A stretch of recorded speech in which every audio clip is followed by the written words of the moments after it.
Alright guys, BLM here, back, another live stream, a little late. Genuinely, the reason I'm late is because I literally just choked on water. That's why we're here. Yeah, there's actually a lot to talk about. Generally, there kind of is a lot to talk about. And there's a lot of gaming stuff. But even outside of the gaming stuff, there's BB Can. Yeah, I saw a lot of talk in the chat about 52. I saw the 3 tribe thing. Is there something beyond the 3 tribe thing? Because I haven't seen that if there is. But there is that. Yeah, obviously we'll spend a lot of the stream working on the player ranking later though. So that's that. Format? Yeah, you could say it if it's just format. Yeah, I haven't really been looking at that sort of stuff. I did see it was like 3 tribes like a couple days ago. But oh no, really?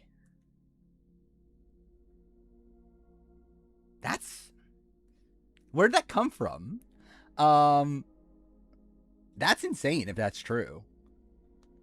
Yeah, that'd be insane if that's true. I would love to see it, but I would be very, very surprised if there's no forced fire making. Where again, I'll be very, very surprised there's no forced fire making. The fact they didn't even like, the fact that they were like just seemingly unfazed by it being in 50 and everything, it's like, yeah, I just think it's staying, but I don't know. I guess we'll see. But yeah, I did see 3 tribes though, so that's the thing. I'm not even gonna bother entertaining these fucking questions about what if Suri, whatever. I don't give a shit.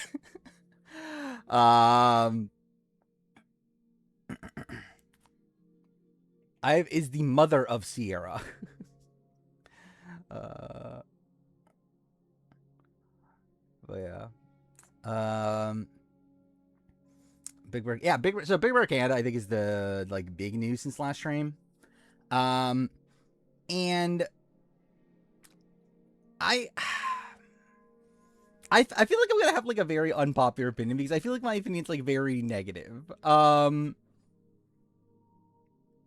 I'll be honest, I don't care. Like, genuinely couldn't give a shit. Will I watch it? Yeah. I'll be honest, like, to me, it's like, this means nothing. Like, this doesn't feel like, it's not BB Can. Like, it's not the same show. It's obviously different hosts, but like, that's not even like the biggest issue. The biggest issue is like, different production company. I'm assuming no live feeds at all. I'll be very surprised if we get live feeds. I've been wanting to beat. Thank you. Circle for resub. Yeah, very eventful weekend. But yeah, genuinely, I'm not like particularly excited. If I'm being honest, I really don't care. I'll watch it. I'm not like excited for it. It's gonna be like, again, like obviously, like for all I know, it's like gonna be a good TV product, like BB Can 12 was without like live feeds. But it's not really Big Brother. Like I don't think it'll be like, yeah, to me, it won't be like something I care too much about, but I'll probably, that's my daddy. I think I put that as, that's your first sub. I was thinking about switching around the subs and everything because I think it's probably better to have that's my daddy or, what's the other one? Fried chicken and waffles as like the resub because that's the one that gets played the most. Where is it? Did it not work? Why didn't it work? Well, that's kind of annoying. By the way, I saw, like, what I'm reacting to is, this one. Justin just refollowed. Hey, what happened to the Rocky fuck? Why didn't it play? Again, got robbed. Yeah, fried chicken waffles needs to be an alert. I didn't make it as an alert. I kind of forgot about it when I was making alerts, but that definitely should be an alert. Am I going to stream Persona 4 Revival? No. Am I going to play it? Yes. Yeah, Persona 4 Revival, I'm 100% playing at launch. Like, I'm buying that right away. Review for BB Can 13. I think in the way that I intend on doing an AU Redemption review. I don't think like a full-blown, like, 3-4 hour review, but maybe like a 45-minute one or so. We'll see. A list of all the... Yeah, we can look at that later. Persona 4 Arrival saved your life? That's cool. I'm excited for it. I mean, like, Persona 4 is the only mainline... Well, I guess that's not true. The only modern Persona game. There's only fucking 3. Whatever.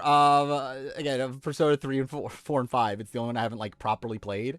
So, yeah, I'm excited to play it. I've not watched Obsession. Probably never will, genuinely.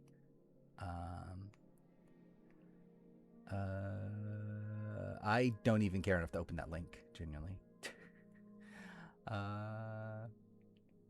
Why not? Just because I don't watch movies anymore. Yeah, I haven't played 1 and 2. But 1 and 2 don't count. They're not real Persona games. They're fake Persona games. But yeah. I'm excited for 4. I'm definitely going to play it at launch. It's 51 spoiled already. I think someone mentioned that there's a winter spoiler, but I haven't seen it. But, I don't know, maybe. Then again, like, with this early on, it's like, you never know until it starts airing. Like, unless it's from a reliable spoiler, like, no matter what's out there, if it's just, like, a random new poster says, hey, this person won, it's like, you're not gonna know until, like, the season starts airing, so, no. What was the last movie what was the last movie I watched?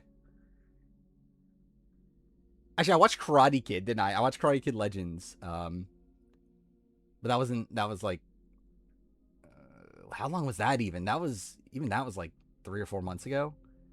Yeah, I just don't watch movies anymore. Yeah, the leaks are supposedly real for 6, which also Persona 6, obviously I'll play at launch as well. There's actually, there's a lot of stuff coming up that I'm intending on playing. We'll see though. When we start to play it, I'm probably like an hour or so. Stoked for Olivia Rodrigo. What's going on for Olivia Rodrigo? Yeah, but that was like a year ago. Like, that was literally over a year ago that I watched Mission Impossible: The Final Reckoning. Like, that was in May of last year. I could check my letterbox.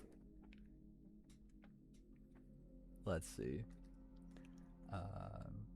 Because every time I watch a movie, I do update that. Yeah, I've watched 1 movie this year, Karate Kid Legends, on April 9th. Yeah. There. This is what I watched. Karate Kid Legends, April 9th. In December, I watched Weapons. I watched Monkey Man in November of last year. I watched Superman in September of last year. Final Destination Bloodlines I watched in August. And yeah, May 30th, I watched Mission Impossible: Final Reckoning. Well, I watched Anora, Dune Part 2, Smile 2, A Quiet Place Part 1. That's everything I've watched in the last year and a half. I just don't watch movies anymore. Speaking of that, I did start rewatching, or not rewatching, I started watching Daredevil, Born Again, Season 1, because I saw it was on Hulu. So I started watching, like, a couple episodes of that. So that's something I did. Is it Nora about a hooker? It is. Final Destination Bloodlines is good. It's good. I don't remember what I rated. Like a 3.5, I would guess. Yeah. Yeah. I think it's fine. There's Tsunami on 52. Pretty late for Tsunami, isn't it? Isn't Tsunami? Well, I guess not necessarily, but like, I feel like when there were tsunamis on Survivor, it's usually like early, like the early seasons, not the later ones. So it's kind of weird it's on the later one. Yeah, I've watched the original Daredevil seasons. I don't remember them that well, if I'm being honest. I watched Smile like a long time ago. Oh, we're done with Smile 2? I watched it sometime last year, right? It was okay. It was alright. To be fair, like, it was like purely background noise for me when I watched it. But yeah. Spider-Man. I did see Spider Noir as a thing. I considered having it like as background noise. We'll see. I'm behind actually on watching a lot of shit though. Um, like I'm still I'm not caught up on Dwight's Beyond the Clock Tower streams. I just got caught up on Laced Up Lauren's Amazing Race watch through. I haven't watched One Piece in like over a week at this point. Um, there was something else I was gonna watch. Oh, I'm rewatching 50 as I'm working on the review. I've not watched Sen Hell. Actually, I saw it was on one of the streaming services I have though, so I might. I'm never watching Real Housewives. I assume you mean revive BB Can. I was like, obviously, I talked about this last stream. I did not expect BB Can to be announced. So it did surprise me. I think it makes sense. Like in retrospect, like the fact that Global was willing to announce that, yeah, this is the last year, kind of makes sense. Like considering it's probably because like Crave or whatever the new company is like made the deal to like buy it for the following year. So like it kind of makes sense from that point of view. I am surprised BB Can's coming back so quickly though. But I guess it shouldn't be that big of a surprise. Like it has been what 3 years, something like that. So yeah, I watched Mario movie. It was mid. It was all right. Like it was a fun, like I don't know, it was a fun little movie, but like nothing of depth. Nothing Eliza and Corinne in Amazing 31. They're fun. I find it funny how much Laced Up Lauren hates her or hates them. That's kind of funny. At this point, they're having live evictions. We began 13, or they're not even live evictions. I'm too fair. There's not even real live evictions where BB Can. But still, I generally would be interested in watching one of the BB Quebec seasons though. I still need to watch fucking Survivor Quebec, but like I would be interested in seeing Big Brother Quebec because like obviously that's gonna tell, because like that's what this is, right? It's like it's the same house, it's the same production team, I believe. Like it's going to essentially just be like essentially just going to be the Traders, what they do, Traders Canada, Traders Quebec, but now for Big Brother. So I'm interested in seeing like how BB Quebec is handled. Now.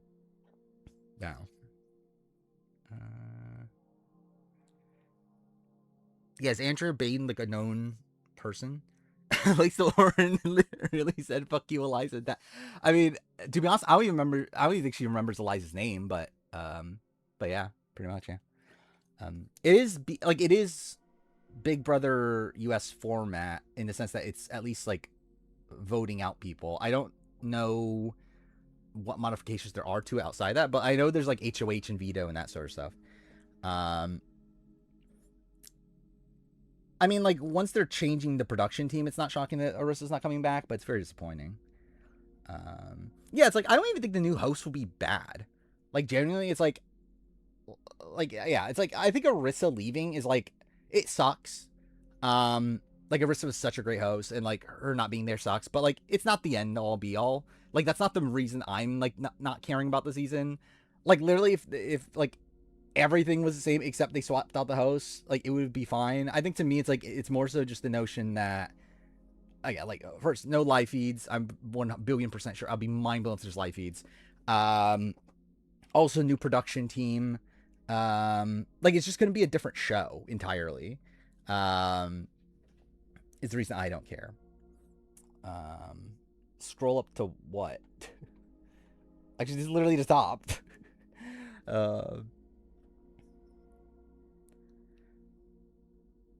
Ozzy, Aubrey, Sari, Rick, Christian, Jonathan for the cover. I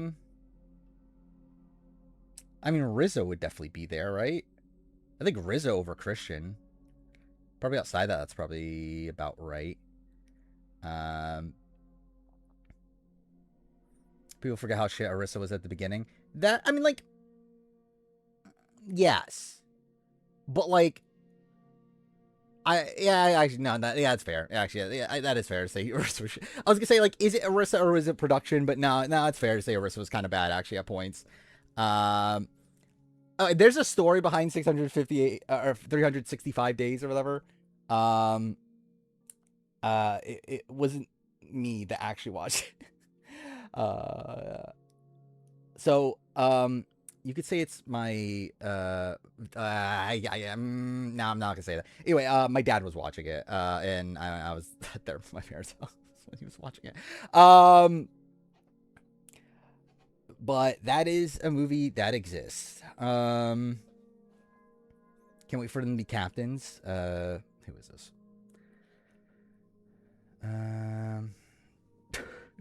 Who's this? Chelsea, Libra, Rennie, and Bailey. Sure. Yeah, speedrun stuff is funny. I don't even, like, I barely actually watch it. Like, it's one of these things that, like, if it was nowadays, I wouldn't even bother to rate it. But, like, this was, like, how many, like, how long ago was this? Like, I cared enough to rate it then. Nowadays, I would not care enough to rate because, like, I didn't really watch it. It's just kind of there. Where is it in here? Same thing with this. Like, why the fuck is Heart of Stone here? Like, that's another one that, like, it was just on the TV screen. Like, I didn't watch it. Like, I didn't properly watch it, but whatever. But again, yeah, like, I used to just, like, log just, like, any movie I've saw, like, anything from. But, yeah, that's something I wouldn't bother doing nowadays. What the fuck is 365 Days? When did that come out?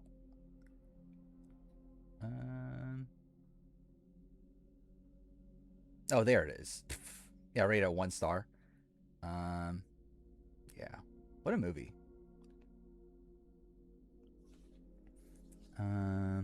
If Josh wins the international, I forgot about that actually. Yeah, Josh is still on La Casa, whatever the fuck it is. De los Hermos, Herman, whatever it is. Anyway, yeah, he can win, maybe. Yeah, he's in the final. I think like final 8 or something. Or like at this point, it's just a fan vote of like most popular. It'll be funny. It will be funny if he wins.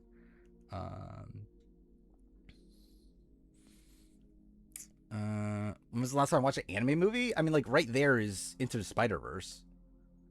That probably is the last animated movie I've watched. Yeah, I'm pretty sure it's the last animated movie I've watched. Wait, and also it's fucking Super Mario movies right there. Like, it's not that long. I guess that is that was 2013. A fucking A&W 18s tomorrow. I kind of forgot about that. I knew it was soon. I kind of forgot it was this week though. Josh isn't winning the odds. Yeah, I generally don't know. Like, who is the front runner? I don't actually know. Like, obviously, Josh is doing good enough to survive. I don't know who like the front runner to win that show is. 3.5 for Guardians of the Galaxy Volume 2. To be honest, I probably would rate it lower, if, like, assessing it now.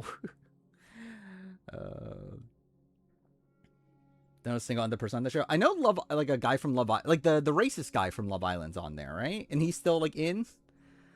The Kenny, the one that got into like the controversy where like, it's John A is the one that he was dating, right? I think that, right? It's John A, the one that was on like Destination X or whatever.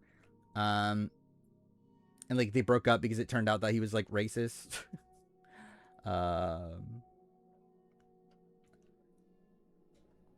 They can't get eliminated. Oh, he just got voted out. Well, good. That's good. Oh, World Cup's happening too, isn't it? I kind of forgot about that. Original Suicide Squad, 3 stars. Where the fuck's original Suicide Squad? I don't think it's original Suicide Squad, is it?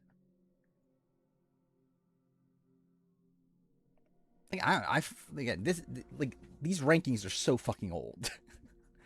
Like, this isn't original Suicide Squad. That's Birds of Prey. I'm like, oh, where the fuck did I rank original Suicide Squad? Wow. Again, like, this was so long ago. Generally could not tell you.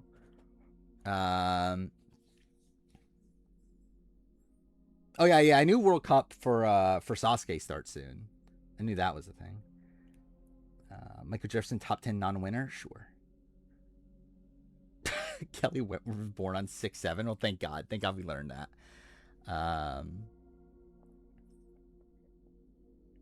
Oh, is it just a full-on all-star seasons for Finland? Um, the weird thing about Finland though is that they're all celebrities, right? So like the fact that like the first boots, it's like well those first boots are still like celebrities though. So like I don't know, it's got like there kind of are still reasons to bring those people back. Um, try watching a film a week. I don't know. I'm kind of more into the games right now. Yeah, I'm back into my gaming era. Um, I'm back speed running and I'm already done speed running. But page 55 of this, it's all fucking like Charlie Chaplin movies and everything, isn't it? Yeah, like it's all old shit that I don't remember anymore. A lot of these I had rated and I took off the ratings for them for the stuff that I genuinely could not tell you a single thing about them. And even the like generally, could I tell you a single thing about the general right now? Probably not. Like yeah, a lot of these like I just rated like 2.5 because like I just got kind of bored. Um, like none of these are like actually like how I would assess things now.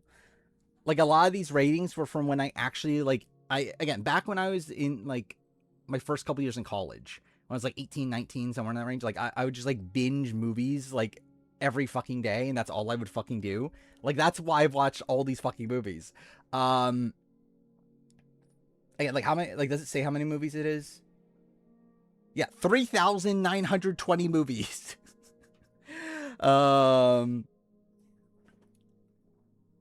They do schoolwork? Kinda. I did like enough to get by. Heidi, the first movie from Tommy's Finland season is coming back. How many people from that season are coming back? Like speedrun other games? Probably not right now. I'm done. So yeah, I did I went back to Life is Strange True Colors speedrun for a different category though. I did the all collectible. Actually, I could literally show. No, I can't because I have the disc in the thing. But yeah, I did all collectible, or not all collect. I did collectible mode, which means that you replay the game, but you can skip all the cutscenes. Which turns a 5-hour speed run into a fucking 50-something minute speed run, which is very funny. Yeah, it's my letterbox. Did I actually? Did I ever actually properly watch the Emoji Movie? I don't think I ever did actually. Oh, I'm not logged in. Fuck me. Okay, let's do this real quick.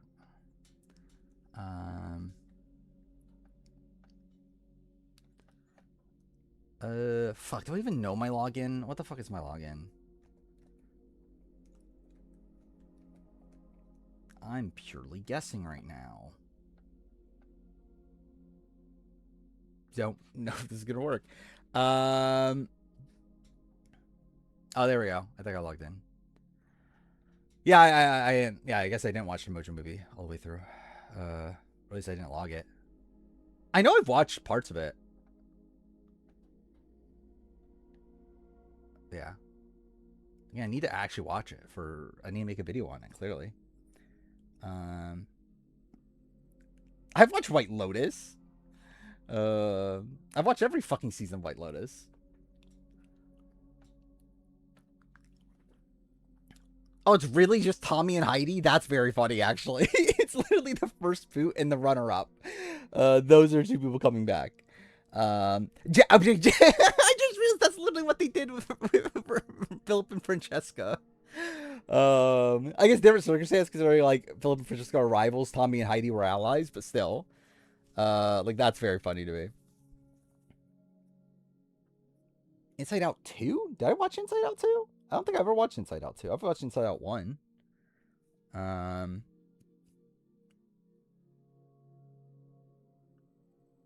Yeah, I'm just talking about like the concept of bringing back a runner-up along with the first boot. I used to love Guardians of the Galaxy. Fifth review is being worked on. So where I'm at the fifth review, writing wise, I am up to the swap. Like I literally just finished writing the swap scene. like in Jeff's rap and everything. Recording wise, I've recorded episode 1, which is almost 2 hours of audio, which is fantastic. So that's a bit of an issue. I mean, like, it's only going to be like an hour, maybe like 70 minutes in the final cut, but like that's pretty long for the premiere. But whatever, I guess. We'll see how this goes. The rest of it goes. But yeah, writing process is getting better after the first episode, at least.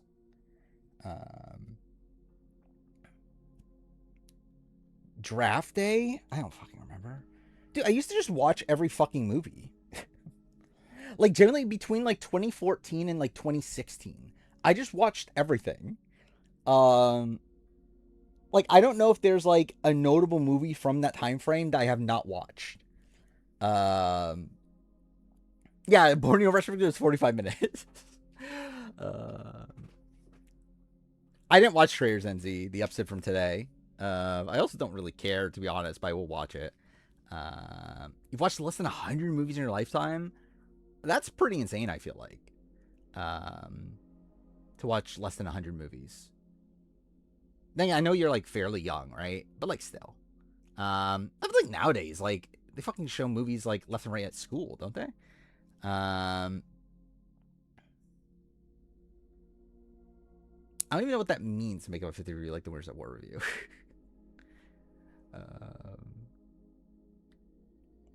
We're talking about like shorter form. It's like because I don't want to. Because like I feel like at that point, like, why am I even doing it? Like, because like it's just a thing where like I'm just gonna redo it anyway eventually. Like, I might as well just do it right the first time. Forfeit film so accurate. It's fairly close. It's what? Yeah. Like, if I'm being genuine, Infinity War is probably here, but I feel like that's like too like too pathetic to say Infinity War is like one of my favorite movies ever. And I'm that's a fake movie fan. If you say Infinity War is one of your favorite movies ever. I want to look at what my what comes up. What I give 5 stars to. Anora, which like generally like is it a 5-star movie? Maybe not, but like I respect Anora though. Your Name, yeah, that's fine. La La Land, yeah. Ex Machina, yeah. That's fine. Wolf Children, 5 stars. That's kind of whatever. If it's not unpopular, I just think it's very generic. Like, I just think it's like one of the most generic movies you could say. Is I fucking love Avengers Infinity War. Toy Story 3, Life is Beautiful, Leaving Las Vegas. I forgot. Would I give that a 5? I don't know. Aladdin, Persona, The Real Persona. Yeah, what is this? Clockwork Orange, yeah. Fargo. I generally could not tell you a single thing about Donnie Darko at this point. That's the thing. Like, I don't remember a lot. Like, I mean, like, yeah, I mean, like some of these I definitely don't remember much at all. Like, and I actually American Beauty I remember decent amount actually. American History X though I remember very little of that movie at this point.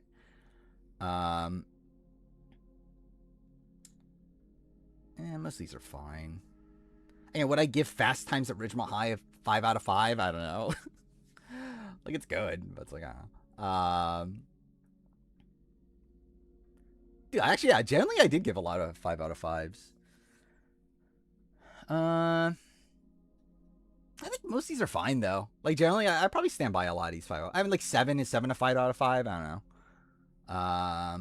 It's, like, generally, is Star Trek 2009 a 5 out of 5? No. Like, I think it's lucky if it's getting a 3.5 out of 5. But, like, I fucking love the movie, though. But, like, in terms of, like, raw quality, it's definitely not a 5 out of 5. I give Borat a 5 out of 5. That's also probably a bit extreme.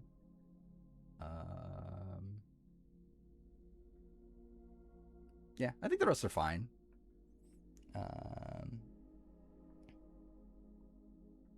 I think tsunamis are seasonal. I'm just saying that, like, usually when we get tsunamis on Survivor, it's like for the early seasons.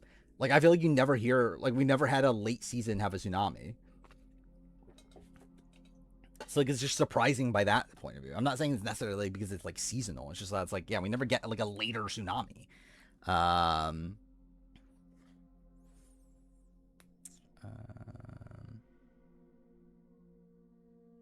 two people from... Nah, I really don't care, to be honest. Seven's good, a bit overrated. I probably agree with that. It's an iconic movie. But, yeah, is it genuinely like a 5 out of 5? Probably not.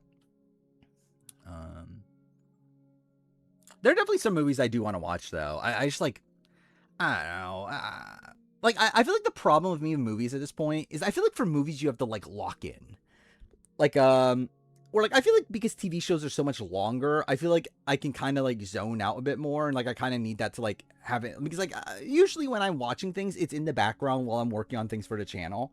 So, like, with TV shows, it's, like, easier to have that in the background where, like, I feel like you don't need to, like, focus on everything. But, like, with movies, because it's such a short thing, and it's supposed to be, like, this focus, like story that's being told over the course of just like a 2-hour period, I feel like you need to like lock into that. It's like not the type of thing that you want to be having in the background while you're like while you're fucking like trying to write a fucking script for a video.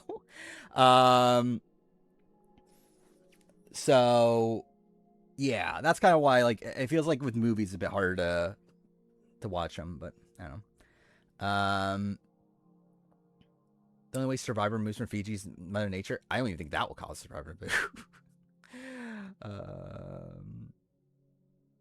Why to update the 50 player ranking? Or the video? That's a ranking of them as players post 50, not the player ranking as the games they played on the season. Like that's an update of the. Let's actually just. What channel am I logged into? It's probably the Let's Play channel. Load. Cool. Yeah, I assume you're referring to this video, right? The updated player ranking. Like that video is a follow-up on. Let's see if I can even find it. By the way, why the fuck are my thumbnails so low res? Like they're not when I up, like, and I know there's been like other like YouTube has that issue, but like I don't know why that's happening. It's update on this video, player ranking based on previous seasons. Sound of Metal. I don't think I have. Am I my own member? No. Why would I pay money to myself? Like, why would I pay? Like, generally, that would be kind of insane. So, like, I'm paying $5 just to get back $3.50.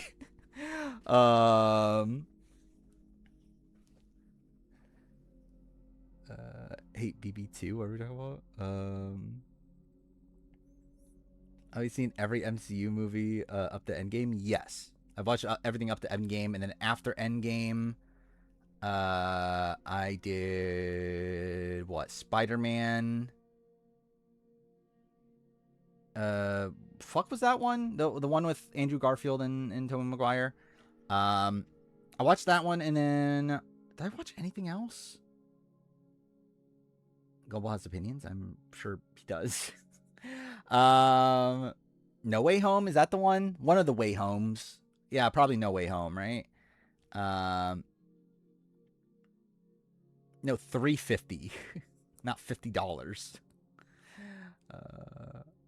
Like I get 70% of memberships. That's how the memberships work on YouTube. That's how everything works on YouTube. Like any money that I make from YouTube, I get 70% of it. YouTube gets 30. Like that's the same thing with ad revenue. Like any money that my videos make from ad revenue, YouTube gets 30%, I get 70%.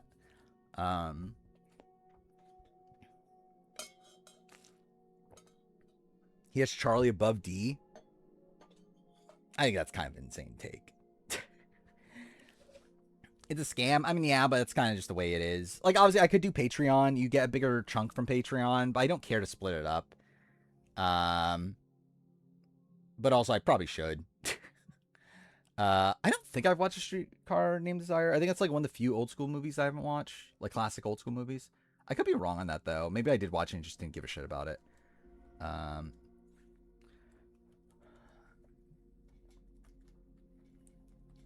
cool.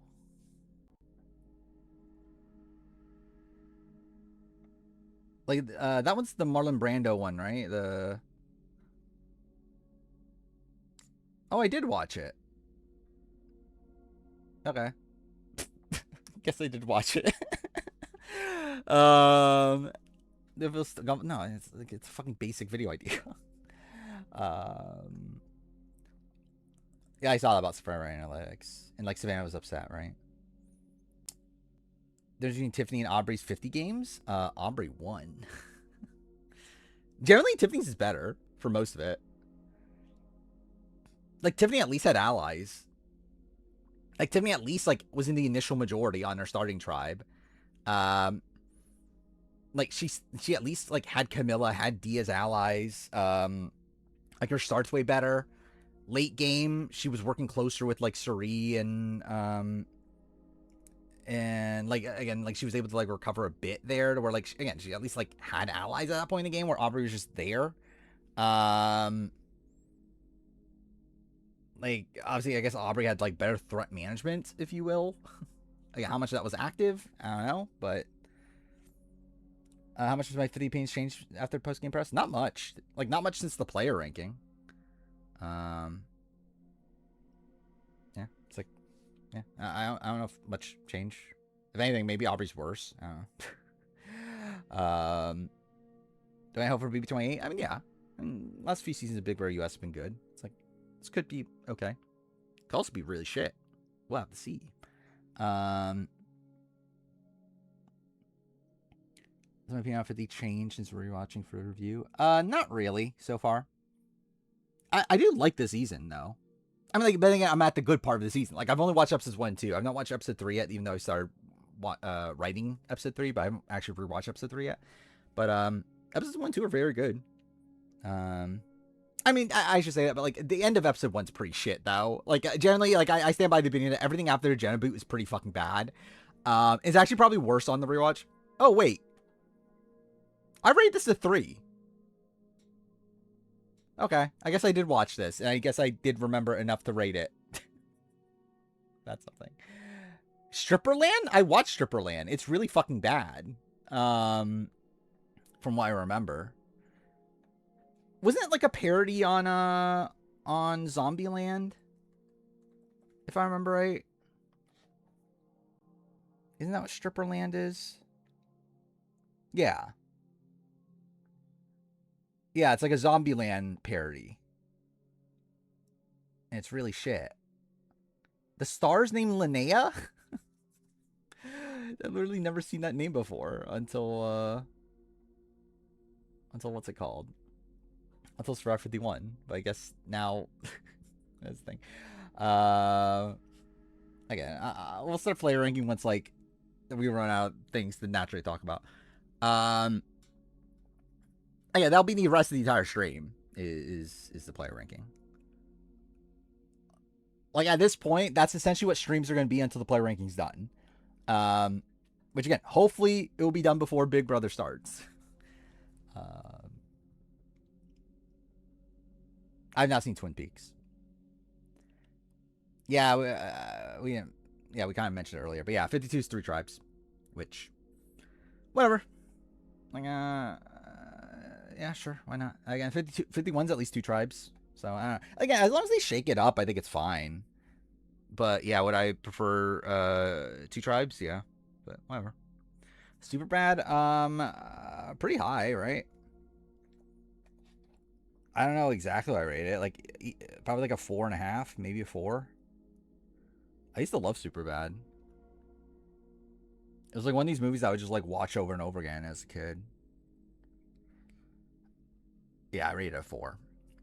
Yeah, Vevmo shut down, which that's a shame, but not surprising. I'm surprised Survivor Sucks is still around, by the way. Like the fact that Survivor Sucks is still around is pretty mind blowing. I don't think I've ever watched Mean Girls, and if I did, it was like a thing I generally, yeah, like I could not tell you a single thing about Mean Girls.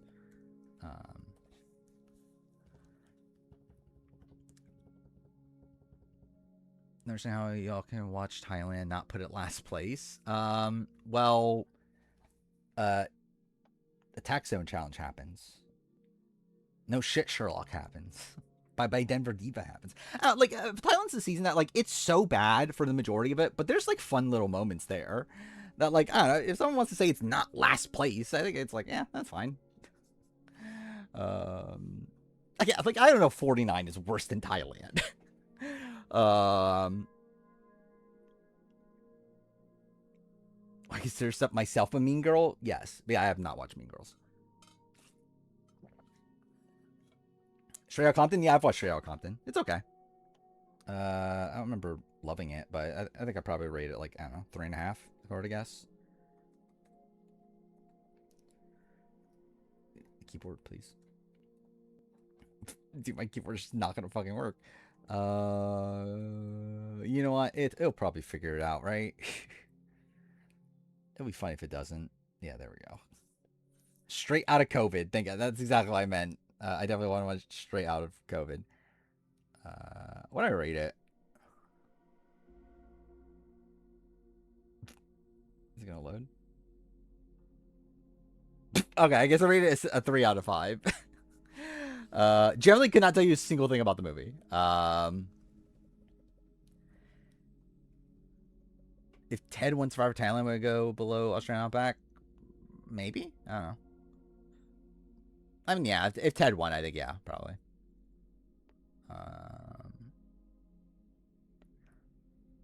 Shan's pretty good. I feel about Corey Wernberger's vendetta against players like Corey Brooks and Shane. Like, what vendetta are we talking about? Was he, like, assessed them low or something? I don't know. Favorite biopic? Yeah, generally, I just don't remember it.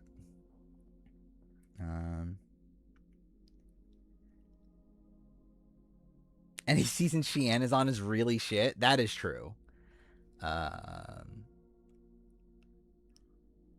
Sheehan hated Jenna's guts. Well, Jenna does like the gutum bonum. I've seen Speed Racer. It's not good. If we're talking about like the 2008 movie, I don't even know why I rated it here. Like I would guess like a 1.5, based on like my old scoring system. Yeah, 1.5. Like 1.5 was like my rating for like movies that I thought were genuinely bad and they were also kind of boring.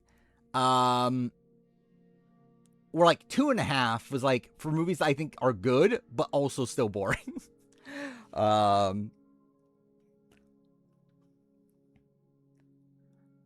Do my bottom 3 seasons have Colby, Jerry, Tina? Yeah. And maybe they just suck as reality TV personalities then.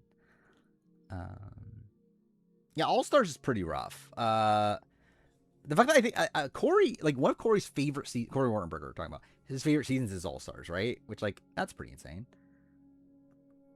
Supposed to be player ranking, I think in like 2 weeks. Which one's the video that like is that the video where I finally fixed the audio? By the way, apologize for the audio on last few videos that I've released on my channel, and I think the next one also has the issue.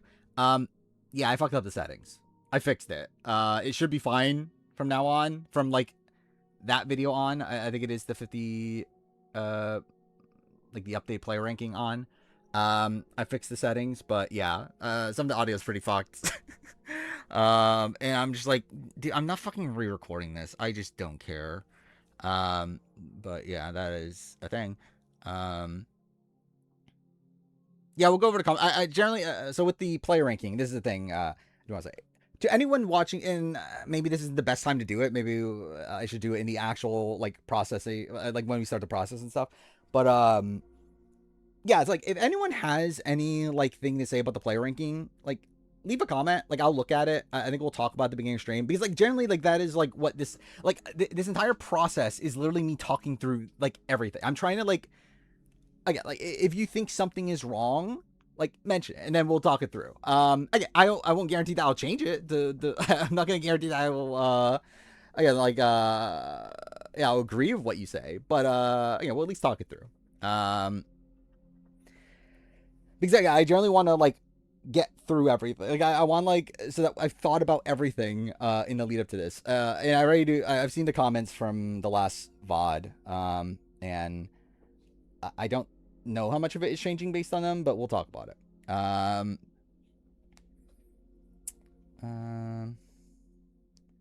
think Aubrey should be higher in the 50 player ranking or in the 50 ranking.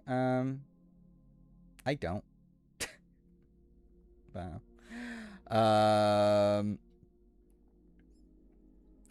Again, someone said the top 4 being W18. I really don't care though, to be honest.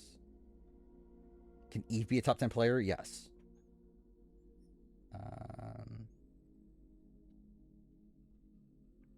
Are we talking about? Wait, which ranking are we talking about? We're talking about them as players or the game ranking. Either way, I 100% disagree that Aubrey should be above Joe. I think at this point I actually have to be a Joe defender. Joe's 50 game is not that bad. Like genuinely, I don't think Joe played 50 poorly. It's like he has like the entire issue around his entire game is just preconceived notions about how he's this like honor like integrity sort of guy. And the fact that he's like paranoid about things that were actually happening. Yeah, like I think I don't know. I think the hate on Joe's too much. But whatever.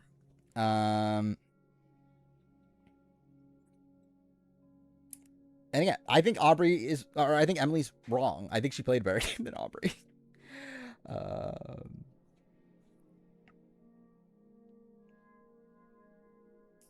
Managing a jury horribly is awful gameplay. Not if it's like active though. Like it's not like Joe did that much actively to mismanage that jury. Like a lot of that jury came into it already already not wanting Joe to win. Like some things are just inherent. Like I think with Joe, it's like when assessing like what he actually did wrong, it's like I don't know how much he actively did wrong to mismanage the jury. I think the jury was already just never going to vote for him.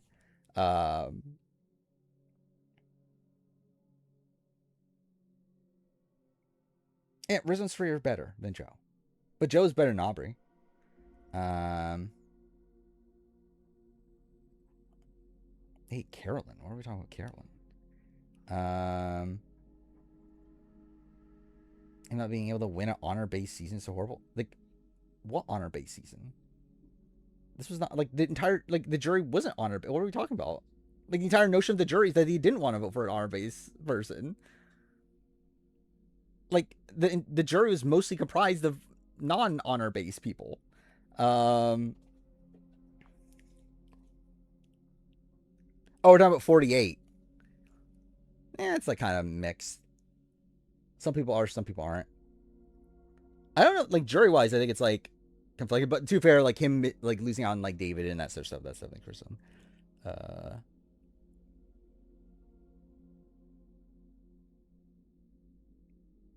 Contradicting yourself is bad jury management. Contradicting yourself in terms of what? Are we talking about Carolyn 44? Because we're talking about Carolyn 44, I think the difference there is Joe controlled more of the game in 48. Like, what were you comparing? Joe in 48, I think, controlled more of the game. Joe as a player is more consistent. Like, Joe is almost never an early boot. Carolyn is someone that is very prone to being an early boot. Joe is in the majority most times, like, on most tribes that he's on. Carolyn wasn't.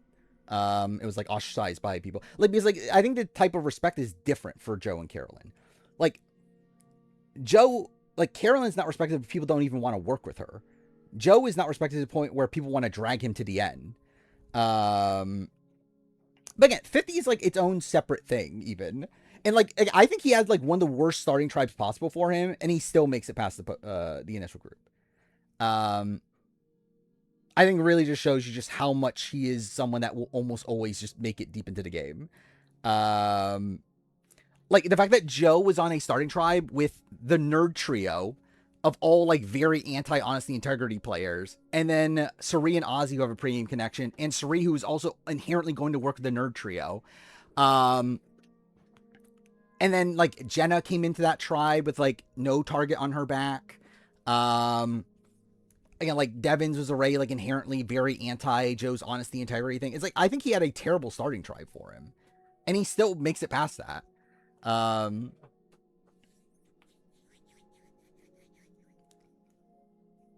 So you're gonna be loyal than voting out your allies, even in the minority, is contradicting. But he's not saying he's going to be loyal. Like that's the thing, like that's what I'm talking about. Is that like people say Joe is like all he talks about is honesty and loyalty. He doesn't. People just think he does. He never actually does. Like his entire game is that he talks about trust. He never talks about honesty and integrity, like loyalty and integrity. People just throw that onto him. Like I don't even think there's a single time in Survivor 50 where he mentions that he's playing with honesty and loyalty. People just assume he is.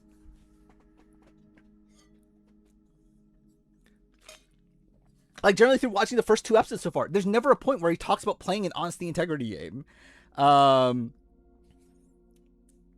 Like if anything, he actually literally says, "I don't. I play a game of trust." Which again, like for me, it's like from what I've watched of Joe so far, I get what like I don't think he does anything wrong in episode 2. Like the entire like Devin situation, like this is Devin's being a fucking idiot. Like why are you doing like first up, Devin's already hates Joe for like the honesty integrity thing, but also it's like why are you lying to Joe's face when he fucking knows you're lying? Like why are you even doing this? This is fucking idiotic.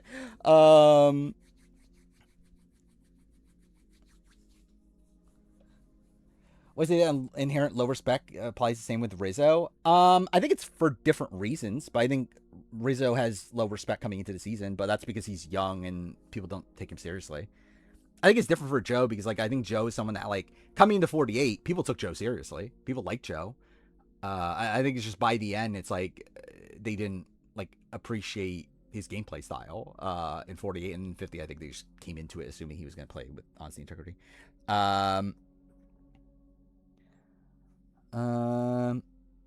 I mean, I've already said this before. Like, I'm already kind of Joe above Tiffany. Like, I think Tiffany should actually be even below Emily at this point.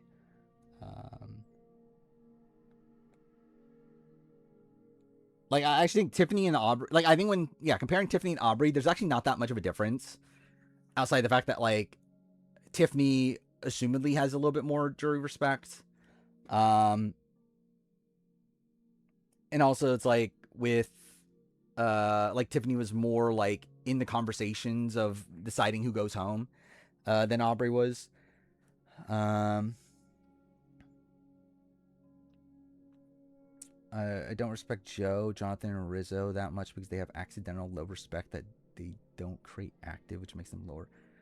I think, but the okay, I think the thing about Joe, Jonathan, and Rizzo, especially on 50, is that despite that, they played optimally.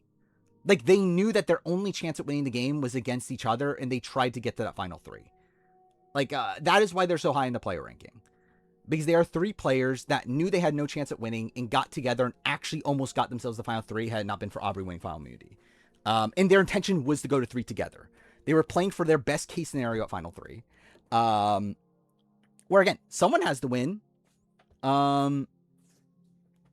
Like, were they 3 biggest goats on the season? Yeah. But someone has to win that final 3. Let's see, Tiffany saying Charlie's the worst punch fighter. Why would she say that?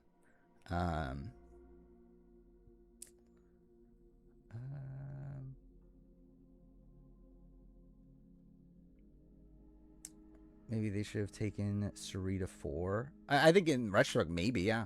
But again, like, they didn't know she practiced emotion. I still stand by the opinion that, like, at the time that they made the decision, I think the right call was to take out Suri. I think Aubrey is someone that you have more of a chance at winning in a jury vote, and also they're both shit in challenges.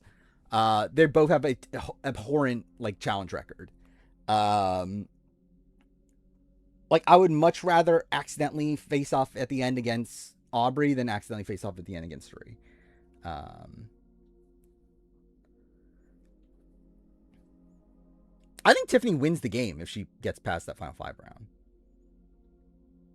Like, I think Tiffany just wins.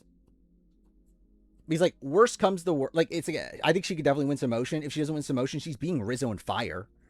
Like, anyone beats Rizzo and Fire. So it's like, I think Tiffany just wins if she wins that final immunity.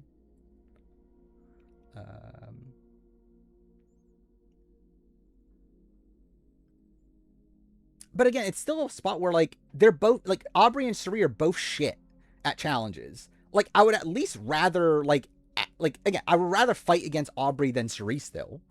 Like, I just don't think there's that big of a difference competition wise between Aubrey and Cirie.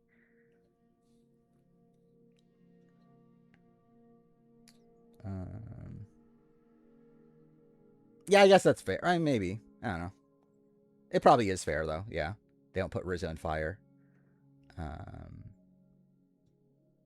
Generally could not tell you anything about Tiffany. Like, how good she is at Fire. Like, I know she can make Fire, but, like, in terms of, like, could she beat a Jonathan? I have no fucking clue. I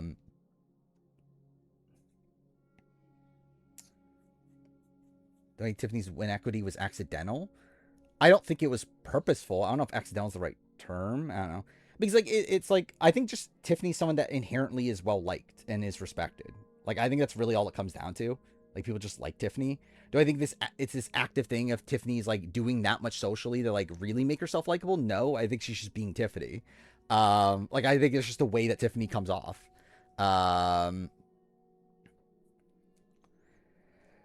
Aubrey wins Plinko too. Probably. I mean, it's a puzzle, right? I don't know.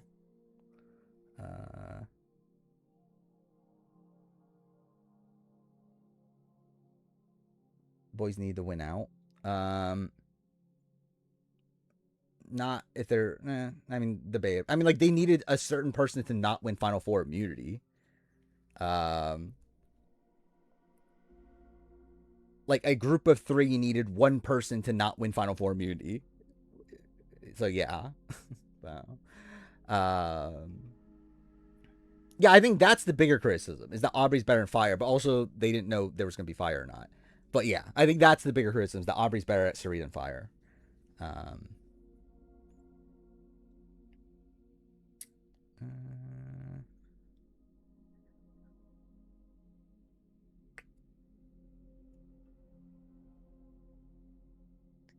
We're talking about Aubrey knew about Fire.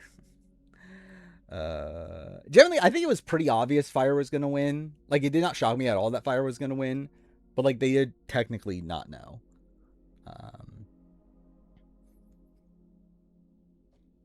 If Aubrey beat Cirie in Final Try, would be higher on her as a winner? No, because the game would be the same. It's just that she beat better competition.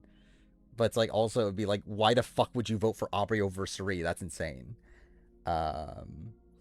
Was it Genevieve's birthday the day that BB Can got revived? That's kind of funny.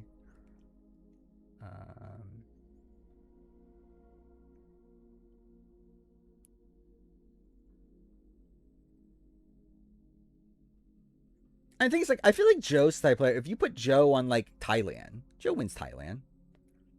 You put Joe on, like, an older school season. Like, I don't think Joe is someone that, like, inherently can't win any game of Survivor. But I think it is tough for him to win a modern game of Survivor with the type of players they currently cast. But you put Joe on, like, even like Redemption Island, I feel like he probably wins with that cast.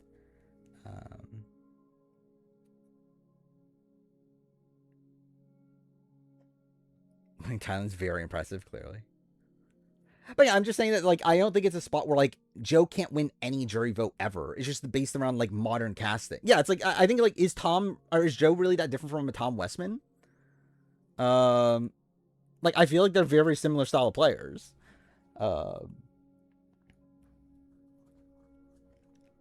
Like, I literally think Joe is just a modern Tom Westman.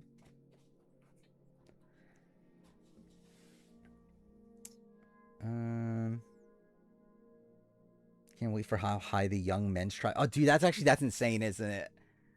Yeah, that might be one of the highest tribes. Yeah. Yeah, I wonder what. Yeah, probably the smaller tribes probably are the ones that have a better chance there. Um,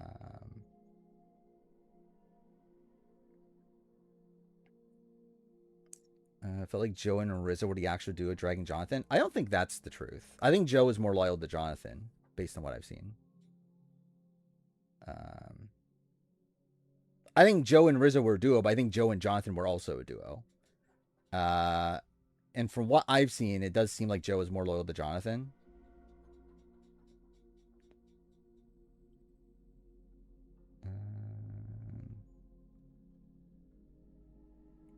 Tom garners respect because of his high win equity threat level. That's literally the same thing. Like his high win equity / threat level is his respect. Like that, he doesn't garner respect because like that is he just has it. um,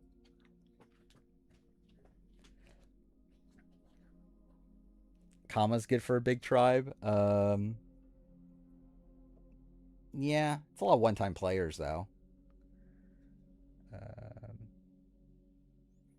Is Elf my favorite Christmas movie? Probably. Favorite like true Christmas movie. Like we're talking about like a movie that takes place in Christmas is probably like Kiss Kiss Bang Bang or something. But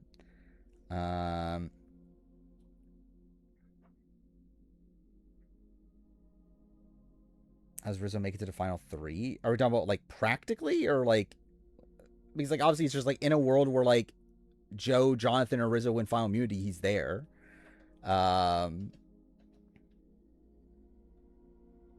Are we talking about like with the specific challenges and with like fire making in play and all that sort of stuff? Like yeah, but I'm saying that if Joe was on Palau, I think Joe would be perceived the same way Tom Westman was perceived. Like I think the way that Tom was perceived is purely based around when he played and the type of players he was cast with. If Joe was cast with that same cast at the time that cast happened, like I think he would be perceived the exact same way. I think they play the game in a very similar way. I think Tom is probably more like, what's the right term? Because it's not really manipulative, but like, I don't know what the right term is. He like gaslighty. I don't know. I don't know what the right term is. It's not really killer instinct. I don't think that's what it is. Yeah, it's like he's much more like he guilts people more. I don't know. I don't think he's aware of his position much at all until he's like really forced to. I think until like it's literally like told to him on a silver platter. Joe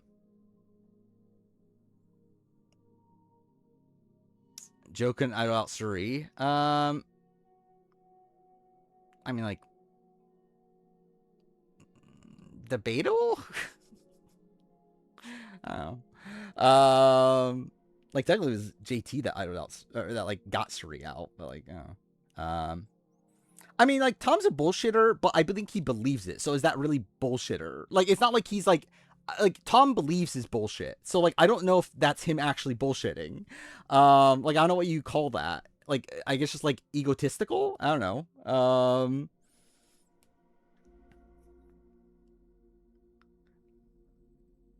Black Trans and Palau would be too low. Who? Well, there's no returning player, right? Who's the highest player in that? Probably like a Nate. I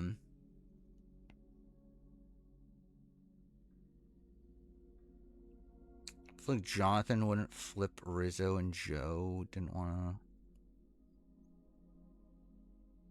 What are we talking about? This? Oh yeah, I forgot. Is Sandra higher than Nate? I guess she probably is, right? That's still not like super super high.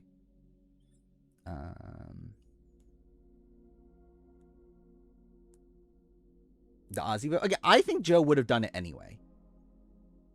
Like I think again from what I've seen, I think Joe is more loyal to Jonathan. I think Joe would have a lot of reservations, but Joe backs down every fucking time on the season. I think Joe would have just done it by the end. Even if Rizzo was not on board, I think he would have still done it. He would have told Rizzo for sure. But if Rizzo fought back against it, but Jonathan still wanted it, I think he would still vote with Jonathan.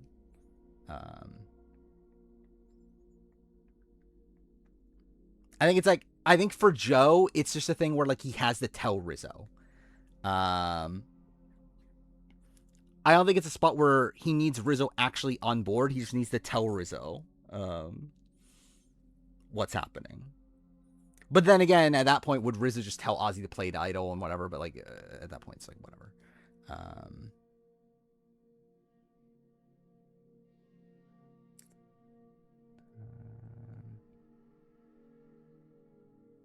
Would Rizzo push Joe? I mean, again, maybe. But like, I think Joe is more loyal to Jonathan. Like either way. I think Joe's a better player than Tom Westman. I'm not going to have him higher on the ranking. I have not seen the reaction to the episode ranking. And to be honest, I really don't care either. Dave from RGP's defending Aubrey on why Aubrey once thinks she played a better game than Jonathan. Well, that's pretty insane. I feel like David would be on the. I guess David's also very like anti people that claim honesty, integrity, sort of thing, right? I think Jonathan would have wanted to be. He thought he won until he saw the cash odds. No, he knew he lost. I think he was hoping. Like obviously, it's like I think he's like hoping that's like maybe there's a chance, but I think it was pretty clear Jonathan knew he lost. But David Bloomberg, who kind of sucks. Well, I love how like I've been talking about this entire time on the fucking Speed Racer Letterboxd thing. So that's great. I forgot these are all the games that got announced. Which will probably like run through these real quick before we start the player ranking. Well, I hate David Bloomberg. I just don't. I just think he has shit takes. Like I don't hate him as a person, but I don't like his Survivor analysis. Like I feel like a lot of it's very like egocentric. Oh. Like I think a lot of it's very like my way or the highway with like how he perceives the game. Or like anyone that like gives a slight mention of like honesty, integrity. Well, they're really shit. Oh.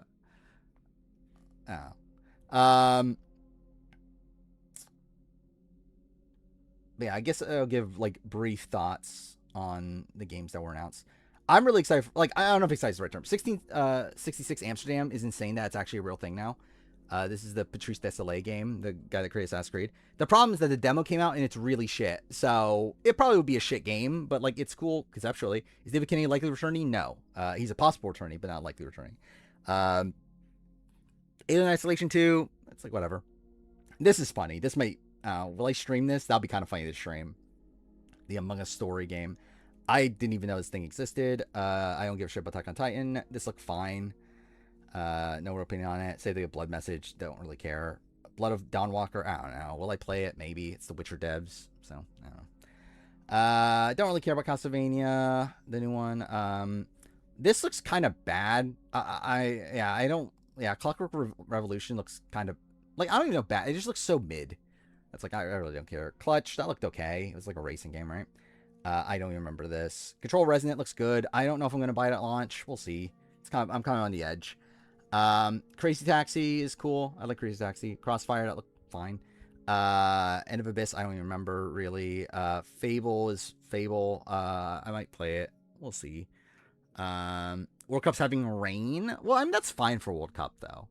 Like World Cup is like it's not like Sasuke where like you clear, you move on. It's like I think with this it's like actually kind of makes it more fun. And like either way, I think rain can make it more fun. But like I think with World Cup though, it's oh, wait, are we talking about Sasuke World Cup? I just realized it could actually just be the actual World Cup. But if it's the actual World Cup, I genuinely could not give a shit. If it's Sasuke World Cup, then yeah, I think that's the worst thing. This needs its own. There's a lot to say about this. Gears of War E-Day, it looked fine. I'm still gonna play the Gears of War games. Generally, I'm playing the Gears of War games not even because of E-Day, just because I kind of want to play the Gears of War games. But I will be starting that tomorrow. Gen Atlas looked really cool. That was a new game from Ueda. That looked really good.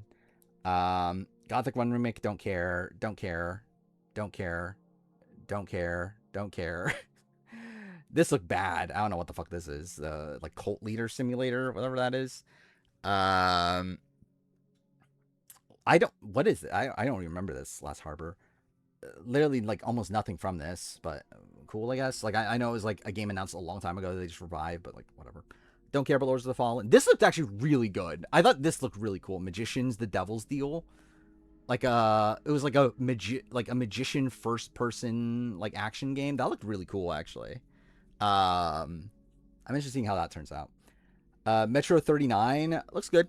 I like the earlier Metro games, so I'm interested in this. I don't really care about Cuphead, but I'm sure that'll be good. Minecraft Dungeons, don't care. Don't care about Moral Shell. I'm really excited for Revival. I'm disappointed next year. I was really hoping it was going to be this year. Like, I generally thought it was going to be this year. I thought it was going to be, like, October or something of this year. I was getting ready to play it this year. The fact I have to wait until next year is kind of disappointing now. But, yeah. I'm excited. I'm going to play it. I'm going to buy it at launch. So, that'll be something. Persona 6 is cool, but the trailer is kind of nothing. Outside, like, it's giving, like, very, like, horror-y vibes. That's kind of something. But, like, outside that, it's like, we knew it was happening. So, like, I was actually really disappointed by the trailer just because, like, it was literally just the title card and, like, a whole bunch of, like, weird horror shots where, like, it doesn't really give us anything outside the tone. But, like, the tone seems cool. But it's probably still a ways out, I would think. Veronica looks good, but I'm not, like, a big Resident Evil guy, but maybe I will be someday. I don't know. I thought this looked pretty good. It looked very like Tomb Raider esque. Like a mix of like Tomb Raider and like I don't know, like there was like actual like combat and everything. So it's like I don't know. I might play it. I don't know. I was actually thinking about getting yeah, Scared GTA obviously. Oh yeah, I was thinking of getting a Game Pass around the time that this comes out because this is on Game Pass. So and I did want to play like maybe play like the Halo games, maybe play the Fable games. So I might do that and play this. I don't know. We'll see. Don't care about RuneScape. Don't care about Sand. Saw, don't care. I don't care. Senua, like, what the fuck is this? What are we doing? Like, why are we releasing, like, Hellblade 3 and just calling it fucking Senua? What the fuck are we doing? Generally, don't care, but I'll probably still play it. I don't even remember what this is. Spyro's Spyro. Don't really care. Don't care. Don't. This looks fine, but I don't really care that much. Same thing with this. Stellar Blade, I don't know. Maybe I'll go back and play the first one again, but don't really care that much. Stranger to Heaven still looks good. What the fuck are we doing with Tupac, though? That's weird. I don't know why they're doing that. Like, that's insane. Like, I don't know why they're doing that. I don't even remember which one Sword of Legends is. I barely remember this. Don't care about Virtual Fighter. Vivarium, I don't really care. Wolong 2. Don't really care. And then Wolf Among Us 2 looks fine, but I'm excited. I don't know if excited is the right term, but I'm interested.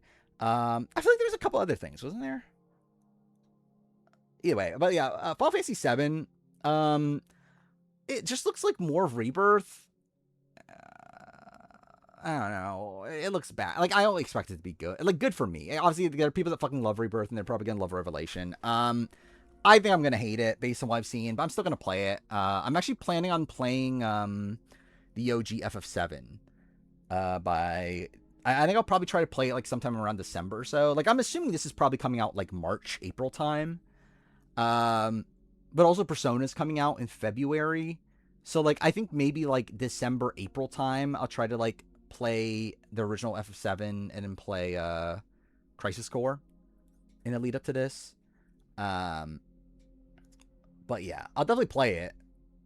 But I do think it's gonna be bad though.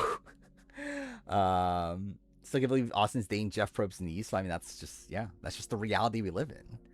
I did see there was a Star Trek like psychological thriller game that looked kind of cool, or like sounds cool. I don't even think there's any actual gameplay in it, but like there's a trailer of that looked kind of cool. So that's a maybe. I'll play that. There was also was it Godzilla Destroy All Monsters is getting a remaster? That's very funny. I pre-ordered that. So why not? Yeah, include. Yeah, okay.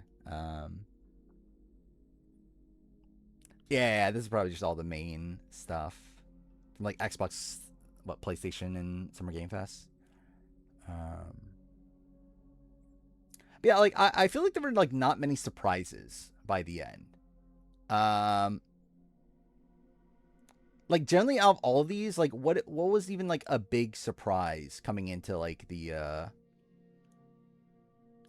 the like coming into like last week or whatever. I think like Amsterdam, but like I don't know how many people really care. I care, but like not many people actually care. Um, yeah, this looks cool, but obviously not like I think people are like anticipating or anything. Yeah, like everything I feel like we knew. Like we knew a Code Veronica remake was happening. I guess like Stellar Blade is like that wasn't really, but people knew Stellar Blade 2 was happening. Um, oh yeah, the Sony stuff's not even, yeah, because like yeah, well, Lafay's not here and stuff. Um, but yeah, it's like yeah, I think like for me, it's like I think this is like it was 3 solid events. I think all 3 of them had like a lot of good stuff in it. Um, but also like nothing like mind blowing in any of them. Like there was just like no like major like shock reveal. But I guess that's kind of just where we are now. Like I think Persona 6 would have been more hype had it not just been like openly known that Persona 6 was going to be there. Um, like Senua would have been cooler if like Hellblade 2 wasn't shit. I guess Wolf Among Us was kind of cool, but like we knew it was still in development. But like nice to see it being released soon, ish. Again, we knew Final Fantasy 7 was going to be there. So yeah, it's just like there wasn't like many like surprises, but they were all three of them were pretty solid events. Like I had fun watching all of them. Warshooters not my thing, but Crossfire looks, yeah, because of Crossfire also like it's former Naughty Dog devs, right? So it's like it's actually like seemingly pretty good devs there, so could be cool. Yeah. All right. I think that's the game stuff. Is there anything else before we start the player ranking? Um. Yeah, we might just. Yeah, I think we'll probably just start the player ranking. Yeah, Gen Atlas looks really good. Yeah, it's from Ueda, Fumeto Ueda, right? Is his name? Who did Eco, Shadow Colossus, Last Guardian, which Shadow Colossus is a masterpiece. I haven't played Eco, but from what I know of it, it's a masterpiece. And then Last Guardian, I respect, but fucking hate. Generally, I think it'd be fun to rewatch my Last Guardian playthrough because, dude, that was so miserable playing that game. Um, like I do like the story, I like the intention behind the game, but like, fucking playing that is miserable. Like I hated playing that game so much. Uh, but maybe I could stream that. I actually kind of want to stream it now that I say it. I think it'd be kind of funny to stream Last Guardian because of how bad it is. Also, I never did fully talk about the speedrun thing of it all. Not that many people really care, but yeah, I did do like 5 runs of Life is Strange. I guess I could open it. Of Life is Strange True Colors. Which, if you don't know, I used to have the world record in any percent. Which I think world record's like what, like 17 minutes lower than what it was when I had the world record. I don't know, like stuff like that. Maybe 12. I don't remember. Either way. But I kind of got the itch to do speed runs again, so I ended up doing collectible mode, which is like you can skip the cutscenes. My first one is really shit at 111. I got it down to 54:54 yesterday. The world record's 53:01. So I'm still a minute 50 off that. A major issue is I'm playing on console. PC is way quicker. Like PC has just way faster loading times. That's kind of the thing that's fucking me over because I think that's like literally like at least a minute of my time loss. So it's like I think I'm just content in the fact that I'm probably just never getting world record in this category. So like I'm just content leaving it at 54:54. Like that's a good enough run. It's like I could have saved another like 30 to 40 seconds, but it's like whatever. It is what it is. So yeah, I think I'll probably done doing speedruns for a bit. I do want to speedrun more shit though eventually. We'll see. Yeah, I did get the console record because I'm the only person to do it on console. I do have the console record for AC Origins now, which is very funny because at the time that I did it, there wasn't a console category. Now they split into console. Like for all Assassin's Creed games, they split it up between PC and consoles. So like now I'm like technically the world record holder. in Assassin's Creed Origins console. Actually, I'll just show my speed run. Yeah, we'll get to the player ranker after this. So.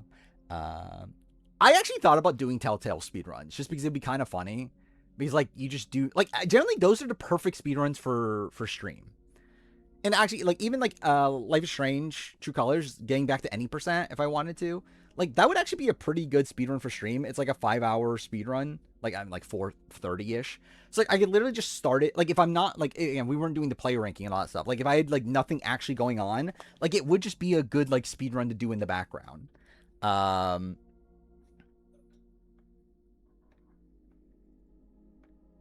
this. I might play Wolf Among Us Remaster. I don't know.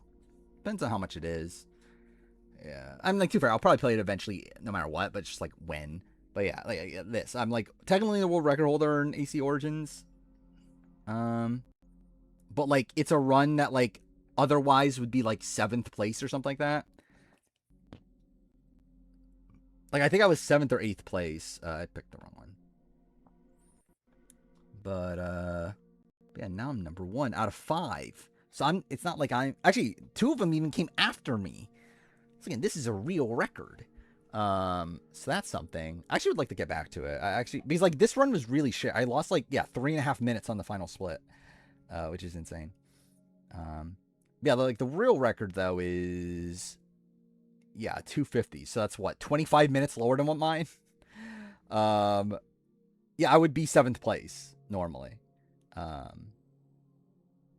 So yeah, I actually want to do hidden ones because I've done speedruns of this like on my own, so I kind of would like to do that because that's a category that wasn't there before. Then yeah, True Colors. Then these are all like shit runs, genuinely. But I would like to like I feel like I can get a better time in Last of Us. I could also probably do like the actual glitches category, like not New Game Plus. We'll see. And there's other games like I do want to like I thought about like speedrunning like Heavy Rain. I thought would be funny. I don't know. I think like those sort of games I actually kind of want to speedrun. I think that's like the funniest things to speedrun is like games that 1,000,000,000% should never be speedrun. Like Life is Strange and Telltale games and stuff. Oh, I thought there was a bigger gap.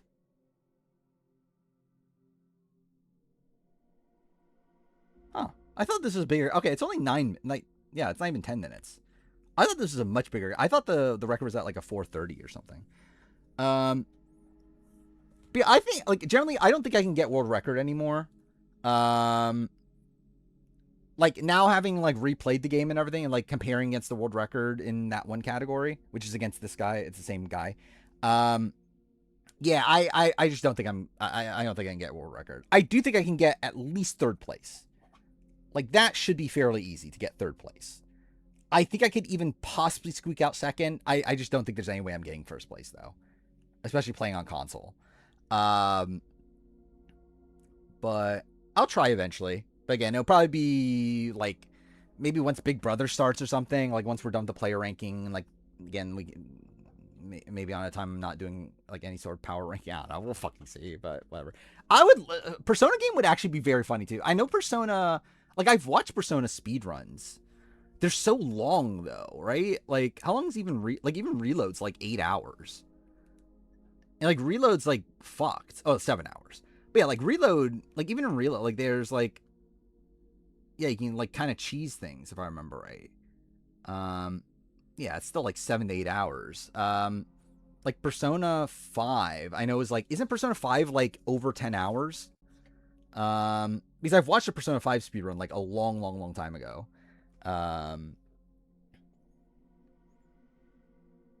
Let's see. 15 hours. Well, it's hard, but okay, this is the real, like, 11 hours. Like, if I were to do it, it would be this category, but still, it's like, am I really doing a fucking, like, 12-hour speed run? Like, even, like, Life is Strange, True Colors being a fucking 4.5-hour run. Like, even that's kind of insane. But to do a fucking 12-hour run, just feels like completely mind-numbing. Daytime stream of Persona 5 speedrun. Yeah, that's definitely not happening. I would do a daytime stream of maybe like Walking Dead. I don't know what is I know Walking Dead, if I remember, I think it's like a 6-hour run. That could be a daytime stream. Like Walking Dead Telltale. Dude, can my keyboard function properly? That'd be cool. Yeah, what is this? I'll probably do OG. Yeah, like 6.5. I've did a casual run that was like 7 hours something, like a long time ago. But still, I think like, yeah, get somewhere in there. That could be something I do eventually. I don't know. But generally, like, so this is also the thing that like I could have actually had more work done on the review since last stream. The problem is that I wasted a lot of Friday on speed runs. Either like actually doing those Life is Strange speed runs or doing research into speed runs. So yeah, that's kind of an issue. I shouldn't do that, and I probably won't do that again. I'll probably just work on the actual review moving forward, but we'll see. We'll see if I get distracted again. And with that, yeah, let's start the player ranking. This is never getting finished. Oh yeah, I have to turn off wrong thing. Turn this off. There we go. Yeah. All right. Player ranking. So I mean, I said this earlier in stream, but I'll mention it here again. So it's in the like section where we're talking about the player ranking. Yeah. Again, to anyone that like has like questions or reservations about what we've done so far, again, leave a comment on the main VOD. I will look at them when we start off the process the following stream. Again, at the end of the day, it's like for me, it's like this. Yeah, like I want to be able to run through everything. Like I want to leave like no stone unturned in terms of like. I won't necessarily. I want to see like what other people think about it. To where like I'm not going to necessarily guarantee that I'm going to actually change my opinion based on what people say. But like I am interested in like seeing what people think about certain placements and yeah, we'll talk it through and possibly adjust things. Yeah, all right. I'm opening up the last VOD to look at the comments there. I know there were 5 comments. Oh no, there's 7. Fuck me. One of the Dina should be top 10, obviously. Okay, let's see. So, yeah, first comment. This is the one that I did see, and I have thought through. Actually, should I actually put this on the actual... I could literally just put this on the actual screen, now that I think about it. What are we doing? We're doing... Let's do that real quick. I mean, the thing is, like, I don't even have it online. Like, I just have it on my actual desktop. What am I looking for? It's this one.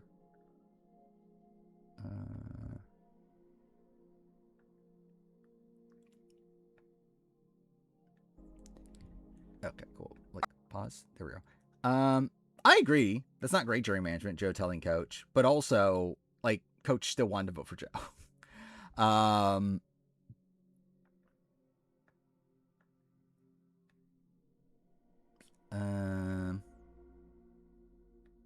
Actually, I guess we can keep chat on screen for this, right? So comments. Again, Dina should be top 10. Like we're not taking that seriously. Okay, this one's Angelina's probably too low. Jumper to Woo. Where's Angelina right now? I was thinking she was around Woo. Angelina is... Woo is here. Yeah, Angelina's above Woo. So, yeah. Yeah, that's just wrong. Okay, but yeah, this is the comment that I did see and I actually have thought through. yeah, shocked at how high Corinne is. She's never thought to win, pissed off so many people. Her camera own game is okay. Crazies are close to players like Drew and Shaheen, and above players like Savage and Sierra. Okay, well, first off, let's see where it actually is. I will say to that, okay, so Corinne's here. And I guess with this, okay, should it be... Okay, yeah, that should be fine. Okay, yeah, this. I don't necessarily disagree with the comment that Savage's games, well, actually, substantially, I think I disagree with that. But are Savage's individual games better than Corinne's? Maybe. And like I said this last stream that like if you put Corinne here, I think that's like fine to me. Also Corinne's in the same tier as Sierra at this point, but I guess whatever it is. But ultimately, I think this is about right though. Like generally, I do feel like this is about right for Corinne. I've like thought about it. Like I generally have thought about this last stream, and like processing it through my head, I still stand by Corinne is this high. I think Corinne is like, someone that I do think probably struggles to win the game. But I feel like that's still that's a lot of these people. Like, I think a lot of these people still very much struggle to win the game. But she's someone that is able to consistently like get into a majority alliance. Both times coming to merge with like a good chunk of loyal allies. I think was playing optimally to get to the end at least. Again, to win is a different question, but like at least in a good position to get deep both times. Like, again, had she come to merge with numbers in Gabon, I think she's in a good spot to get towards the end. Even in the spot where she goes out, like she essentially got Kenny to want to keep her. It's just that Kenny did a really fucking dumb thing and accidentally voted her out. And then second time around, again, I think she was playing optimally and trying to pick up the stragglers and whatever. So yeah, I think Corinne, yeah, it's like Corinne like definitely comes off as a worse player because of her confessionals and how she's like very like mean-spirited in the game. But I actually do think this is fine for Corinne. Again, I said this last stream that I think this tier could probably be here and like that would be fine to me. Like I think Corinne being this high is fine. I don't. I have no real qualms with it. In comparison to Sierra, I think the thing is that I think Sierra's probably I think Sierra's perceived to be a better player than what she actually is. I don't think Sierra actually is that good. I think is the thing, and also Sierra is also someone that is like inherent. Like, really, actually, has Sierra ever started in the majority? Now that I think about it, like she hasn't. She's literally never started a season in the majority. Unlike Corinne. Again, Corinne is someone that, like, every time she plays, she starts off in the majority alliance. Sierra has literally never started in the majority alliance. And really, it's like outside that, her games aren't that good. So yeah, again, like, I feel fine with this. Like, again, like, to me, it's like, I feel like the appropriate thing is probably just doing, like, moving Savage and Penner probably here. And I think this being a tier together is probably fine. But, like, when it comes to Corinne herself, I don't think this is, yeah, I stand by this. I'm not going to change that. That's whatever. That's also not relevant to this at least. But also, likely, no, sadly. Yeah, I'm probably not doing a dispatch review. This one I thought about too. I haven't, like, rationalized it within the list yet, but I have thought about this. I move people like John and Alec above Kara, but Kara's a better player and played a better game. I don't know if that's the case. I generally do not know if this is the case. Like, I don't think it's like a definitive no, but I don't know if Kara is a better player than John and Alec and played a better game. Also, it's like, I don't know. Is Kara's game that good? Actually, I want to see this right now. Where is Kara here? Like, I think I generally want to see where did I end up landing Kara. Because I have a person in mind that I want to compare her to. Where is she? Okay, she's here. Okay, maybe she's a tad low. But I think even where I do want to put her would still be below Alec and Yeah, it's to be below Alec and John Hennigan. And I think, to me, like, her versus John Hennigan, I think John Hennigan's just better. I really don't have qualms with John Hennigan.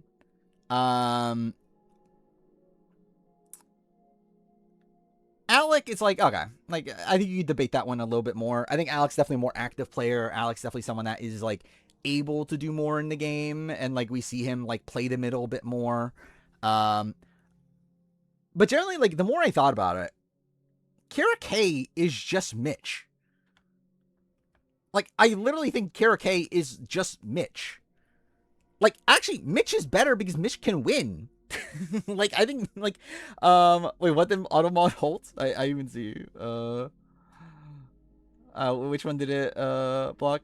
But yeah, it's like, Kara K, I don't think Kara K is that good. I think Kara K gets overrated. Like, Kara K was just there. Like, she didn't do much.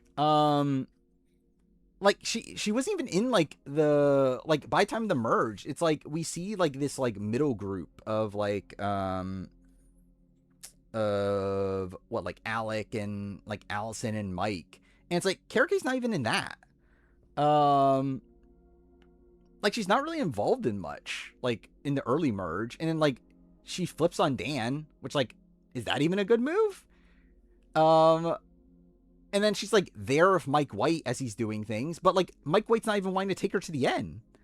The NT... What the fuck? Yeah, it was NTM. Like, why did I get blocked?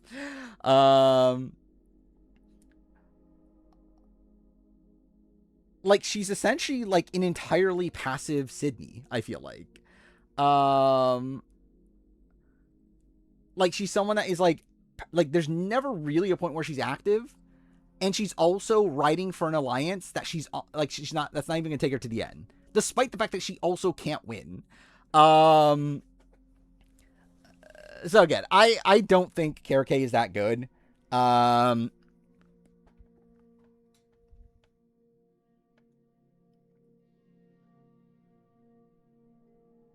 think this is fine. Generally, I think this is fine. I think, like, she's essentially like Kelly Sharbaugh that didn't get screwed. Like, Kelly Sharbaugh was about to be Kara K. If not, Kelly Sharbaugh would have actually gotten to the end and Kara K couldn't. Like, Kara K, like, again, despite having no win equity, didn't even have a path to the end. And that's really fucking bad also. So yeah, I fucking stand by this. Yeah, I'm stand by this. This one, okay, this one I think is, like, a fair criticism. Or a fair thing to point out. Again, most casts don't protect Dan Spilo. Being a perv equals horrible social gameplay. I agree with this, obviously. Most casts don't protect Dan, though. I don't know about that. I don't know. That's very debatable. I think most early casts definitely protect Dan. New Era, depends. Like, generally, like, the problem with like, with Dan, like, the massive issue around everything is just how bad was it actually. And the problem is that the IOI cast, the way they talk about Dan is as if Dan did nothing wrong. Like, from their current perspective, the way that the IOI cast currently talks about Dan, they don't think Dan did anything wrong. They think production just, like, fucked things up to where they made everything look worse than what it actually was. Like, they don't believe that Dan did anything wrong. To where, if that's the case, if that's how the cast feels, they are going to defend Dan still. Like, if you're friends with this guy and generally don't think he did anything wrong, then you're still going to be friends with him. Like, you're still going to defend him. That's just the reality of how things work. Yeah, like, like, it's like, even, like, with like, fucking Nick. Like, Nick Wilson. Like, obviously, Nick Wilson, terrible human being. No one fucking likes him. Despite that, Davey and Christian Hubicki are still friends with him. Like, this is the way it fucking is. So again, the fact that, like, most casts won't defend Dan, I don't know if I believe that. Again, if you're on the island with Dan, you're friends with Dan, and, like, you don't believe that he was actually as creepy as what they're saying, I think you will still defend him. Like, you will still be friends with him. That's the way this, like, that's how IOI worked out. That's how, like, this just works. Yeah, Angelina's still friends with Nick Wilson. Like, again, like, it's like obviously we're just in a very weird like political space where like it's very like people want to be very black and white to where like if you're like if you're liberal then you can't hate you can't like any like conservative, you're conservative, you can't like any liberal. The reality is that's not really how this works. Like people like again people usually take like personal bonds over like things that don't affect them is generally what happens more times than not. And again, should it be that way? No. Again, if I would I stand by Dan Spilo? No. But the problem is that most people would if they're friends with Dan Spilo. Like that's just how it goes. So I do think the comment that like most cast wouldn't defend Dan Spilo, I don't think that's the case. I think most would. If the same situation happened, they're still friends with Dan, like all this. If things played out the way it did in IOI, I think they would be defending Dan Spilo. But I do agree with the second point that that being a perv is horrible social gameplay. The question is how much did the cast actually believe he was a perv, especially by the end. Where generally the thing about Dan Spilo is that I think Dan Spilo had no win equity by the end, not because of that, but more so just because he was rich and everyone knew he was rich. Not even the notion that he was the pervy guy that like yeah, that touched Kelly or whatever. Last I've heard, they're all still friends with him. Last I've heard, they all still defend Dan. I don't remember where Dan is on this. I think I had him where Ben Katzman is, right? Yeah, around here.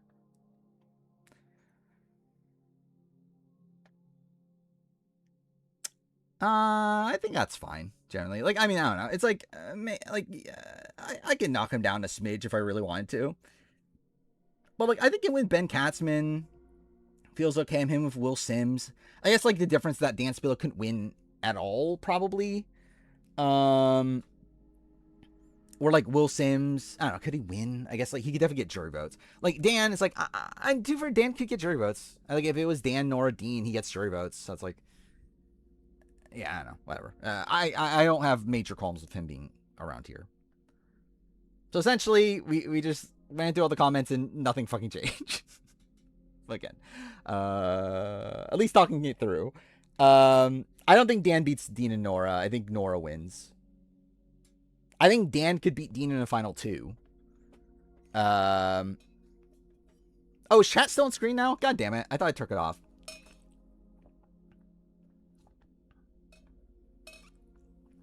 Okay. Now continuing where we left off. Is Mother of Sierra Easton number 312? Let's solve that right now. I don't know. Generally, I don't know. All right, what are we doing? This is the next tier we're working with. Let's see. So I'm trying to remember what this tier is here. These are players that, like had. Okay, I'm trying. Like I remember the Greg Noel parallel, in that they were never in like particularly good spots in the game, but they kind of had like potential. Like they had like ability to get people to like again like Greg had like good enough connections that were no one was targeting him early on, despite him not really being involved in the center of things. And then like he was able to like build a relationship with like Richard Hatch and that sort of stuff. Noel was also someone that like was never really like in the power structure of anything, but like still was able to like build good allies.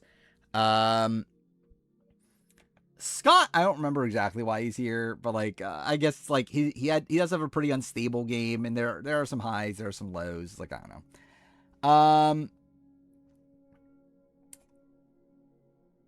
But yeah, all right. Well, what are we doing in this grouping here? Okay, maybe move up even more, I guess, just to remember like what also is up here. Like Krista Hasty, I think is kind of a weird one to assess. Where Krista like had allies, but she was also like so like she was in the majority on Drake, and she had allies, but like she was never particularly liked by the people outside of her core group. And I don't think Krista like had any real chance at winning. But also, yeah, she was willing to cut Rupert. And last chapter. Oh yeah, I forgot. I do want to play 007 First Light. That's the other thing that I've been debating playing. I kind of do have a timeline of like games I want to play, like by certain points. But yeah, 007 First Light might be one of those that I end up playing just randomly at some point. Anyway, she told Sandra to dig like her name. That's something. I don't know. I'm kind of like at this point, like whenever I don't buy a game at launch, it bothers me to buy it for full price afterwards. Like I feel like at this point, I have to like find it on sale, or else it's gonna bother me. But I think first time I see 007 First Light on sale, I'll buy it and I'll probably play it. But yeah, Hitman games are really good. I love Hitman games. I think 1 and 2 are better than 3, but all 3 of them are very good though. Yeah, Krista. She's kind of like is she like a Courtney Merritt style player? I do think she had good instincts at points in the game.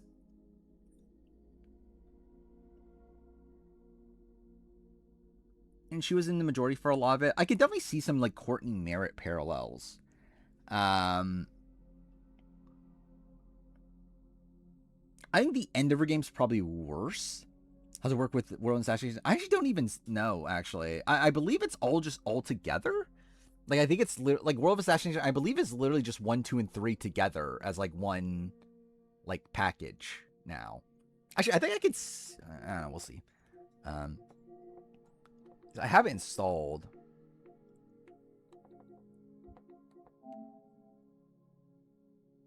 Oh, I need the disc for Hitman 3 to open it. But yeah, I believe it is just the first 3 games together. Almost got burnt out 7. Yeah, but like, to be fair, the reason they don't get burnt out in 7 is also because of her. Alicia? Where's Alicia? Oh, like here. Yeah, I think this is kind of fine. I think she has a lot of potential. I think the problem is like having her above this group feels weird just because like she also is like pretty dead jury wise. But I guess for these people were, and like maybe that's like more of a qualm that like I guess these people were also theoretically, I don't know, is Steve Wright too low? I guess Steve Wright, okay, the argument was that Steve Wright was not going for an endgame scenario where he would win anyway, right? Yeah, fuck it. Whatever. Yeah, I think this is fine. Yeah, I'll put her there.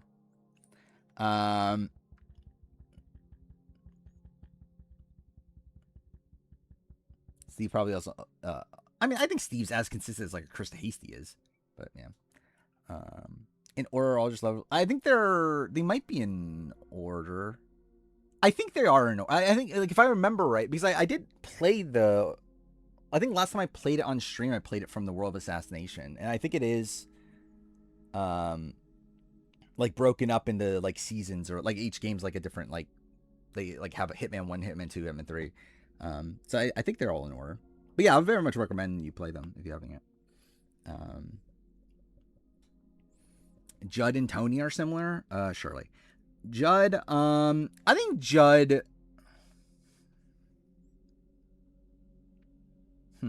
Judd, I can kind of see Judd and... No, okay, wait.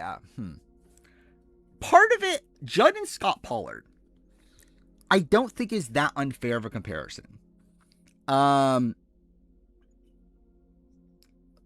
Judd had a real alliance for longer than Scott. Or like Judd was in the majority alliance for longer than Scott, I think is a better way to clarify. Where like Scott, it's like after the Nick Majorano vote. Like he's just on the outs the rest of that way. Like Judd is at least like in the majority, even when he's blindsided with the Jamie vote. Like that was a spot where they didn't tend to take him out. Like at that point, like he ends up being in the majority for the Gary vote. Yeah, like I think Judd was also like playing optimally in the sense that he was trying to go to the end of Stephanie. He knew he would beat Stephanie. So yeah, I think Judd's probably higher.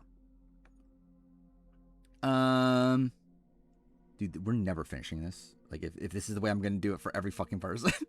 Like, this is never getting finished.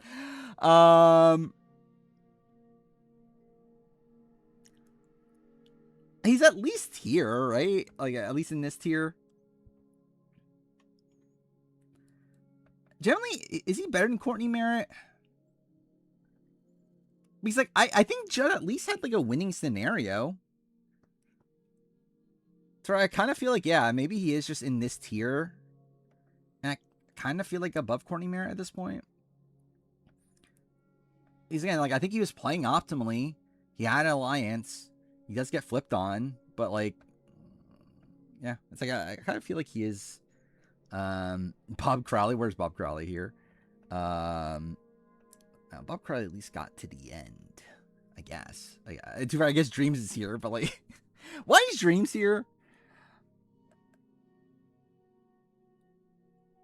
I think Dreams should be here, right?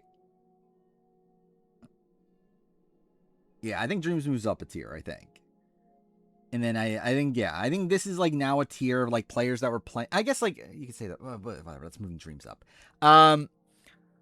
Yeah, this is a tier of players that actually, you can't really say that about Gretchen, and you can't really say that about Alicia. But either way, these three players at least are all players that were like playing optimally by the time they left, but like weren't like the biggest threats to win the game to begin with. Shane Powers.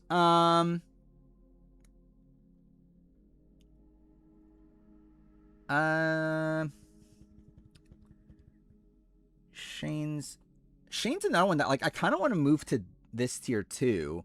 I'm debating on where though. Is he above? Like I had him above. Okay, cool. Didn't mean to hit the mic. I had him above Courtney. Or below Courtney. I don't know if that is right. Because like he beats Courtney. He also was like playing optimally. He was trying to get to the end of Courtney, who he knew he could beat. Yeah,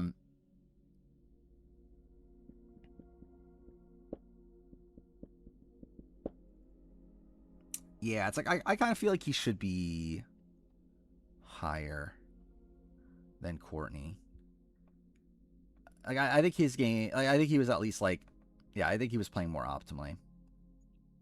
Generally, you could argue Shane and Judd. I forgot what was the reason I had Judd above Shane. I don't even remember anymore. Like Shane, I think the way I view them, I think Judd I look at as a more dynamic player. Shane is probably someone that's more like of a controlling sort of player.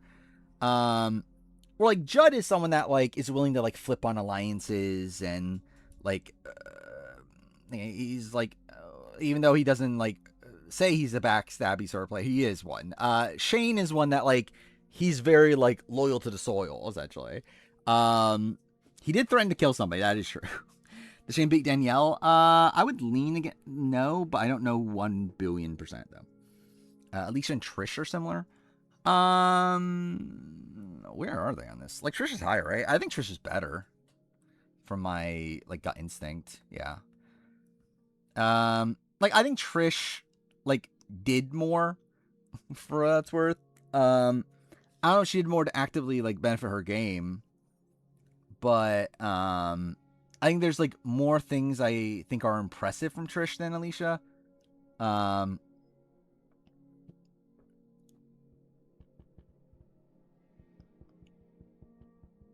am debating it though. Like it's like maybe it shouldn't be that big of a difference. That maybe they should be like same tier. It's not the worst thing in the world.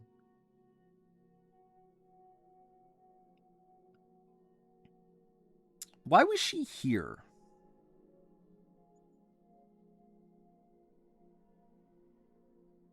Actually, yeah, I think she should be here, right?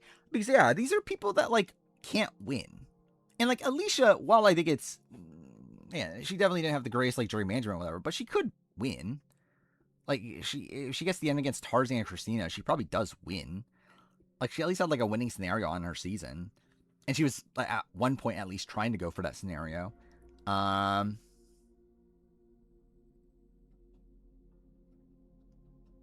I think that's fair. I'll move Alicia up. The other thing that I want to debate right now too, like since we're like debating these tiers, is Gretchen. Because I feel like Gretchen doesn't really fit. Uh,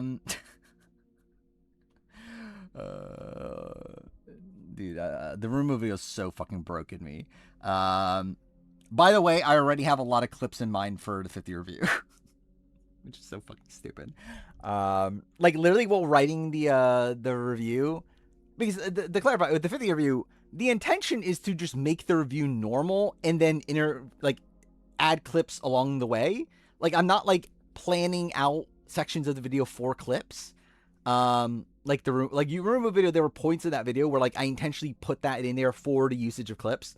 I'm not planning on doing that for the 50 review, but I'm already having like points where I'm writing the 50 review. I'm like, this clip would be so perfect here. So yeah, we'll see how that goes. What was I at again? Gretchen.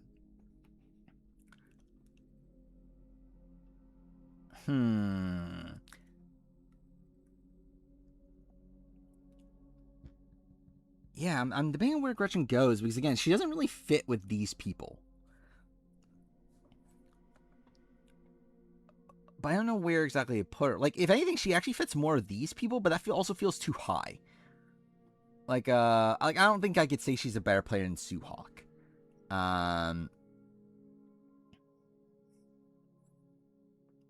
Trish from Panama, or fucking Terry Deet's wife. What?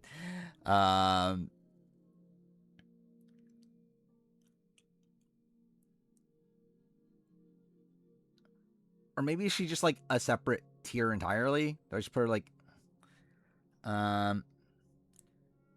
yeah, maybe it's that she's not much better than Greg. The problem is that she doesn't really fit into any of these tiers at all. Maybe she's like here. Maybe it's like a new, or maybe it's just this. Maybe it is just this. That she's just like one spot above Greg. I guess that's not the worst thing in the world either. Like, I think the problem with like this sort of grouping here is that these are mostly goats. Like, these are mostly people that like very much struggle to win the game. Gretchen isn't really that. Like, Gretchen's someone that if she got to the end, I think she would likely win. Below this is what we haven't really worked on yet. Like these people are all moving. But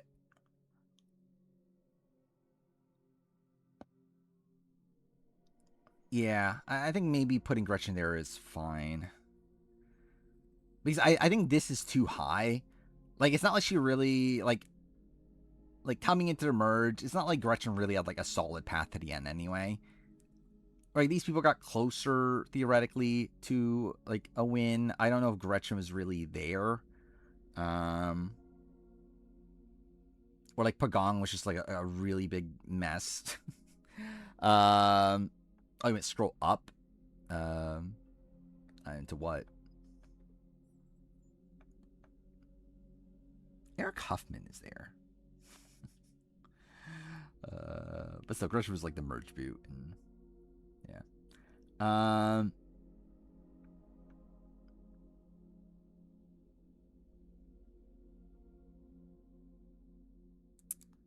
Let's see.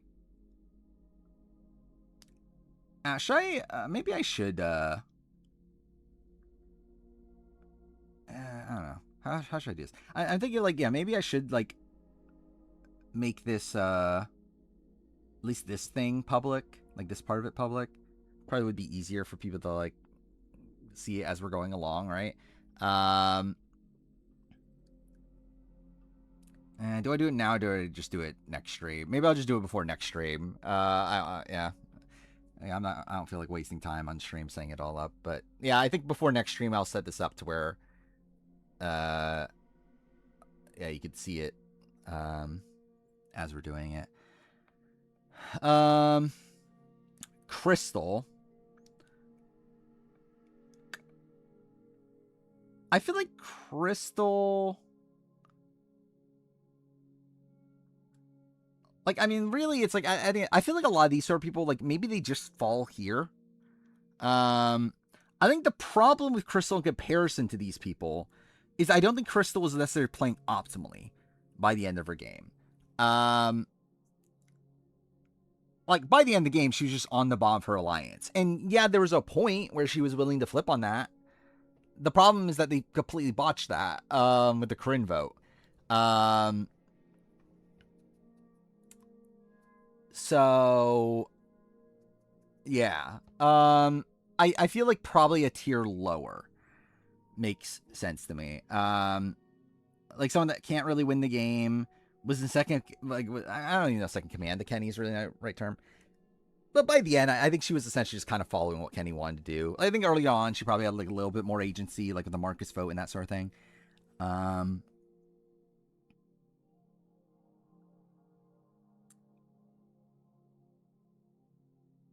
yeah, I think she feels closer to here. Does Crystal win a final 2 versus Sugar? I genuinely don't know. I know Sugar gets votes, but Crystal like probably gets what, like Kenny. Yeah, I think there's too many unknowns. I don't know, like where does Susie go? Susie might go Crystal over Sugar. I'm not sure though. I don't know where Maddie goes. Randy goes Sugar, I know. Corinne, I think, would quit the jury. I don't know. I generally don't know. I think that's but also like that was never happening. It was never gonna be a Final 2 anyway. But like, yeah, like I generally don't know who would win a Final 2 in that situation. Now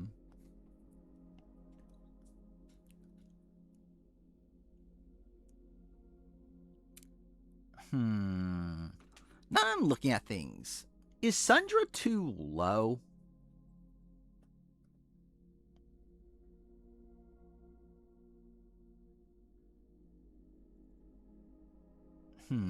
I'm kind of thinking, like, is this tier too low in comparison to this? Like, should these be switched?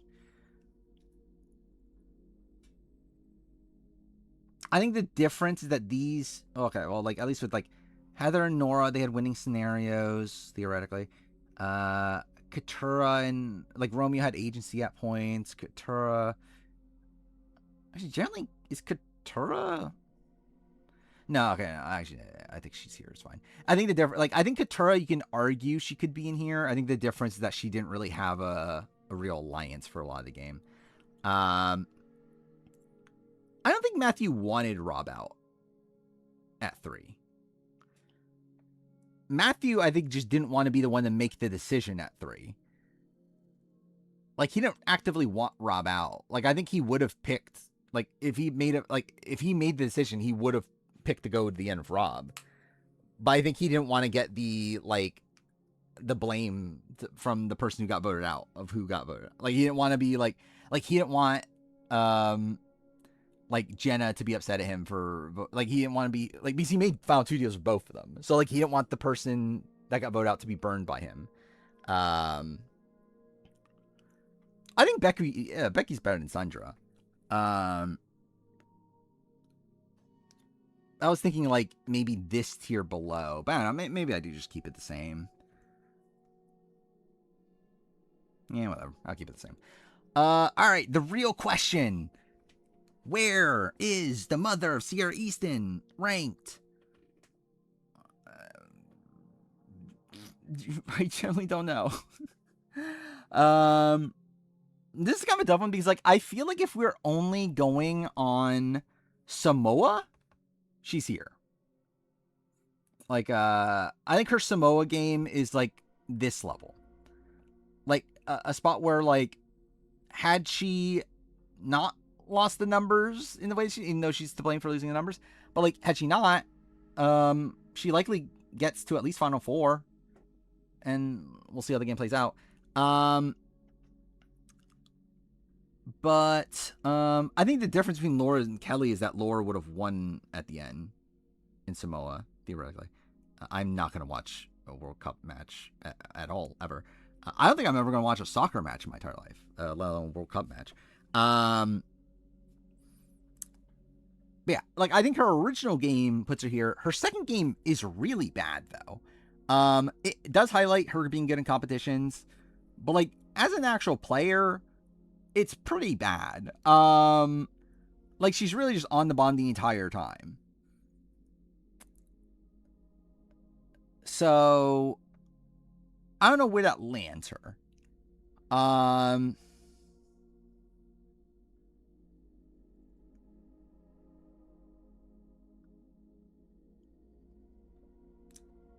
I can kind of debate like multiple tiers here. Like I can like argue her still being here. With that, let's maybe move up a little bit just to kind of get a sense of like who's higher.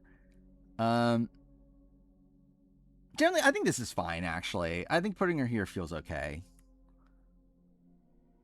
Because I think her first game's of the caliber of this, and like my opinion for her goes down for her second game, but maybe like her still being like right below Wu feels kind of okay. Like I think her being like in this kind of caliber, all these players are kind of shit. I mean, yeah, that's kind of the way it is. Yeah, I think Laura being there still feels fine. It does make me kind of feel like, is Scott Pollard getting like too low then? But I don't know where to put him though, because he is like he's a pretty big go, and he wasn't even really in the majority for a lot. Maybe Scott Pollard should be here. But he's like, yeah, I feel like this tier is just different. Like this tier isn't really Scott Pollard. Yeah, he was a dick. Maybe he's just a different tier. I think is maybe just a thing. Well, we'll leave him here for now, and then we'll deal with it later. Yeah, to be fair, there was a lot of pre-gaming with Blood vs. Water. Yeah, Jeff Kent. I think he's probably moving up. He probably is. Like, is he just here?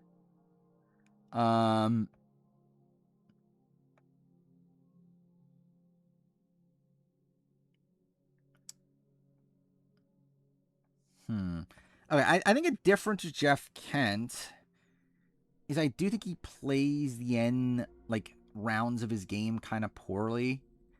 The beginning of his game's pretty decent though.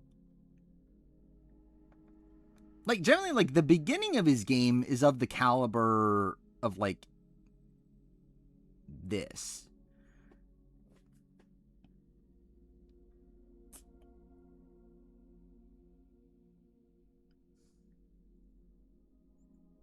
I'm kind of trying to see how this works. Like, because I actually feel like there's an argument that Jeff Kent should probably be closer to this, right? Yeah, Jeff Kent versus David Kinney. I think David had more of a stranglehold in the post merge for like a little bit, but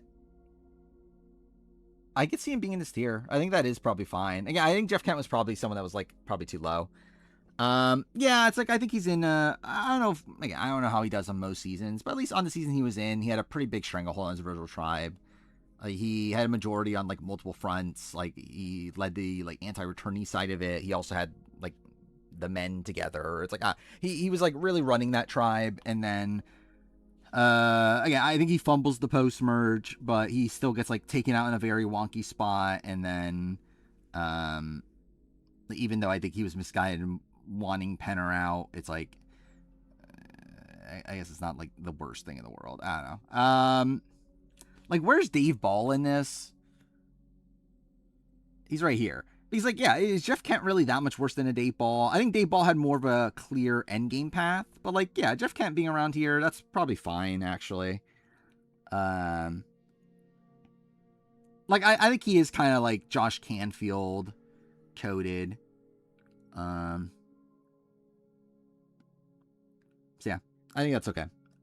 Again, I think I had him low. Too low to begin with. Chris Hammonds, I think is an interesting player. I think he's another one that probably will be going up.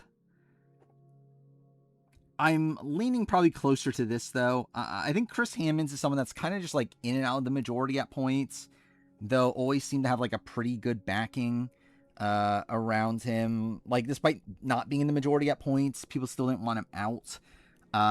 He comes to merge like in a pretty good spot, and then eventually gets outplayed. Um,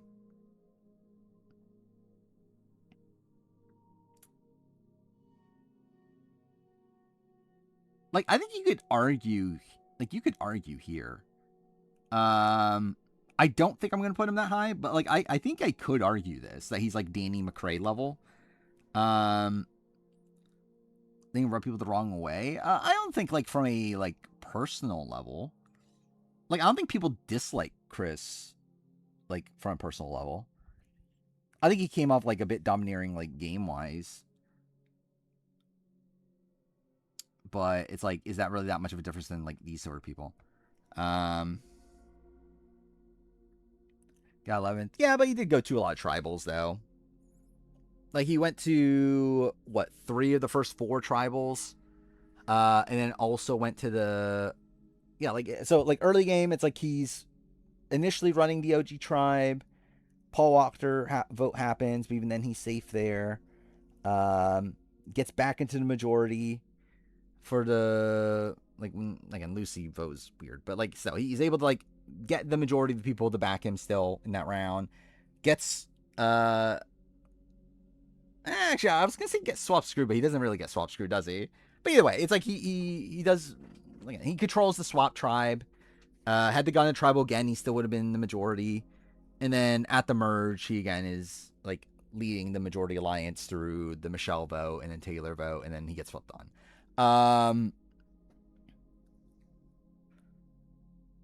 Man, it's still a decent amount of tribals he goes to. I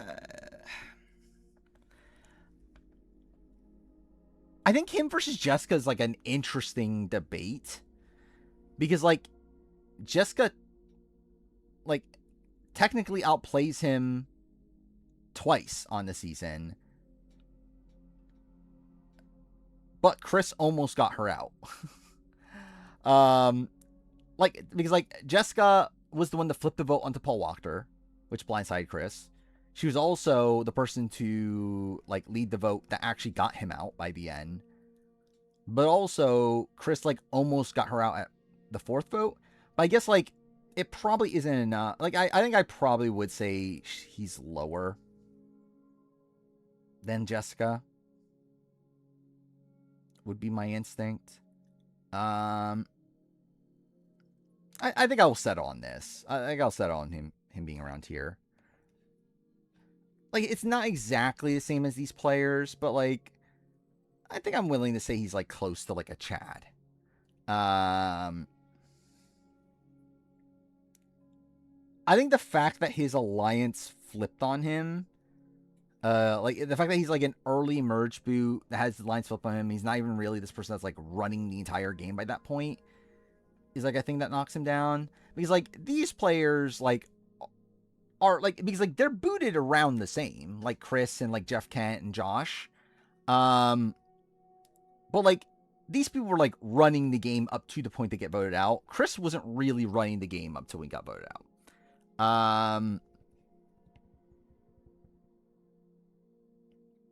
Alec.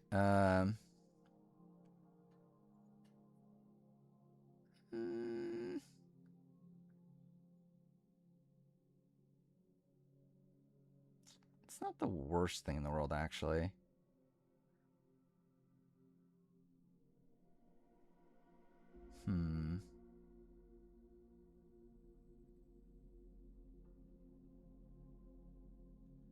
Yeah, I don't know. Again, the problem is that I just really could argue it like multiple ways with Chris.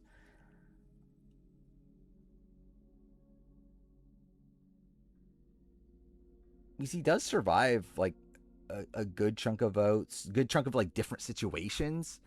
Because if it was all like votes within like one group and that group never changes, then that's not that like it's not that notable. But like it's a spot where like he again it's from his OG group that even there was a lot of like dynamic play there.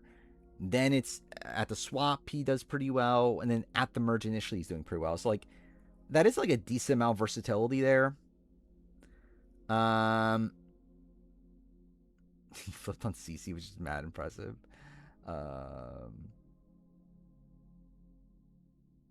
it's like I think okay, like because like genuinely at this point I kind of do want to put him here. I think the problem is the idea that he's above Jessica is becoming like a bit of a problem for me.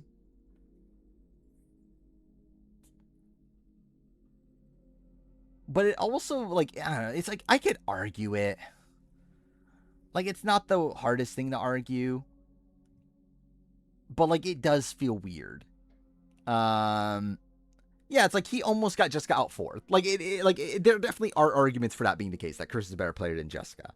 But it feels weird though.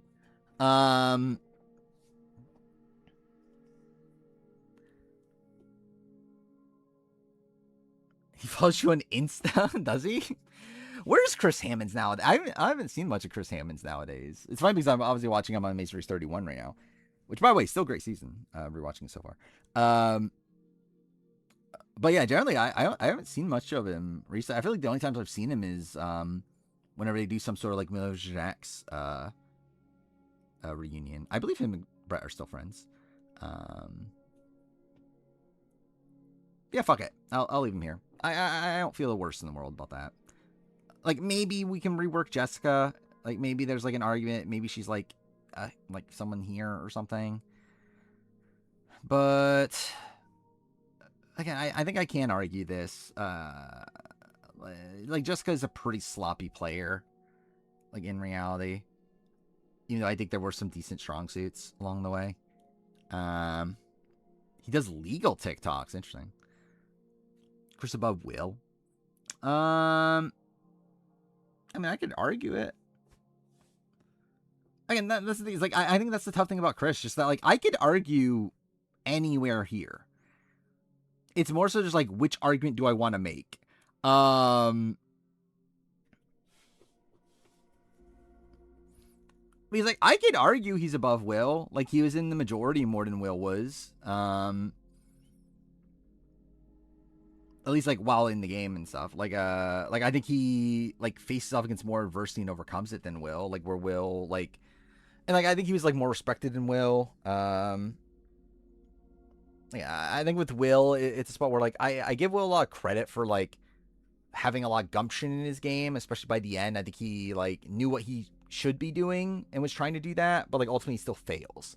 And he's really just kind of like he's kind of just there for a lot of the early post-merge. Will's voice is deeper, though. That is true.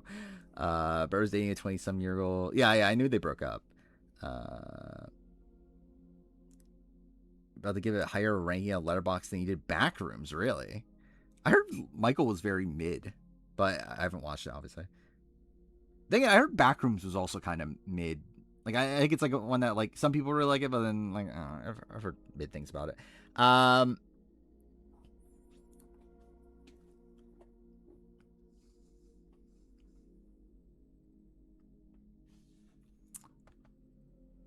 Maybe I do this though. Maybe I do this with Chris, and maybe Alec should also be here. Is kind of what I'm currently thinking. I'm currently thinking. Okay, yeah, is this what I should do? Alec. Let's see. Who else was not really... So, like, all... Yeah, okay. I think the rest of these are fine. Like, all these players are players that were running the game coming into the merge. And I guess, like... You could debate that. I know, because Alec was still, like, in a weird spot. Yeah, I think I'll put it this. These are a bit sloppier games. Like, John Mish, like, was in and out of the majority at points. Chris was. Alec wasn't necessarily, but, like, what the fuck was he doing and voting out Natalia? And then after, he was kind of in a weird spot. Danny wasn't as much, but Danny was not, like, as influential in the game as... Like, he was in the majority in the sense that he had to do with Deshaun, but he had, like, no actual influence with Deshaun. Like, Deshaun had the influence, Danny didn't. So yeah, I think maybe this as a sub tier feels better. Where like all these people were in the majorities until the merge. These people, you can make arguments against it. So yeah. Watch Backrooms gave it 3 stars. It's neat, but then it's giving much to chew on. I feel like that's the vibe I got. Is that I think it's like a cool like like concept, and like it's a cool for like a first time director sort of thing, like like good for a debut film, but not really like anything of like true depth. I've not seen Winter Spoilers for 51. I've not looked at the spoiled sub. I'm still debating what I want to do with that though, because I realize that if I'm gonna make the 50 spoiler video, I need to at some point. So I'm not sure what I'm gonna do for the long term, but at least for the short term, I'm not looking.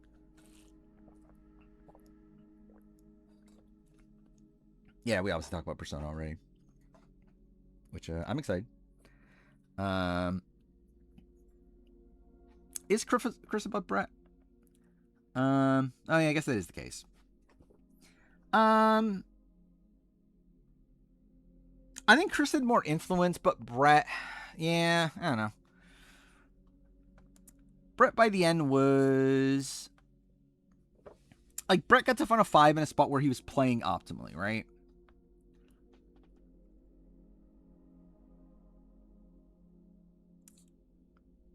He didn't really have much influence though, but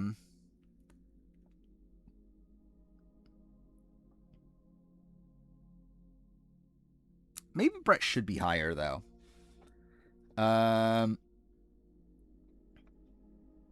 Like now looking at this tier,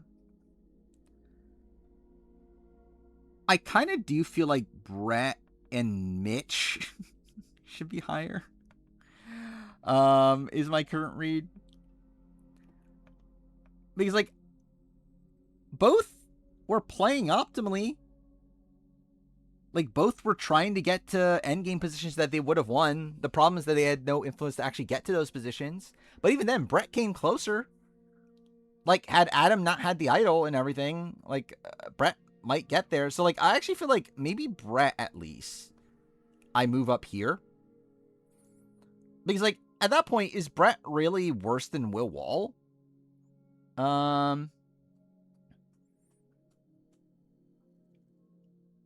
Yeah, it's like at that point, it's like I feel like Brett might even be above Will Wall in that spot. Like he actually, yeah. I think him being there is actually fine. Mitch, I think is the other thing we debate. I don't like obviously I was very annoyed with Mitch during the season, but genuinely like Mitch isn't that bad. Like it's like the problem again, in his own words, he should have made a move. Like I think that's pretty undeniable, right? Mitch should have made a move. But he still gets the 5. Pretty like pretty safe throughout a lot of that time. I shouldn't say safe. He's always like the backup target, but like so it's like there's worse. I would say he came like I think Brett came closer. That was a weird thing to say. I'm such a fucking child. Like literally, I laugh so loud. Like when in Life is Strange True Colors when fucking Ryan in the game says "come." It's so fucking stupid. But yeah, yeah. I think I'll probably keep Mitch here though. I think he's still probably like Debbie level. I think that's probably still fine. But genuinely, he might be towards the top of this tier, though, which is kind of funny. All right, where are we at now? Jessica Johnson. I think Jessica. Why won't this work? There we go. I think Jessica's just here, probably, if I were to guess. I don't know, maybe we'll think about more, but like I kind of feel like she is just actually really I think you could argue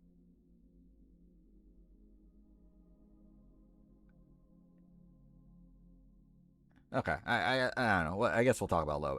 But like okay, I think she's at least here. Yeah, it's like I think her path like I think she had pretty good positioning within her group. Like if the healers had come into merger numbers, she had a pretty good shot. Like she was really like seemingly in the center of things for the healer tribe. the problem is that she is the merge boot, and like it's so far out. It's also a spot where like it's a 3-tribe season. It's not like her group was very likely coming to merge numbers anyway. Like where I mean, like I think it's a spot where I'm kind of leapfrogging these people that aren't like because like essentially I have this big tier of like goats, and like beforehand I had this like big tier of goats above the like players that have like good qualities, but like I think like okay, I think these are like players with good qualities, but like bad threat levels or like bad threat management, that sort of stuff. I think I've kind of just reversed on that. I think the players with like bad threat management are higher than the goats at this point. Anyway, yeah, Jessica, I think her early game's very strong. But again, it's just like there's not much from her in the post merge. Like I can kind of see like Charlie parallels. Yeah, she was taking on a safe vote. That's fair too.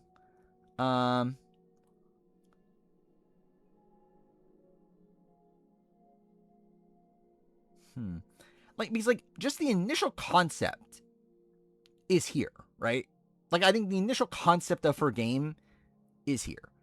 Like a player that gets flipped on around the time to merge that was in a good spot the entire game before that.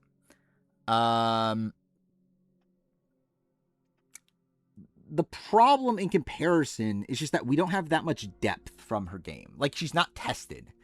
Like she doesn't even go to tribal until her boot tribal. It's not that different from Michael Snow. I think Michael Snow faces up against a lot more adversity. Like I think there's a pretty big difference. I have Michael Snow higher. Like I don't think that's like he's around here. I think there's a pretty big difference.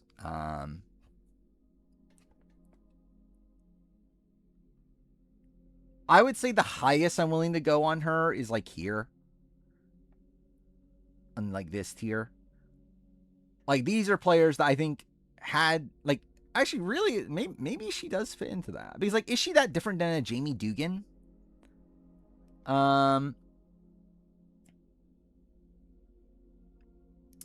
Like I mean Josh went to a lot of tribals is what I'm talking about with Josh.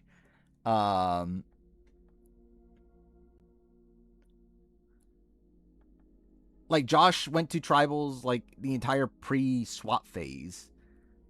And then in the post-swap, he was also in a spot where he would have been the majority. And it also would have won out on he would have gotten Jeremy out during the Julia quit round, at least. Which Justin we're talking about? Like Justin 48?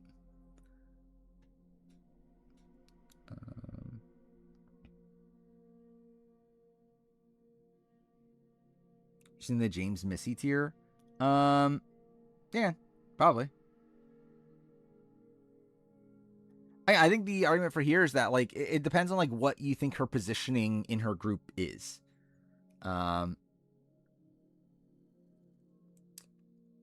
Where I think you could argue that her positioning in original tribe was good enough to where like she likely wins if her tribe comes to merge numbers. But yeah, I think the fact that like it's a 3-tribe season and there's just like so like again she never goes to tribal, that sort of stuff. I can't put her this high. I think that's too high. See, I think this is like an okay landing spot. I could also see this just because again it's like she's not like really tested. Okay, cool. I think those are the two likely spots. I think you could argue her versus Charlie. I think the difference is that she's more of the Marcus and the Marcus Charlie dynamic.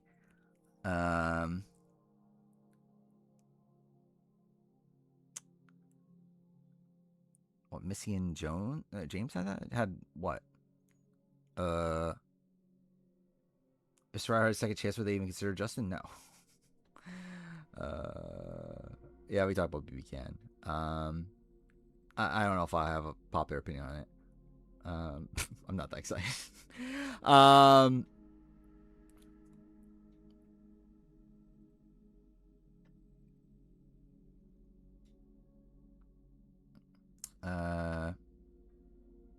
we're talking about Jamie. Yeah, I don't know. Is there a world where Jamie's just lower? I think like the fact that, like, because it's not even like she was that close to getting to merge with numbers. Because essentially her numbers by the time the merge was just like 3 people. So I think like Jamie being lower is fine.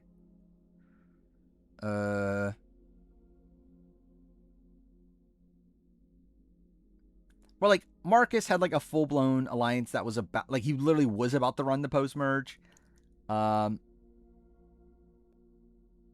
Austin and Nick and Brandon were like down and merged by 1. Like Jamie, it's like it was what, a 7-3. Coming into the merge, and it's like she also like lost Frosty, and it's like I think there's probably a difference there to where like maybe she should be closer to like here.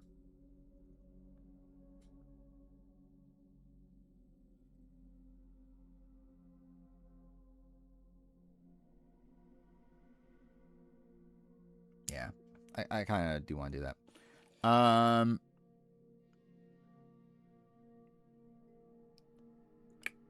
Where are we at now? So am I selling on Jessica here?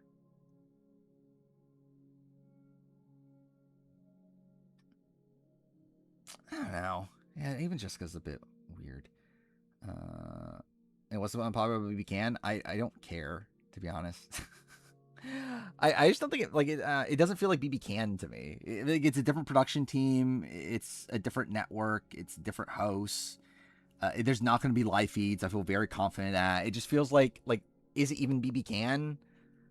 Like I guess like they're seemingly going to consider like season 13 based on the fact that they're like I believe they also bought the rights to the previous 12 seasons they're putting on their subscription service. So like it seems like this is officially season 13 as of right now. But yeah, I don't know. I just don't really care. Maybe I will when the season starts, but right now I don't. I'm also worried about like are they gonna make it like Survivor Quebec where it airs like every day? I don't know. We'll have to see. Show's really just Big Brother that happens to take place in Canada, kind of yeah. Like it's not going to be the BB Can that we know. Like it's again entirely different production team. It's the team that does Big Brother Quebec. It's like yeah, I don't know. Yeah, I mean that's the way it airs in most other countries. It airs like every day.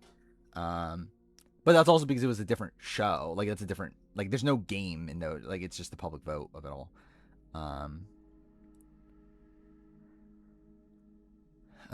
How's Justice Game different from Justin 48?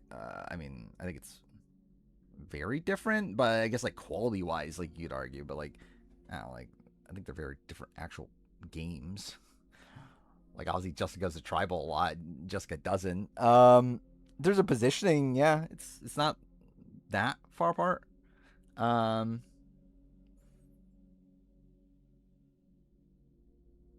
Yeah, I'm debating if Jessica's the Justin or the Cedric, actually.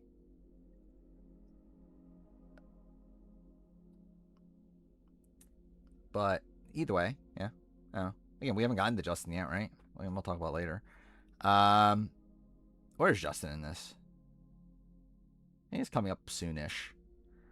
But I still not even sure I want to put Jessica here. I also kind of feel like I could put her here. Now,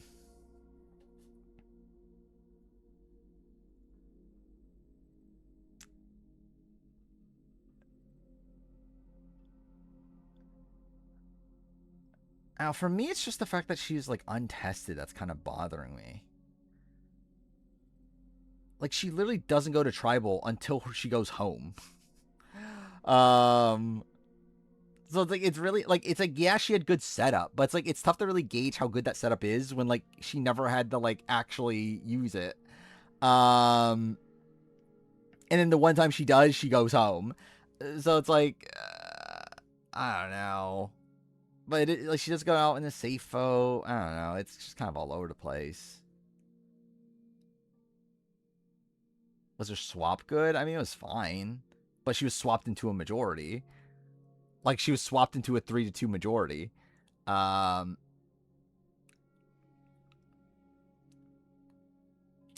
hmm.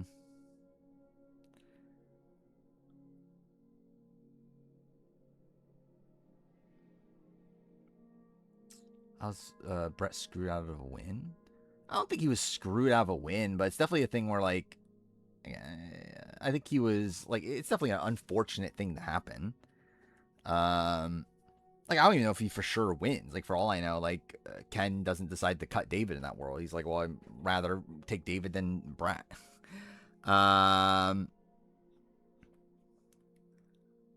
Let's say Jessica's like Nick Majorano? No, because Jessica was more, like, I think the difference between Jessica and Nick Majorano is that Nick Majorano was never in the majority. Or, like, he was never, like, solidly in the majority. Like, he was in the minority on the original Beauty. It was him and Michelle on the bottom initially. And then, even at the swap, actually, he was on the bottom with Michelle. And then by the time the merge, he ends up getting into bronze, and he was doing okay there. Where's Nick Majorano on this, actually? Have we gotten to Nick Majorano yet? I don't even remember.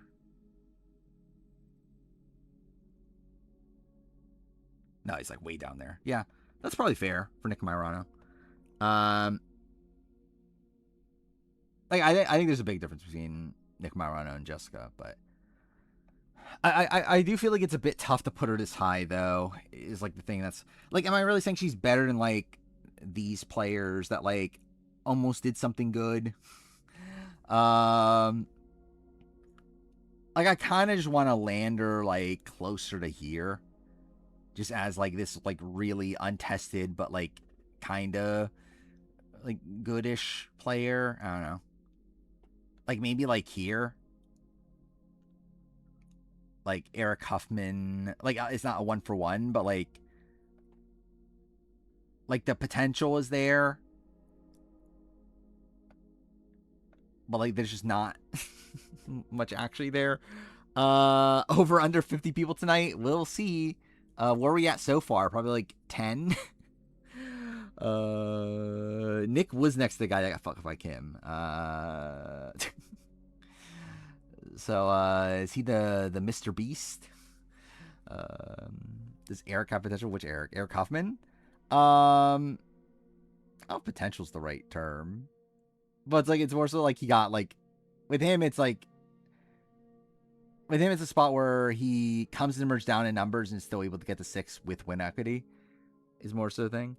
I see you later, Circle. He might get to the most average player. I can't wait. Yeah, what number we have to get to?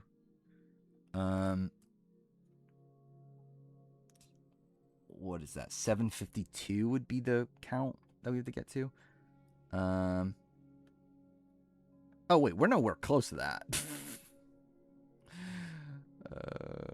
Oh yeah, it's this tier, right? AKA what I meant to be at the start of this stream. I don't know. We'll see. We'll see if we get there. Where did I land, Jessica? Here. I kind of feel okay about it. Like, I don't think these tiers are really, like, really, it's like Jessica maybe should be in, like, her own tier. I guess kind of what that's kind of why I feel like I'm landing on right now, is that she kind of feels like her own tier, just because of how untested she is. It's just, like, more so determining where that tier is. And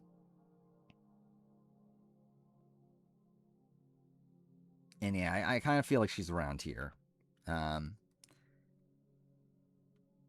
Is what I'm landing on. Eric Halfman. I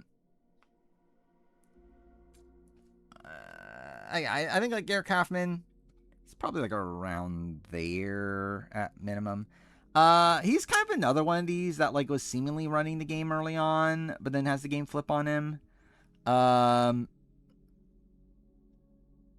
So like, I could argue this. He walked into a clothesline. What are we talking about?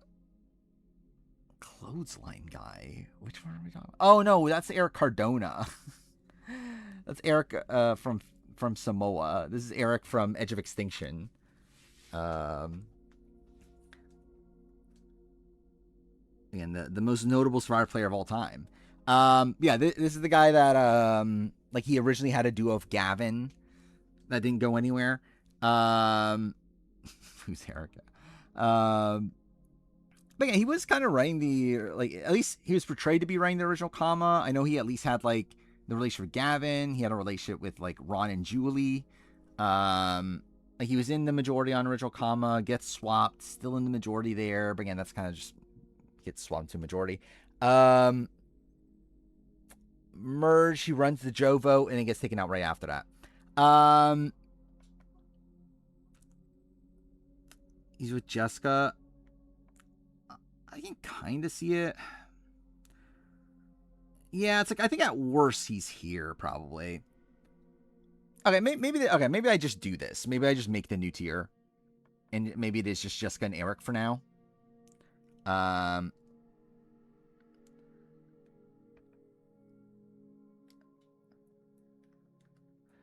I think you could even argue above or below this tier of Elizabeth, Colleen, and Eric.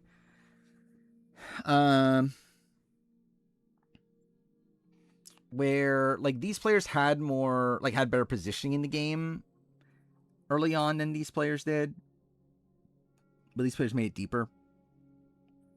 I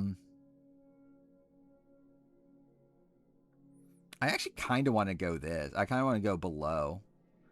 Because I actually feel like Charlie kind of feels like the transition. Dansville getting lower. Oh, thank God. Oh, is Ashley back on Twitter? Thank God.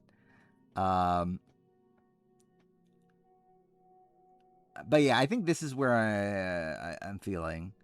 Like, I feel like Jessica and Eric kind of just feel like a better Charlie.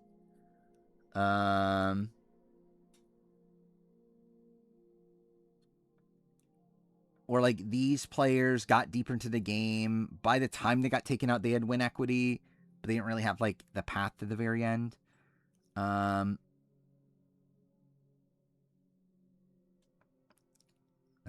I think that feels okay to me. Okay, didn't mean to scroll down that much. Who's next? Are we at Elizabeth? Okay. I thought for some reason we already talked about Elizabeth. Elizabeth?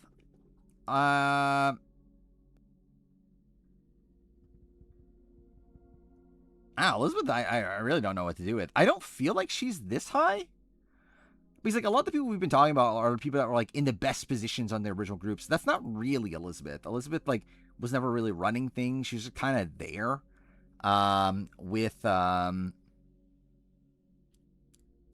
Yeah, it's like I think at best she's here. I guess she like theoretically had win equity.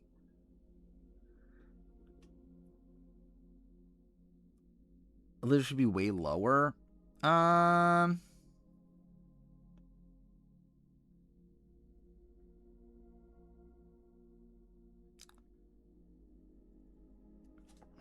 Where is Elizabeth right now in comparison to some of these people?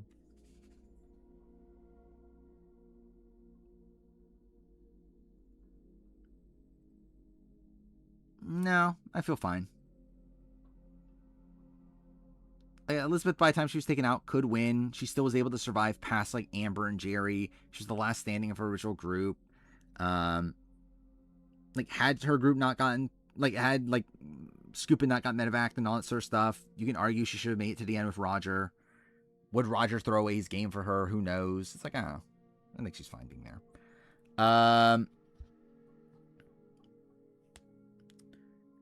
Should be above Eric Halfman. Who? Elizabeth? I think Eric did like better stuff early on. I think Elizabeth's a bit like I think Eric is more out in front. Elizabeth,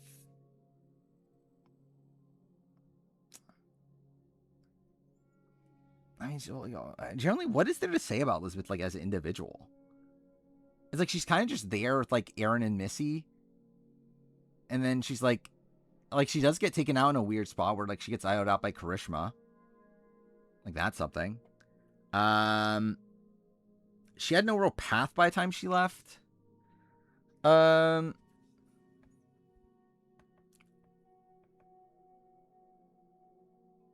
Okay, like part of me, okay. I think my debate right now is she here? Is she here? Or is she here? I think those are like my 3 spots right now. I like, is she here if like a Grant Matos, a Chad, and like I can kind of see that in the sense that like she theoretically had like a semblance of win equity, had some good moments in the game. It really takes the fall for like Missy's like misplay, but like ultimately there's not enough like there's not really enough gumption there from Elizabeth, but she does get taken out in a weird way. Putting her here.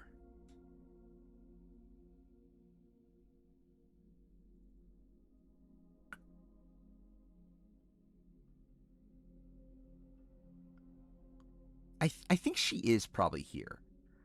I think the fact that she gets idled out of the game by the end kind of wants me to put her here. Because I think the problem with these people is I think they're always at like the bottom of their pecking order. Like Elizabeth was at the top with Aaron and Missy, even though I don't think she was like that active a participant in it. Like she was still like fine at that point. So yeah, I kind of want to put her here, at least. And then like this debate, and she gets taken out of a screwy spot. I think that would be the argument she should be this high. It was still a spot where like she was pretty like she was gonna go soon anyway. Like Jessica was in a spot where like had she not got taken out the rock draw, she's in a very good spot to win. Matt Blankenship, not necessarily, but I don't think Matt was the next to go. Like Elizabeth was still like the next on the pecking order. It really was just like she's gonna go eventually. Which I feel like that's kind of Liana coded, right? I actually feel like Liana and Elizabeth, I think that's actually kind of like okay. But yeah, her risking a vote is really stupid. Like generally that is really dumb. Like her risking a vote, thinking she could beat Boss Robin Fire is insane. But yeah, I think her for Liana, I kind of feel confident about that. Dan Rengering.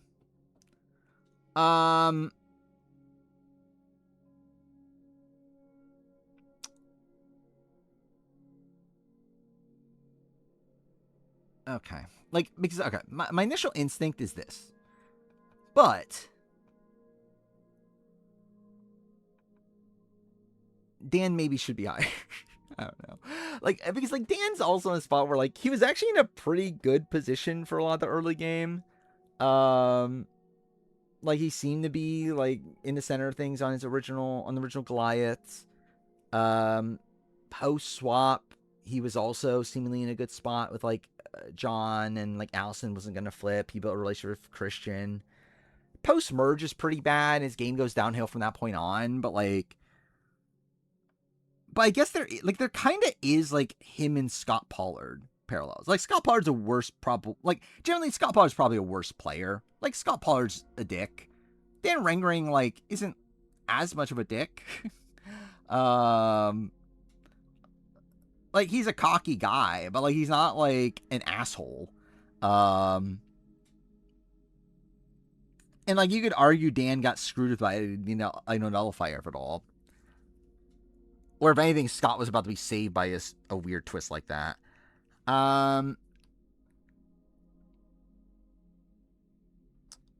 He likes pretty blonde women. That seems to be true. I do think having him like way above Kara K though does feel wrong. Is the other thing. But also, as I mentioned earlier, Kara K does kind of suck. But again, do I really want to say he's a better player than like Angelina? I don't know.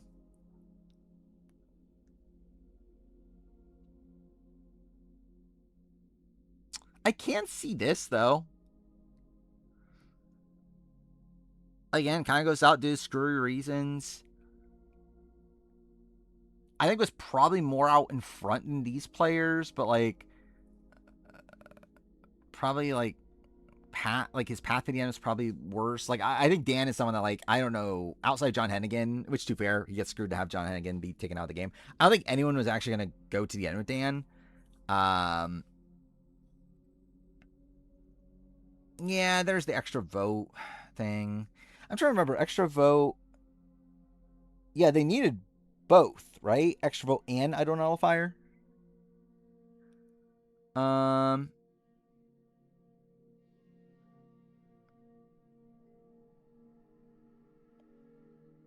I mean, I think at this point, this tier could also be probably broken up by this point.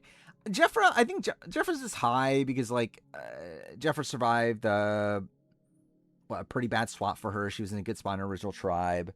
Post-merge, she's, like, in and out of the majority, but it's like, oh, she's okay. Yeah, he was aware of where the votes were going.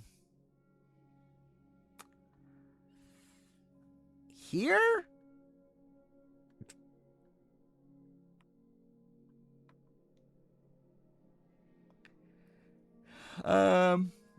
If not, actually, like, kind of, like, actually here? Like, actually with this more screwed over people? Which, again, like, a very weird, like, I don't know if that's exactly what I would call this here, but still, it's like, I think we're saying he was, like, fully screwed, I would say here. Maybe above Alec? I don't think I would say above Alec. I think Alec was in a better position the entire, like, pretty much the entire post-merge phase that he was there with Dan. Like, Alec was just Dan, but in a better position than Dan. Like, Alec even, like, went over Kara in the game over Dan. So it's like, I don't know.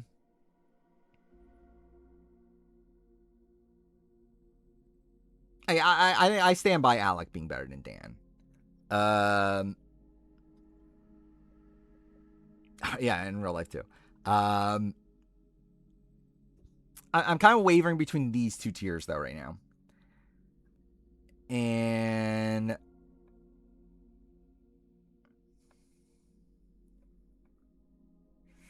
yeah, it's like I do think he just had no path. I think it's just the thing that's like kind of bothering me.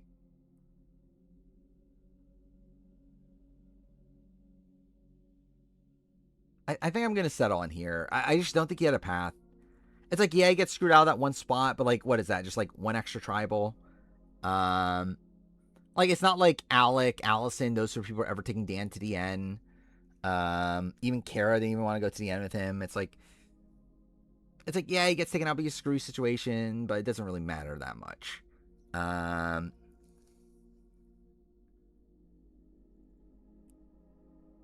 Yeah, it's like generally he should be here, but I also wanted to have him above Dan Spilo.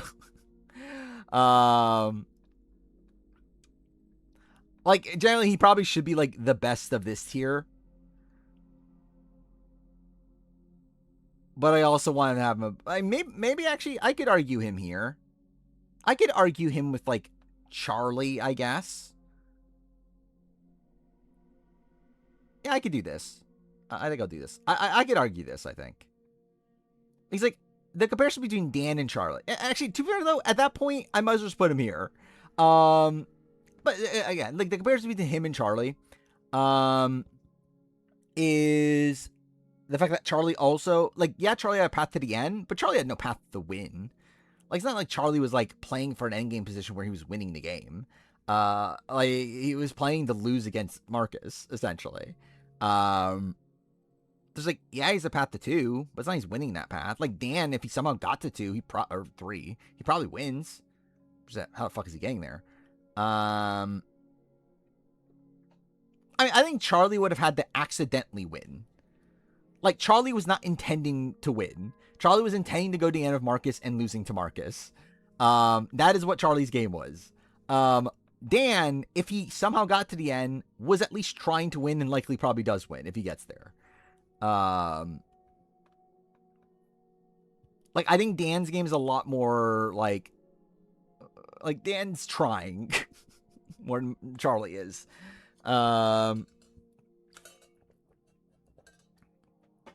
the big Dan Rengering debate.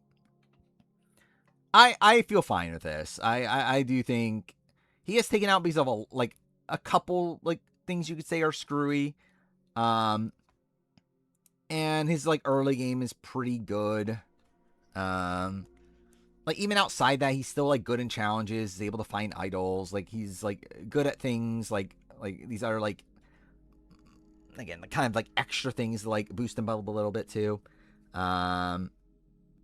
Where's Chris Underwood actually? Here?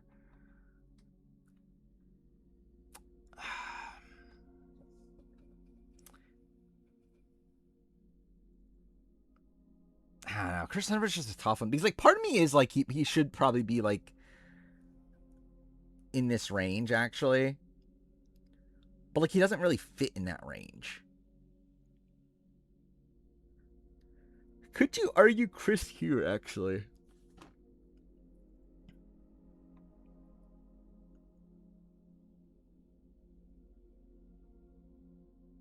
Like kind of a like because like I actually feel like I can argue Chris here. Because like in comparison to like a Jessica, I mean like, in comparison to Jessica Lewis literally does like almost get voted out early. But like even in comparison to like a Matt Blankenship, like even like Chris's vote off isn't horrible. I mean, I guess it is in the notion of like, why are you voting out like your strongest physical competitor in Chris Underwood?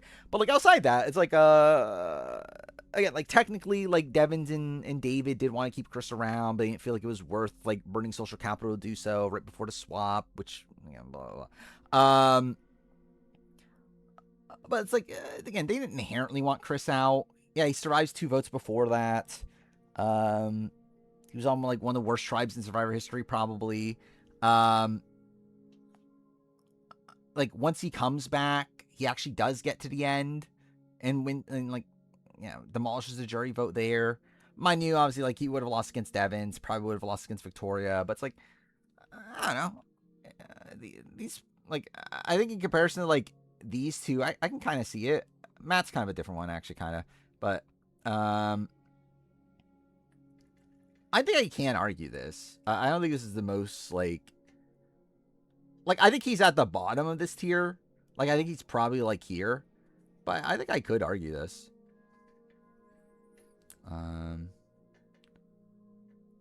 It's funny that one tribe gets Joe England, the other tribe gets David Wright. Yeah. I think to them they probably looked at Chris Underwood as like the Joe England for that tribe, right? Like in the comparisons. With the final 3 was Gavin, Julie, Lauren. I think it's between Gavin and Lauren. I don't think Julie gets any votes. If anything, it's a sympathy vote from like Ron or something. Actually, no. Ron has said he would vote for Gavin, so it's like, I don't know. It's like both get votes. It's close, probably. I think it comes down to final tribal, probably. Like, I think I would give the edge to Gavin, but like it's not like definitive. People from Edgewick Station looked at Big Dick Chris like problematic Joe England is a statement. Yeah. Again, just but Chris has a big dick though, so it's better. But yeah.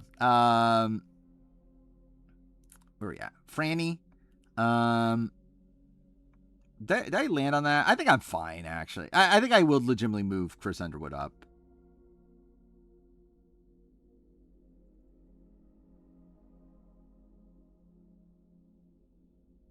I'm just looking at all the players that he moved up in comparison to.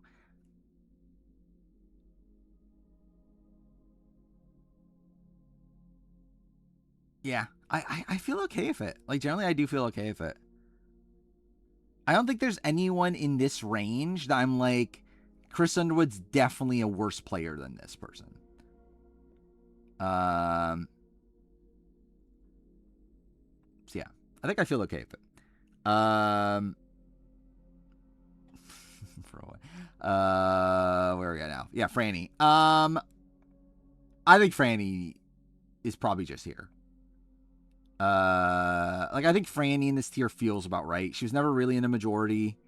Had to get saved by an idol. By Danny. Even then, had no like long term prospects. Like I think Herv Greg and Herv Noel just makes sense. I don't think that's the most egregious thing. Yeah, I think Franny has a lot of potential to move up if she were to play again. But I think the game we saw was just kind of bad. Fuck, I passed Hunter. Yeah, Hunter's here. Last person in this tier.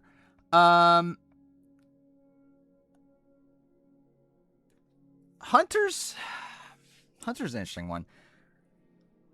I think you could I think inherently, again, he's at least here. He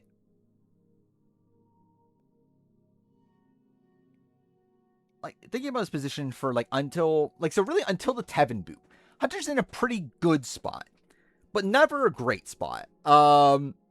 He's in a good spot in the sense that he's not in danger at any point, but also he's not the best positioned either. It's he's really kept alive seemingly by his relationship with Tevin. Outside that, it doesn't seem like he has that many close connections. But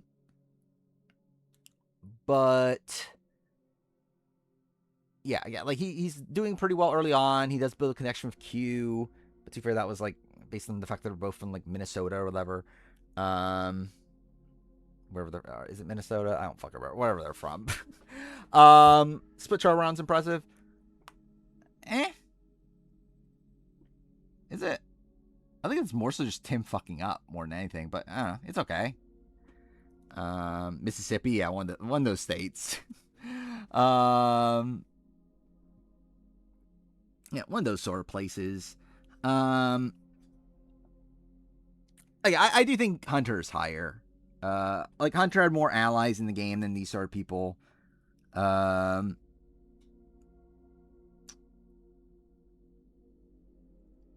His boot round though is really bad.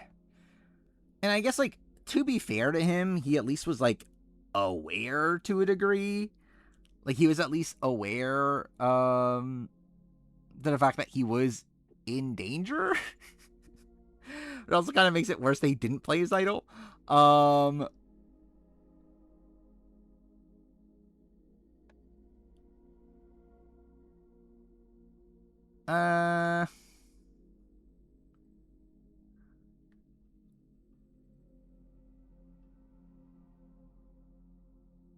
generally don't know where to put him. This is kind of a tough one, actually. I generally don't want to put him below or put him above Liz. I think is a thing that's on my mind. Yeah, I'm telling people an idol was also pretty dumb.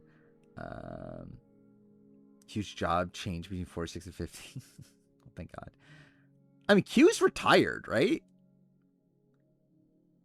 Isn't that in his bio? He's retired at 31 or something. Isn't he officially retired? When Q retired, I think recently, right? Within the last year or so. Yeah, seems like he's retired.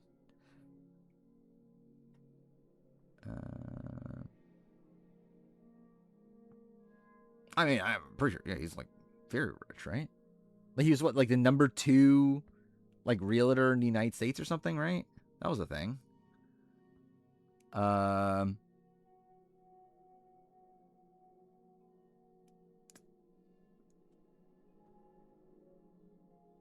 kind of want to settle on him here.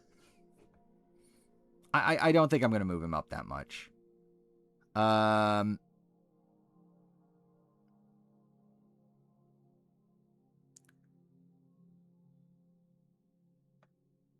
Generally, him versus Steve Wright. Is Hunter even better than Steve Wright? Just know he wanted to be before 30 for that bio, yeah. Yeah, he's probably pissed it was again at 31. How old is Q's literally at what, 32 now, right? I think he's a year older than me, which is insane. That like it is pretty insane thinking about like that Q is actually like not that much older than me.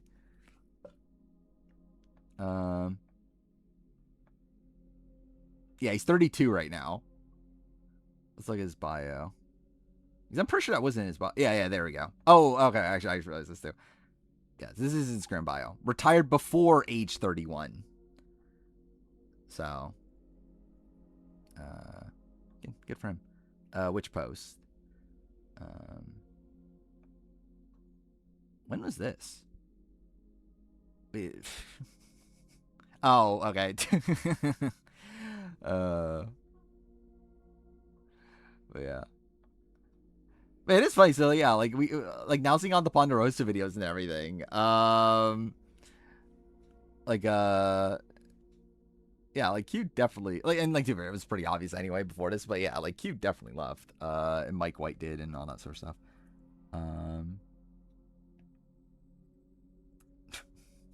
Thank God he gets that there. Where am I at? Well, I guess I need to switch put chat off again. Yeah, I knew it was.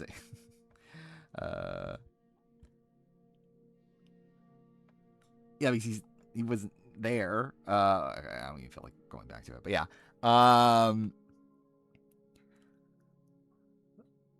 Where are we at? So yeah, where am I doing with Hunter? I kind of feel like this is even too high. Because like he didn't even get that far. Maybe I do just settle on here. Like ultimately it's like he's still what, 9th place in a spot where he had an idol in his pocket and like knew he was gonna be a target and like didn't play it still. And it's not like he had that grave of a position before that. It's like, yeah, he was in like, okay, he was like safe, but it's not like he was like running things. I can see the Steve parallel. I think that actually feels okay. The Steve Wright parallel, like he's the Steve, Tevin's the Mike Cheezel. I guess that's the comparison. But yeah, I think Hunter, he's somewhere in this range. I do think he's below these people though. Like these people at least like had a path to the end. Hunter struggles to get to the end. I feel like I kind of do just feel like he's here. I don't feel like he's that much better than these people. Like he might be at the top of these people. Okay, that's a phrase. But I think he's here. I don't think he yeah. I don't think he had much of a path to the end, and his game before that wasn't like, it's not like it was that good. This tier is also a fucking mess. Generally, this is the worst part of the entire player ranking because I feel like everything up to like probably around here is just a mess. I think once we get to this point, it's like it probably becomes a bit easier, and I say that and it's still gonna take forever when we get there. But this middle section of the tier list is just a mess. So yeah, we really gotta fix this. Stacy Kimmel. Okay, well, like, I guess we could try to do some parallels here. I don't know. Did we bother? What the section I just mentioned? We still have until around here. That is another 166 people. That's something. Courtney Merritt tier. I would say below. But I think maybe like in this range? No, I don't know. So, okay, Stacey Kimmel. Like talking about her game. Early on, it's okay. Like she's in the majority. She's like weird. Like she's like treating Dreams and Cassandra weird. Like there's weird stuff there. But it's like her early game's kind of like, I don't know, like just very mixed. And the problem with Stacey as a whole is just the fact that like Stacey was not particularly well liked. I don't think Stacey wins a jury vote. I think it's tough to see Stacey win the game. Like maybe if she gets the game with Cassandra and Dreams, even then, I don't know. Like she gets votes. I don't know if she wins. But also like problems that she's like on the bottom of her alliance. Like she sides with the Earl Dreams Cassandra alliance and she's on the bottom of it. Like she had the opportunity to flip the game, go with the Horseman, and then just doesn't. Yeah, against Boo, who knows? Maybe. Like I think she gets the Horseman votes at least. Well, I shouldn't say that. I think she gets Alex and Edgardo's votes. I don't know if she gets Mookie's, but whatever. Yeah, she created the concept of a safe vote, but also she pretty much told Yao Man that, hey, I'm voting for you and play your idol. Like she essentially calls herself out of the game.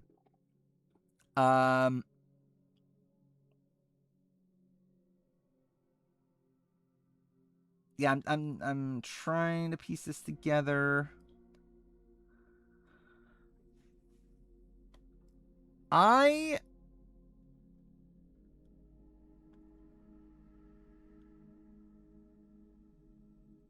kind of feel like here, maybe. I don't know though, because I don't even know if I would say she's a better player than like Sundra though.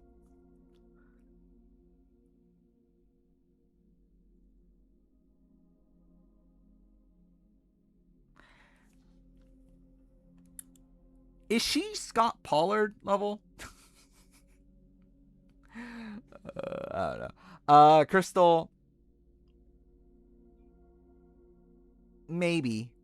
I can kind of see it. Yeah,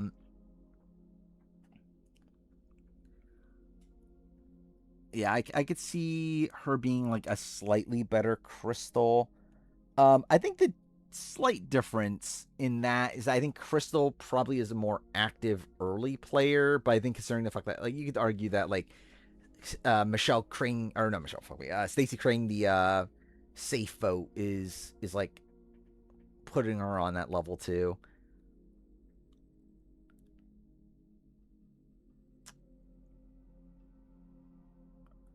Yeah, I don't know. I can see it. Ultimately, I feel like this is becoming kind of a fucked tier. Where like it's just kind of it's kind of a mess also, but like whatever. I can kind of see this. I think I'll still put below Crystal. Because at least Crystal was aware enough that she should flip with like Kenny.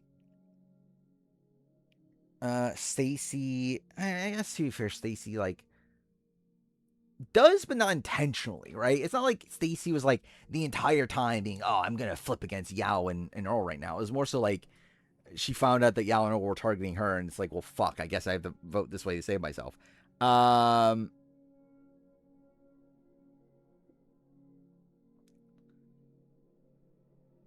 Yeah, I think this is probably fine. Maybe in retrospect, should these two be the tier below? Okay, what the fuck just happened there? Should Crystal and Stacey be here instead of here? I think that kind of makes sense at this point. From the be like closer to this tier. Because I think they're closer to like a Heather and a Nora and like these sort of people than they are to like a Michelle Yee and a Becky. So yeah, I think that's probably what I do there. Nyanka is a tough one. Okay, Nyanka.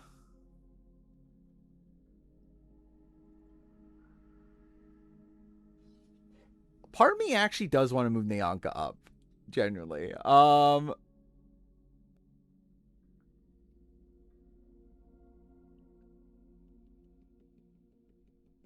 Teddy Ways votes for yeah, Lisi, probably.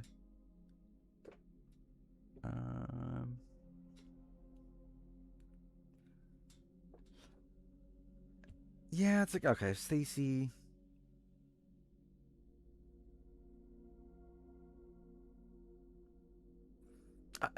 My bigger criticism at this point is just the fact that her endgame path is so bad. It's like people didn't even want to go to Yennefer despite her being like looked at as a pretty big go. Um,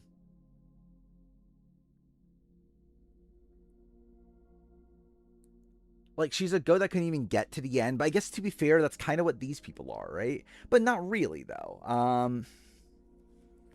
But like I don't know. I kind of can see like Courtney Merritt parallels too. But I feel like she's below Michelle though.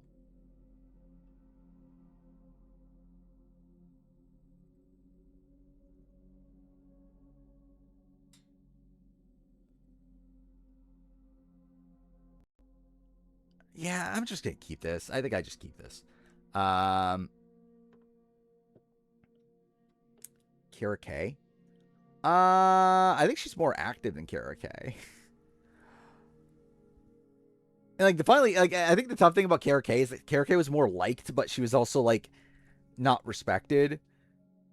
It's actually a weird spot where like I think if there was a final two between Kara K and Stacey Kimmel, Kara K probably wins more times than not.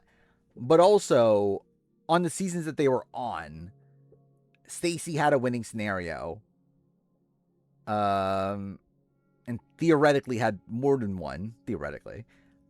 Where Kara had literally zero. So that does make it kind of tough there. Actually, I'm gonna try something here. Try to move some stuff around. Generally, like the problem of doing this stream, like especially with the fact that I'm like doing the play ranking and everything, is that I have to be in the same fucking spot the entire time. And like literally by the end of stream, like I'm literally in pain from just like staying in the same position the entire time. I'm literally trying to move everything around here, see if I could do some more comfortable spot at this point. Okay, I think this should be fine. Okay. So where are we at now?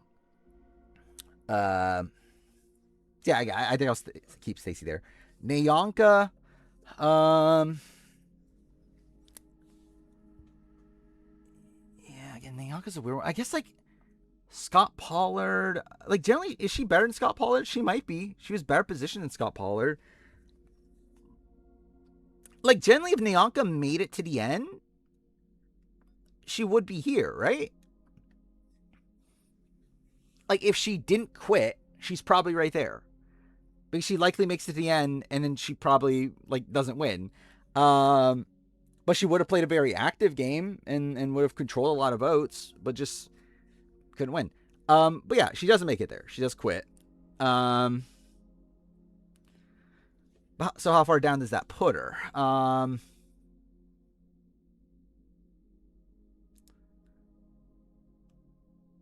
Because like she's still a very active participant in the game.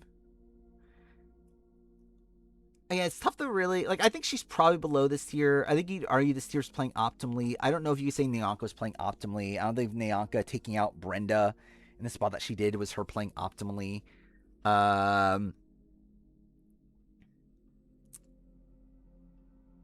So with Steve, because Steve kind of quit.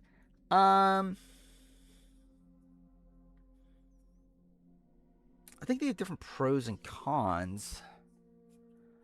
Like I think Steve is someone that like probably has like more actual game ability.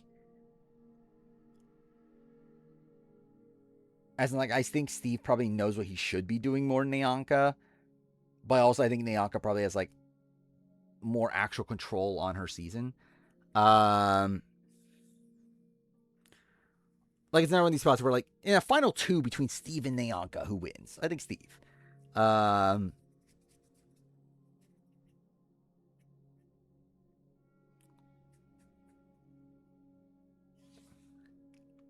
maybe here?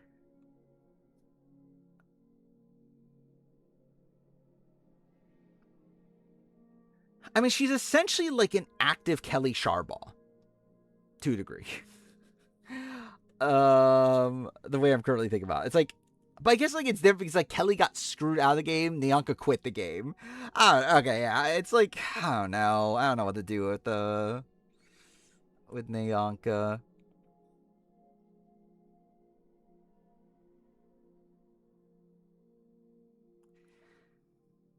Maybe she just is here. Maybe I just put her with like these people, like with the like she was with Stacey to begin with. Maybe she is just in this kind of tier. Now could we at least in different seasons be respected where Steve is less likely? So I'm not sure.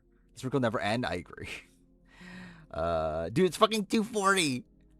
I'm still not even at the point where I wanted to be from last stream. Like last stream, I wanted to end here. It's like 2:40. I'm still not even to that point. I'm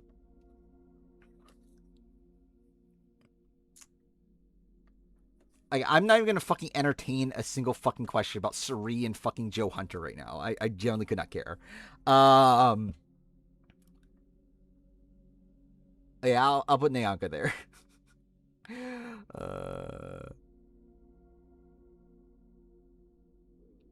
Yeah, I think the fact that I think if she didn't quit, she's higher. Like she's probably like around here. But the fact that she quit puts her probably closer here. Purple Kelly. Purple Kelly's probably somewhere around here. Like she's essentially a worse Kelly Sharbaugh. Like Kelly Sharbaugh, I think had a cleaner path to the end. Had what happened to her not happen. Kelly, like Purple Kelly, I don't even know if she gets to the end if she doesn't quit. She probably like she's such a big goat that she might. But like ultimately, it's like she wasn't even in a good spot by the time she quits. She's willing to cut Sash. I mean, that doesn't really mean much though. Again, like I don't think people respected her. She was already out of the majority by time she quits the game. And the only reason she would have been kept around at that point is just because she's such a non-threat. Actually, should I review Joe's movie or show, whatever it is, the Tyler Perry thing? That'd be very funny, actually. I didn't even think about that. That'd be very funny to do. Like I think she's essentially like I think she's in this grouping. Maybe worse even. But he's like she's one of these sort of people that quits. And also can't even win, actually. Like at least these are like people like Greg, people like Noelle, Franny, at least they can win. Again, she's like a worse Kelly Sharbaugh, where like I don't even think she had like an end game by the point she goes taken out. Also just being dragged to the end. Like Kelly like had a 4-person alliance that was planning going to the end. So I don't know. I'm just looking at the other people in the tier. Yeah, I would say she's worse than Kara K. Yeah, I think she's just at the bottom. Whitney Duncan is kind of a funny one. Whitney's someone that theoretically could have been a good spot to win, or not to win, to get to the end. Had was it her tribe got numbers after the merge? But again, I don't think Whitney was like that close to winning. I don't think like again who the fuck knows? Maybe she does beat Keith in a jury vote, but like I would not suspect that she would. And like I don't think she would beat like a Jim Rice in a jury vote. Like I believe her intention was to go TF Keith and Jim at the time that they got to merge. Yeah, she's the last person standing up for group. Realistically, and maybe this is a sign that maybe they're too high. Whitney Duncan, is there actually that much of a difference between Whitney Duncan and like an Elizabeth and a Colleen? I guess the difference is that like Elizabeth and Colleen were like loved by their cast. Whitney wasn't. I guess maybe, and like Whitney wasn't hated. Like within her cast, like people liked Whitney for the most part, but like she wasn't like adored. like, yeah, it's not because like I think it's like there's a good chance that Elizabeth and Colleen can win if they get to the end. I don't know if that's the case with Whitney. Like I think if she got to the end, she probably would be like looked at as a bit of a goat. But it's not impossible. Like I just don't think we have like the full information. Maybe it's like closer to a year. I don't know. She's also willing to cheat on her husband. Again, from what I understand, I believe they were already separated. By the time she filmed the season, but yeah. She's literally Kelly Sharbaugh. Yeah.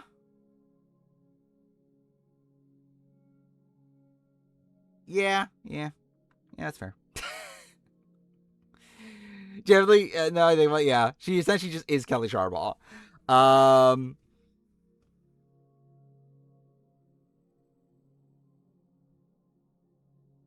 Yeah, I agree. I guess she's a Kelly Sharbaugh that slept with Dave Ball. I guess. Yeah, actually, yeah. Now that I say it, I think that's fine. Sebastian. Yeah, Kelly Sharbaugh and Dave Ball were a top, like a final two in the way that Whitney and Keith are. Okay, I'm saying that like Whitney slept with Keith, so we're saying that like Whitney is a Kelly that ended up sleeping with the person that is her ride or die ally. Okay, didn't mean to do that. There we go. Where am I at now? Sebastian Seabass. Generally Seabass is not that bad. I actually think Seabass is moving up. Where's Mitch? I think he's probably here. I think Seabass is just Mitch. Like, I guess Mitch has like more of a clear cut, like winning situation. Yeah, he at least tried to make a move at 6. Like if Dom and Wendell didn't have as many advantages as they did, it's like Seabass probably does have like a cleaner like path to the end. I think the thing about Sebastian is just like I don't think like because like Mitch clearly wins against Joe and Eva, like he clearly has a final 3 that he wins against, and he was trying to get to that. I don't know if Sebastian necessarily does. Like thinking it through, like he loses against Dom and Wendell. Laurel is like, I think that's a very rocky jury vote. So what? Him, Angela, Donathan? I don't even know. Like I think Donathan probably picks up the Malolo votes in that spot. He might win. I don't know. He's Dan Spilo? I don't think he's Dan Spilo. Like Dan Spilo was like had a clear path to the end.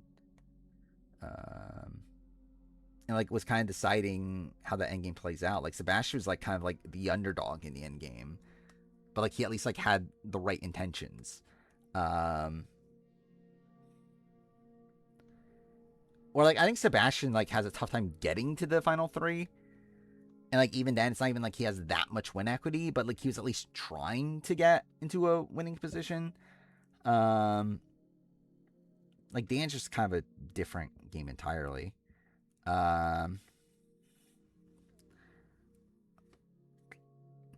I think by that point that's too high.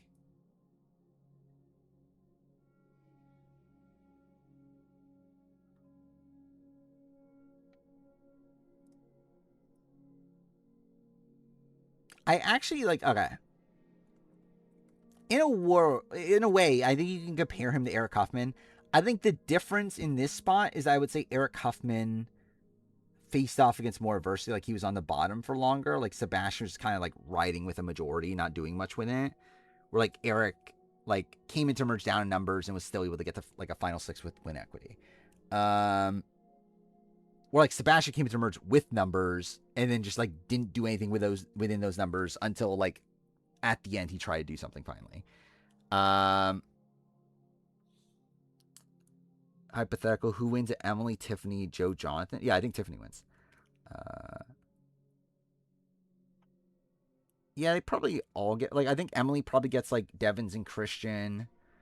Um, Joe, Jonathan, like whichever one Joe and Jonathan are there, probably get the Zoom Alliance votes, and then probably Tiffany gets the rest.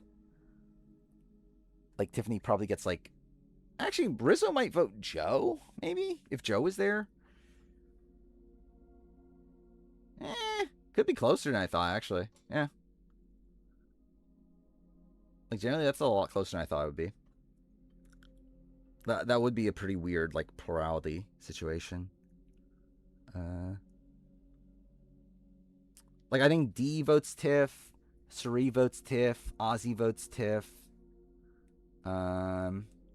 Rizzo, yeah, again Rizzo might vote Joe if Joe was there. Yeah, it's like there could be a world where like practically Rick and Christian maybe don't vote Emily in the spot that they think that they're like they're deciding the winner. Wait, I think they would vote Tiff over Jonathan and Joe probably. I think Emily would vote Tiffany over Joe.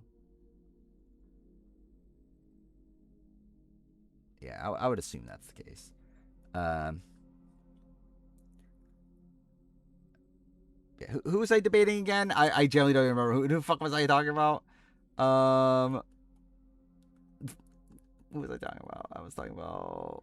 Oh, Seabass. We were talking about Seabass. Dude, okay, this is actually a terrible spot. I'm literally hitting my head on the... Okay. Whatever, it's fine. Sebastian...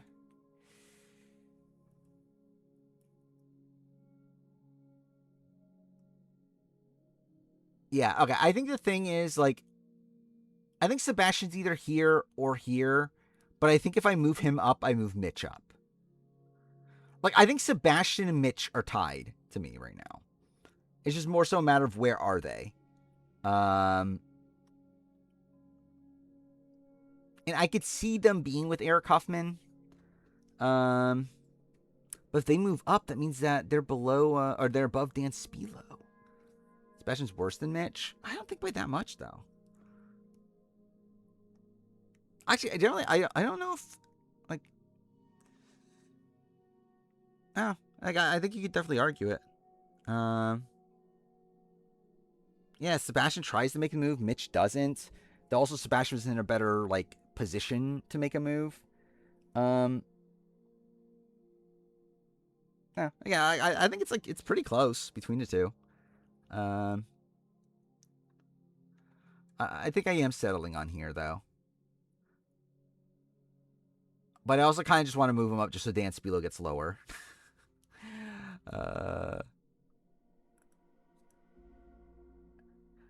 I think the problem is that, like, Sebastian's not really this, right? It's like, that's not really the same. Like, these are all people that were in the minority. Mitch might be more likable than Sebastian. Yeah, I think it's probably the case.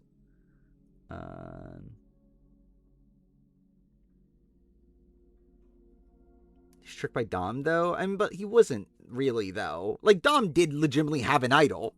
Like, Dom did have an idol that he could have played there. Like, it's not like Dom had absolutely nothing. Like, Dom had an idol. He just didn't want to play his real idol. It's just that Dom was pretending he had two idols. But, like, either way, Dom legitimately did have an idol that he could have played in that spot. So, like, it's still a spot where, like, Sebastian has reason to not go through with the plan if an idol is going to be played there.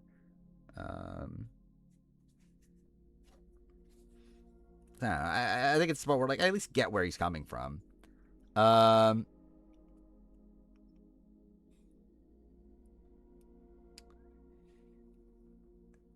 Yeah, I'll just leave him there for now. I could see a world where, like, by the time we put it all together, I move him up here, but I think for now I'll leave him there. Toy fault Sebastian for being attracted to Tori's personality? 1,000,000,000%.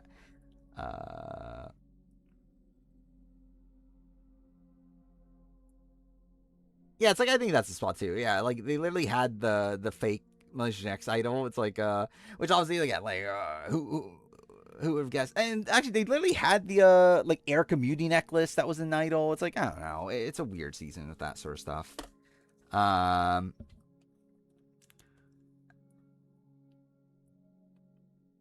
and his extra vote doesn't matter anymore, right? In that spot, like at that point. Oh, yeah, the stick. Yeah, stick became an idol. All right, Donathan. Um, Donathan, I kind of want to put here actually. Like Donathan kind of feels like Courtney Merritt, like Crystal, like where, like I think ultimately he was probably a goat. Like I think Donathan probably has a tough time winning that season, but I think he was at least trying.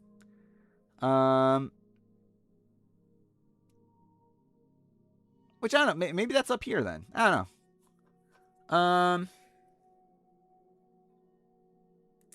I generally don't know if the jury was respecting Donathan. It didn't really seem like it. It seems like he was a likable person, but people didn't like respect him.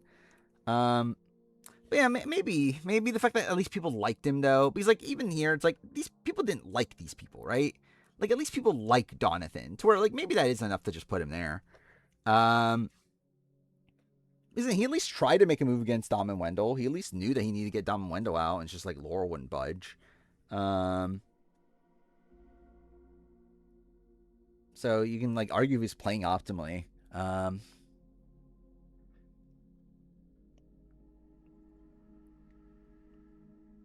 Angela, Sebastian, Laurel, final three, you were saying? Would have more faith in Wu? Maybe. I mean, Wu is just a bizarre player because like Wu had the win in his hands and just didn't do it. So it's like this bizarre thing where it's like he almost won, but he really fucked it up to not win. Donathan against them. I think Donathan. I think it's one of these spots where like we need to know the specific situation because like okay, so like Donathan, Angela, Sebastian. Against Laurel, I think he just loses. I think all the votes that he would get go to Laurel, and I think Laurel just like Laurel just wins. Like I think it's a spot where like if Donathan were to like almost win that situation, he wouldn't because like the votes would just go to Laurel instead of him. Like Laurel was a bigger jury threat than Donathan was. So I think his chance would be Donathan, Angela, Sebastian, which that's one where what Dom and Wendell probably vote Sebastian. Laurel votes Donathan.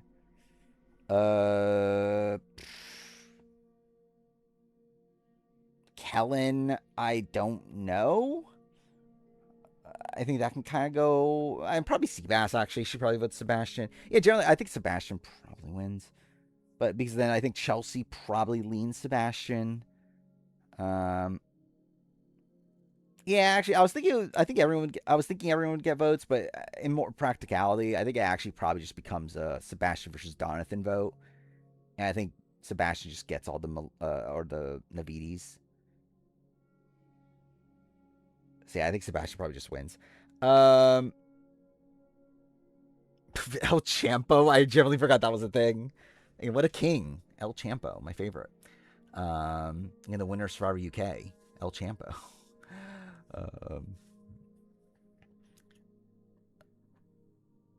Where did I put Jonathan in here? Yeah, I don't know. I guess.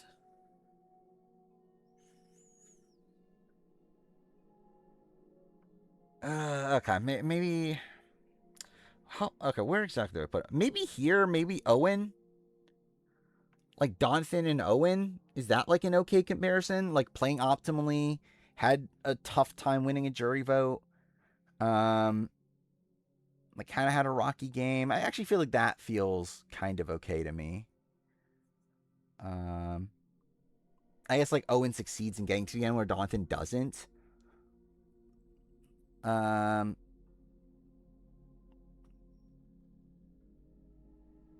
But yeah, I kind of feel like Donathan there. I mean, like, I guess maybe you could even argue, like, Donathan Scout. Like, Scout and Cassandra versus Donathan. I think that feels okay, too. Yeah, Lee from Survivor UK.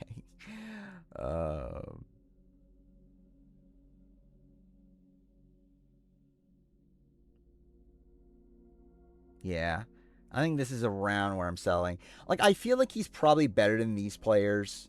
He was at least liked and respected more than, like, a Sue, a Philip, and those sort of people. I think he got closer to getting to the end than these sort of people who didn't really have a path to the end. And yeah, I think he probably settles with these sort of people. I mean, Scout had win equity as in she can beat Twyla, like one of the biggest jury goats in the history of the show.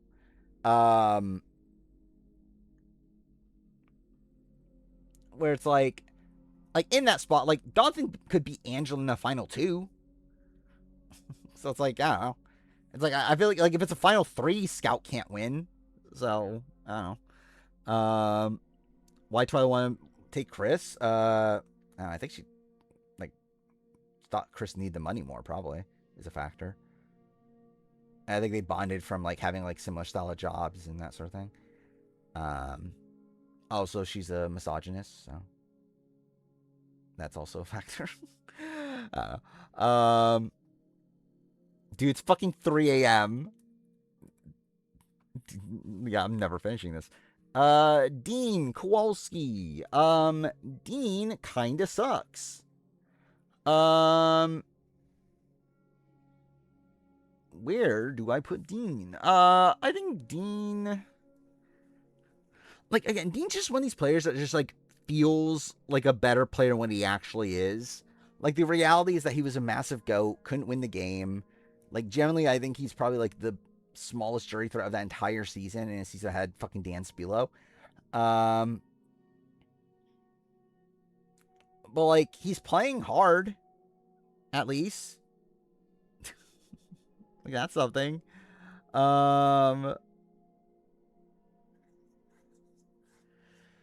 But, I mean, is he Donathan, though? Because, like, if he was Donathan, he would have tried to take out Tommy. Like, instead, he wanted to actively go to the end of Tommy. Like, that was his, like, ride or die ally. He wanted to go to the end of Tommy. Like, if he was, like, actually Donathan, he'd be like, I gotta get Tommy and Lauren out. But that was, like, never his, like, mindset.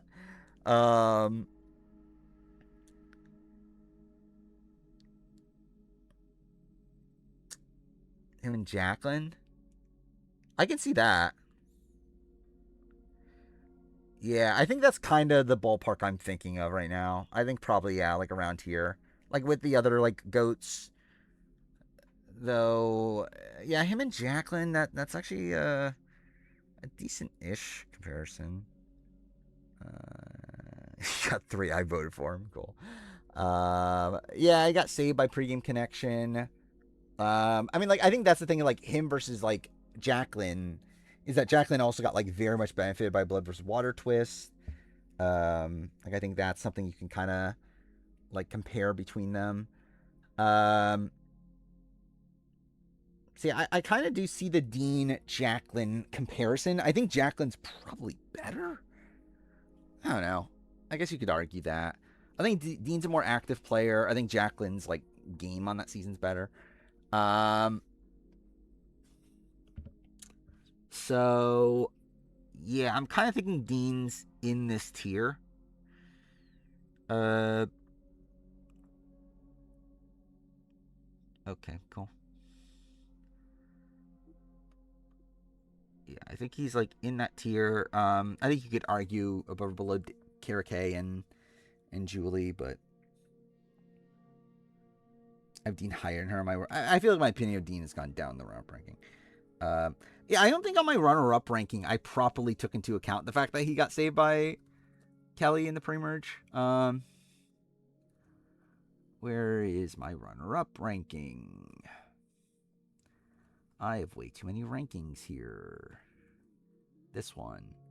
Where the fuck is Dean? Dean is.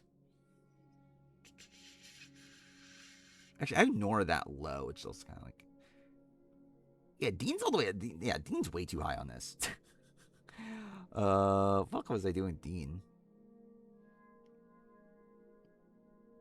Then yeah, Jacqueline's here. Yeah, like Dean should be here. Like I don't know why Dean is so high.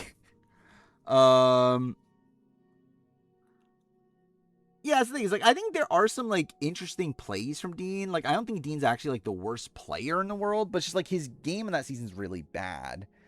And it's like ultimately like none of the stuff he's actually like doing is taken seriously.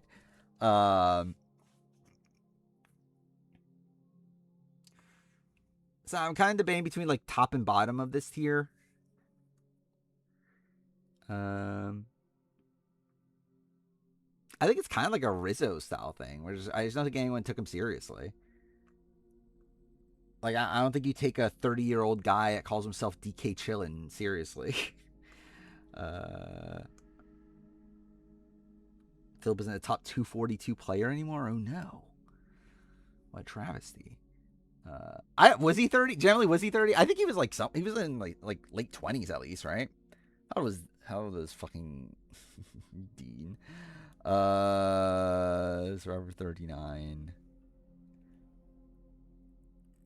Like I assume he's late 20s. Dude, he's 29. He literally was 29. Yeah, he's a 29-year-old calling himself DK Chillin. Kara's game's probably better than his. Yeah. Yeah, again, that's what I said. Like, I think game-wise, he's probably the worst of these people. But it's like, I think the fact that he, at least playing like really hard kind of makes me want to put him at the top, though. But yeah, his actual game though is definitely the worst. I forgot about that. Actually, he was the first Boon Sequester. I think I'll keep him on the lower end. Yeah, it's like at least like actually I wouldn't say Kara played optimally. I would say Julie probably was playing optimally. I would not say Kara was playing optimally. Joe Del Campo's too high.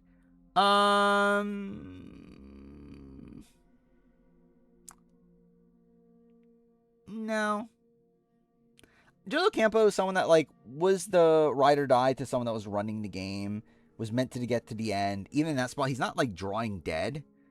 Most likely 41 returnees at this point. I don't know, Deshaun? Nobody, genuinely. Like I generally don't think a 41. Like I would be mind blown if a 41 player plays again at this point. Like, yeah. Like I guess it would have to be like really it probably is Shan, just because I think Shan has the most lasting power. But also I don't think Shan's playing again. But yeah, it probably is Shan. I love my C2, but I was like, what the fuck are we doing? I think that was really stupid. Oh, actually, Erica. Generally, Erica showing up in Winners of War 2 is probably more likely than like Shan showing up on like 54. Erica at least got called to the reunion. That's something. The 50 reunion, clarifying. Brand JD top 8 or top 8 like chances to return probably. I don't know. Like JD, yes. Brad, I don't know. Maybe. Who knows? Yeah. Jake O'Kane. How much more do I have till fucking Russ Swan? Here. Okay, there's no way. Dude, I'm so fucked. Dude, I'm so fucked. Oh my god. I'm never fucking ending this.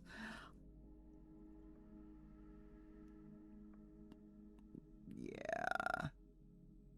Whatever. All right, let's figure out Jake O'Kane. Where's Jake O'Kane on this ranking? I think he's kind of Dean, to be honest. Is he just Dean?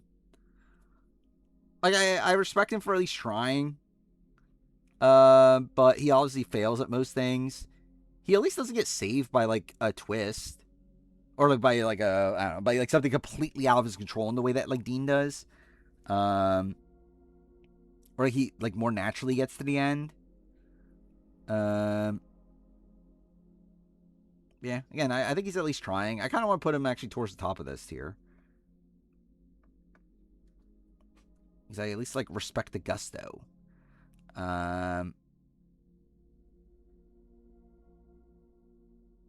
Generally, I think there's even an argument that he's in this tier. Okay, not that. Yeah, like the tier above though. Actually, I think at the end of the day, he's probably like Julie. He's probably like in this kind of level though.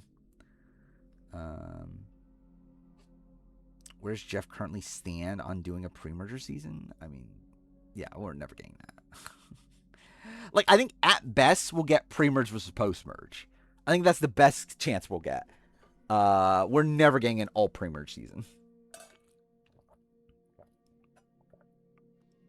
Julie should also move up a tier.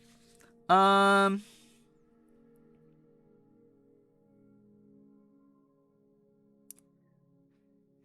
right.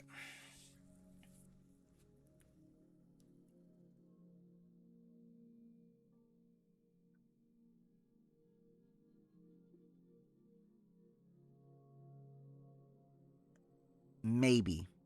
All right, let me think of these other people. Yeah. I kind of can't see it.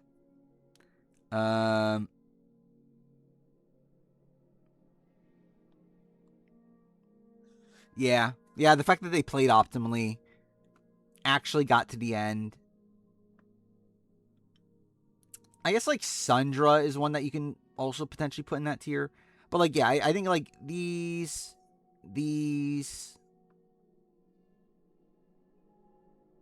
I mean, Susume. But, yeah, I think the rest... Like, I think Sundra, I think you can maybe move up to. But, like, I think the rest feel fine as a tier below. I think we've done 20 people. Yeah, we should probably check. Yeah, she want to take out Ozzy. I guess the issue is that she wanted to go to a final three of Yul and Becky, who were taking each other. But again, ultimately, like, her win scenario is against Becky. And even then, I don't even know if she wins. But again, like, that's her, like, ideal not to. Which, I don't even, like, generally, I don't even know what Sundra wanted to do. I've never heard an interview from Sundra saying, like, oh, I wanted to go to Becky or whatever. But if that was what she was trying to do, then, like, she definitely should be higher.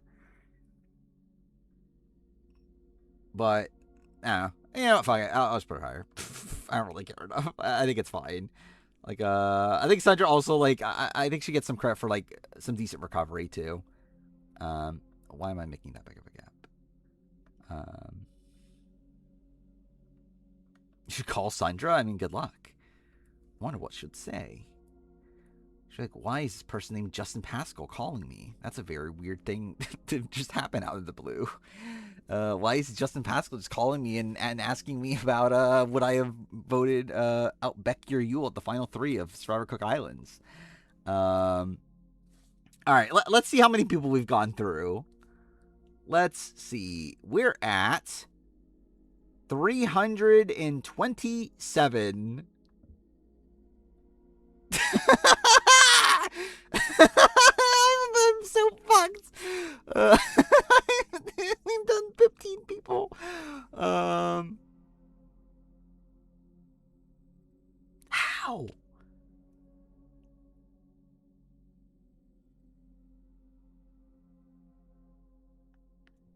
I'm generally like, how the fuck? We've been doing this for 2.5 hours. How have we only done 15 people? I understand. Dude, that is insane. Like, I generally don't understand. Like, how many minutes is that per person? Like, okay, let's see. So 2.5 hours. Wait, that's 10 minutes a person. That's only 10 minutes a person. Yeah, dude, I'm so fucked. This is never getting finished. Yeah, okay. Yeah, cool. All we'll try to do one more team. I'm so fucking tired. I should end, but like I guess we're gonna go on. I think the problem is that I've been going through them one by one, right? I think like I gotta not do them one by one, but again, like this part of the list is just so fucked. I kind of have to.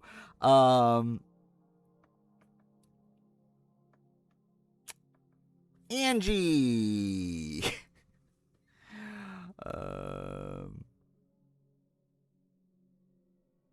Fuck do I do with Angie? I really don't know. Oh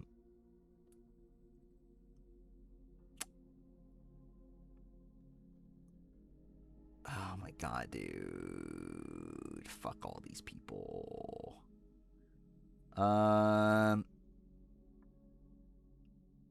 Yeah, this is just a mess.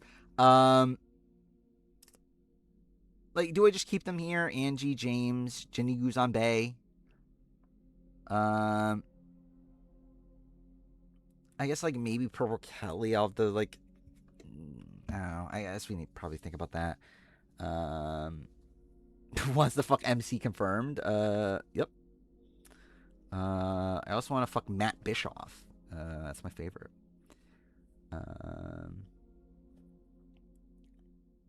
Yeah, it's like I think Kelly probably just moves down. Is kind of what I was thinking. It's like, is Kelly just like a tier below? And these people move up. Like probably this grouping still below.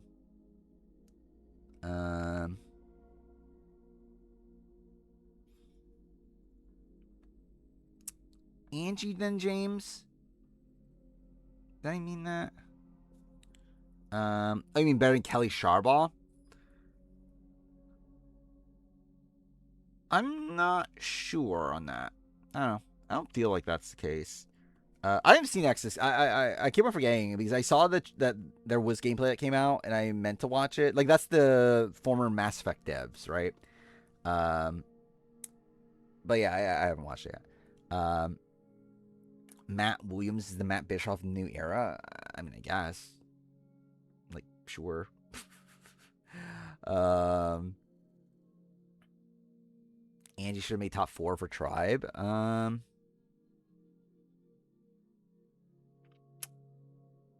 I guess, but I also feel like she's like a less consistent player. Like she started off on the bottom, and I think she's the type of player that like just does most of the time. Like she's able to recover from that, but like I don't think she has like a soft landing spot in most seasons. I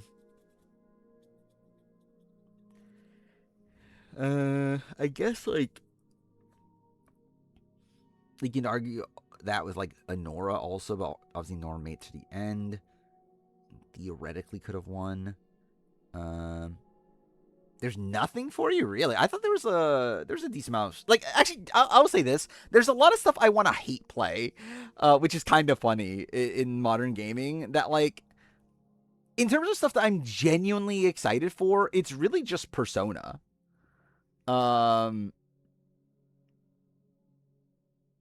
Yeah, like I think it genuinely is just Persona. Maybe there's like something I'm forgetting, but like because like Final Fantasy VII Revelation, like I'm anticipating it, but because it's gonna be bad, like it's because I know it's gonna be bad. I think it'll be funny to like see what they actually end up doing with it.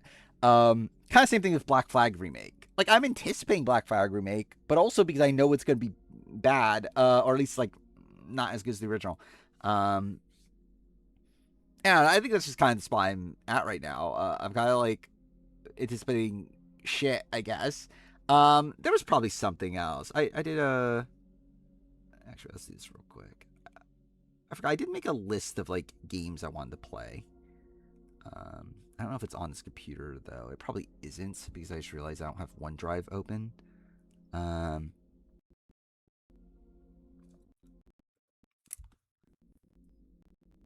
to open OneDrive real quick. Oh, Wolf Among Us 2. Yeah, Wolf Among Us 2 is fine.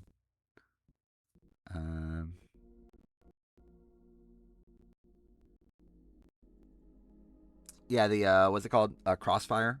Look fine. I'm not like that excited for it though, but look fine now. Why is my computer struggling just to fucking open Windows Explorer? Imagine being retired before 31. Well, I'm ready not. So,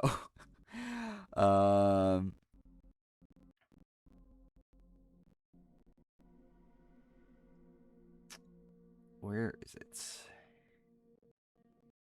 Not that one.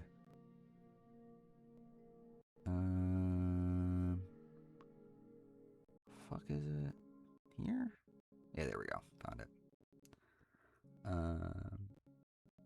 Oh, I'm gonna probably I'll probably stream Hellblade. I think that'll be kind of funny. Yeah, that's another one that's like I'm not anticipating it, but like I guess I'll play it. Actually, Stranger in Heaven looks good outside of the Tupac of it all.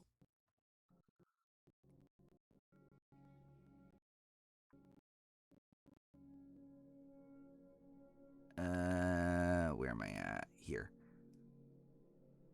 Yeah, this is the list of games I made that I'm gonna potentially play. So like I'm gonna play the Gears of War games, then Black Flag, maybe Plague Tale. Yeah, Wolverine's like one it just looks kind of mid. Control looks good, but I don't know if I'm in the mood to play Control. But again, that's literally like 3 months from now, so it's like we'll see. I'm not even sure. Like generally, I don't even know if I even care to actually play E-Day. I just kind of want to play Gears of War. Stranger in Heaven looks good. Also Tupac. Tomb Raider games, maybe. I don't know. Fable looked okay. Again, FF7 Revelation looks bad, but that's what kind of makes it funny. And yeah, Persona 4 Revival. So, yeah, I don't know. Yeah, I assume that's probably the takeaway they took from it. Which, like, yeah, I mean, like, Hellblade 2, like, part of the reason it's bad because it was pretty much a walking sim. But, like, that's not, like, the main... Like, also, narratively, it just doesn't fucking make sense. But I guess like it helps a little bit to not make it a walking sim. Either way, I think we'll try. I don't know, fuck, dude, it's fucking 3:20 in the morning. I think I'll try to finish this tier before we end. What am I gonna name next stream?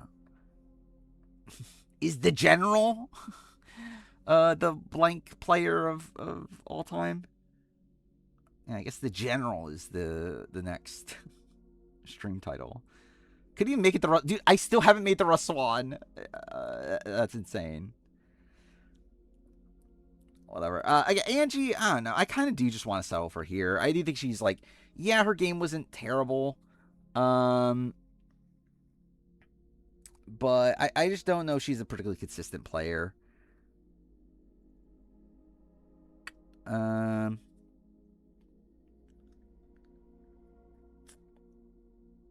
She did survive how many votes again? She survived what, like 1, 2, kind of 3 with the Jeff one, and 4.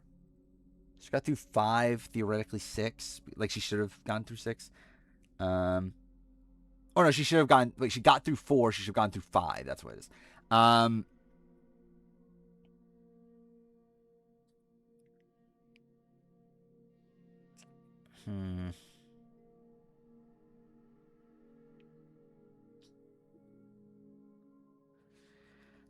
Maybe I move her. Maybe here. Maybe I don't know. Yeah, it's like I think maybe above Gretchen and Greg. Maybe above this tier. Maybe we do that. James, does James follow? James also survives a lot of tribals. Ultimately is kind of taken out in a weird spot, right? Like he gets taken out. Actually, really, even in this boot run, he's able to get like Steph to vote with him for like no reason. Yeah, Virtual Fire, I just don't really care, but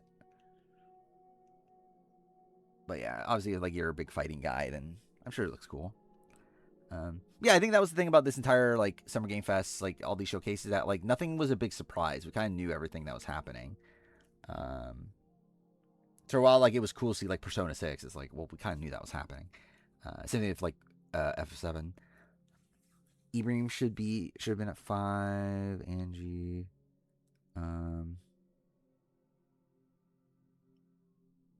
Yeah, that's fair. That you could argue. So like, I mean, that would be a spot where James is higher then. But yeah, I think you could definitely argue that James got screwed by Ibrahim getting saved. So yeah, if Ibrahim, yeah, I see where you're going. So yeah, if Ibrahim goes out of 5 like he was meant to, then we're down to Bobby, John, James, Steph, and Angie. They probably vote on Angie. Like Steph probably relents and votes on Angie in that spot because that's Steph. Then to be fair, I could see James going out there. I don't know. I guess like I think Steph probably decides. Anyway, like I actually I think James should be higher than Angie. It's like Angie gets more screwed being taken out of the spot that she was, but like you could argue James's position was definitely worsened by that, and then also James was just in a better position than Angie. But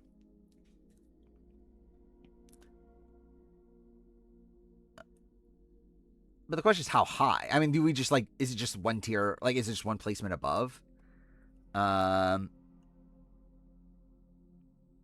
Or is it like actually moving him like up to like here? I don't know. Like that feels like too high.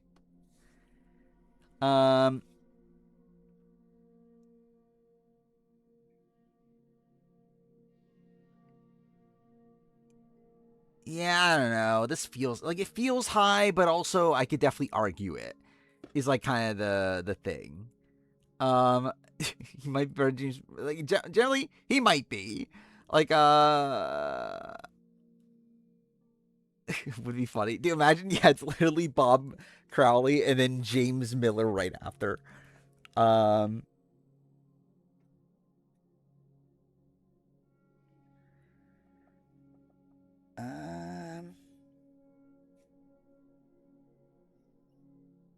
I kind of do want to move him here.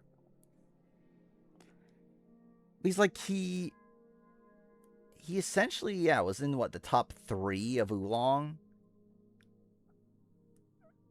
Like, or at least meant to be in the top 3 of Oolong.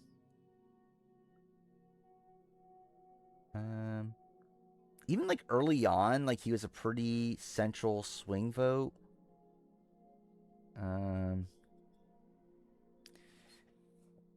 Yeah, I kind of do want to move him up.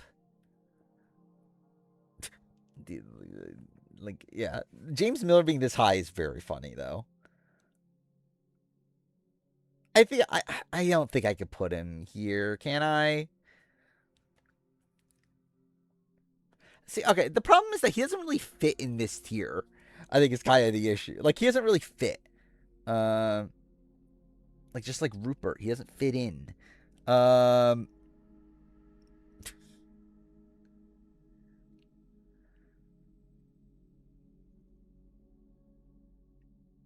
Generally, he doesn't fit anywhere. Yeah, this feels wrong. Like I think like maybe more like this. I don't know. Like the thing is, like I could definitely argue it, but also it's fucking James Miller. Like you really think James Miller's that great a player? Like actually, you know what? Maybe this tier. Maybe he's like in the in between of this. Maybe he's like here. I think I could see that.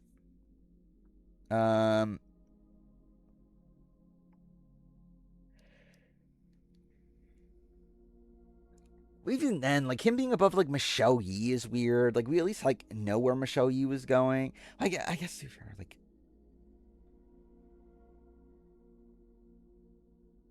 yeah, okay. I think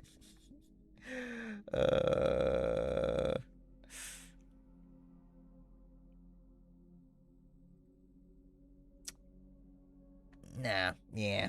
I'm moving him here. Like at the end of the day, we don't even know his fucking win equity. For all we fucking know, he's a fucking goat like these people, right? I think there's just too much unknown. to where, yeah, I think I still have to put him like around there. I think that, yeah, I think it's tough to put him like too high.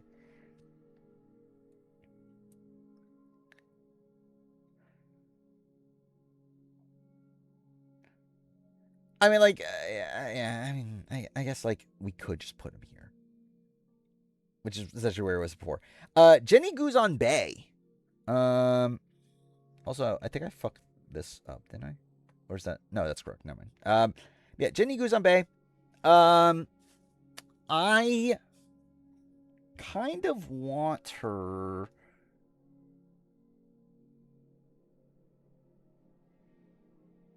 I think she's just Angie, right?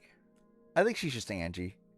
I actually think you could argue above Angie, but I think she's like around Angie. Like both, like taken out in spots where, yeah, they were screwed to be taken out in the spot that they were, but like they were ultimately not really poised for that much more in the game anyway.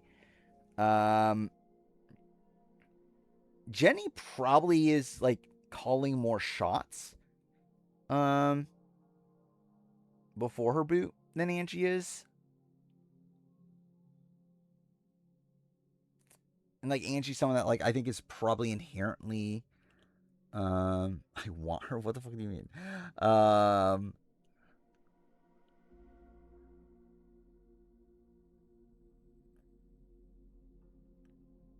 Yeah, I think it's close.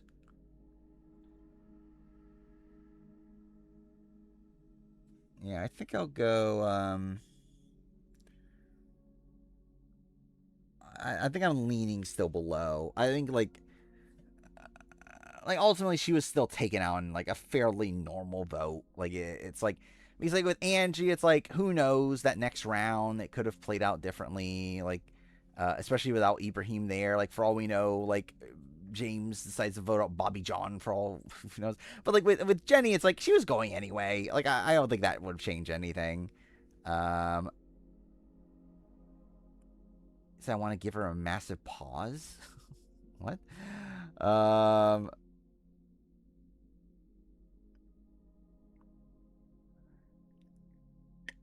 Uh, how mad would I be if the 51 marooning twist is a schoolyard pick with the unchosen player being eliminated immediately? I wouldn't like it, but I wouldn't be like, I don't know. I think there's been worse things in the history show. Like, at least, like, they have a chance to come back, but also it's like, at that point, it'd be like, fuck, why are we doing Edge of Extinction? But, yeah, I don't know.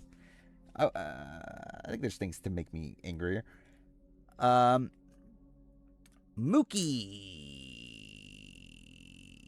I think Mookie's just James, right? I guess he at least makes a merge.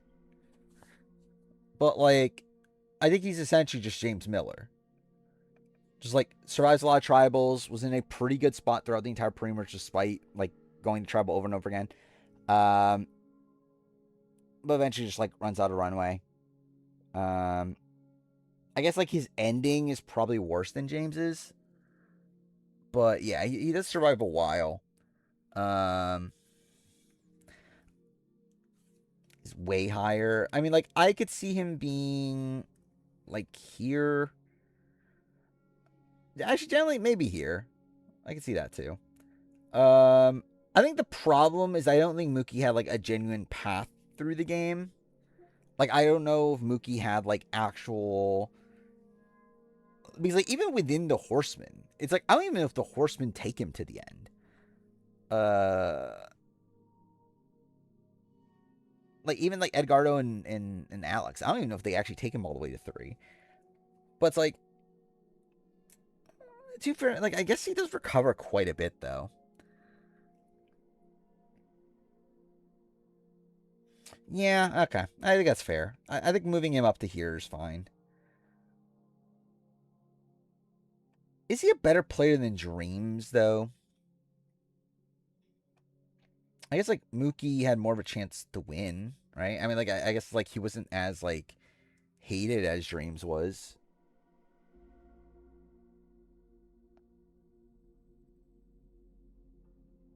Also, I think there were, like, points where Mookie was trying to play optimally, right? Like, Mookie tried to save, like, Michelle. Which, to be fair, I don't know if that's necessarily optimal, but, like, I think it's like he was trying to play self-interested, at least.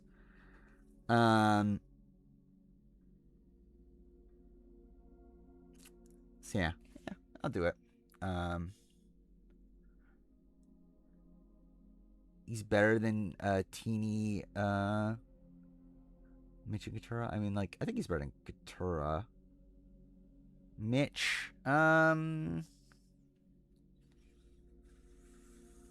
debatable. Teeny, I would probably lean no. I think Teeny at least had allies that wanted to go to the end with him. I know, too fair. I guess for all we know, Mookie did too. Actually, Mookie faced off as Mookie faced off against a lot of adversity too.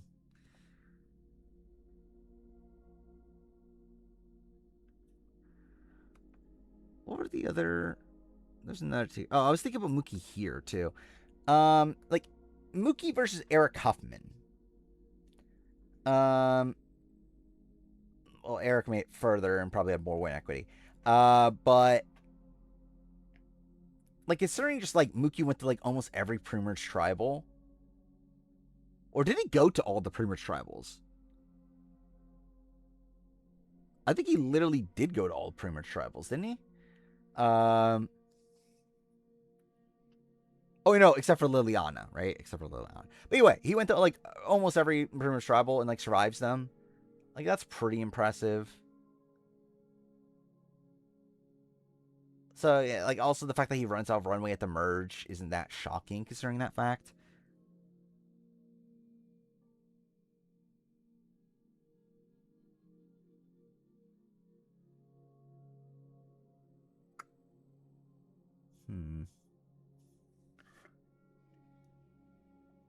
Yeah, fuck it. I think I'm moving there. Hey, he's Will Wall. I think Will Wall. I think Mookie is Will Wall if Mookie. Wait, other way, whatever. I think like I could see some parallels. I think Will Wall probably has a more like fluid end game. Like I think he at least like knew what he should be doing in the end game. Like Mookie kind of just like I think like if Mookie was the one to do the Alex move, I think I could argue a bit more. I think the fact that he like kind of like he doesn't really do much in his final round and kind of just goes out that way.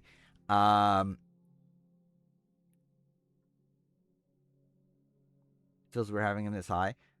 I kind of feel like it's okay. Like comparing like Mookie to like Charlie, Katie, it's like I do think he has more like gumption in the game than them. Again, this also moves dance speed a little lower, so I mean that's also positive. I guess the Jessica Johnson, Eric, Dan is maybe a bit weird.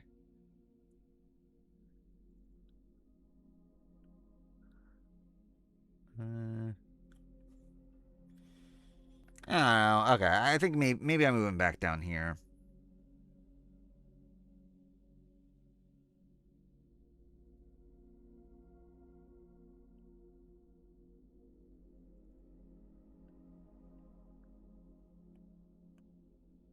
Yeah, I'll leave him here. I think we'll do that. I think Jessica Johnson had more like solid alliances on that season though, but I guess like again, it depends how solid you wanna. But also, yeah, Mookie face. I don't know. Fucking Mookie's weird. Mookie's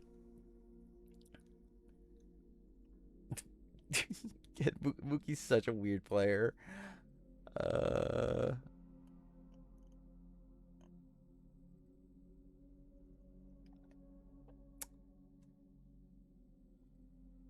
Yeah, fuck it. Whatever.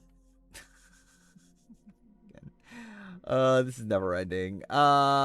Marty. I think Marty's here. At best.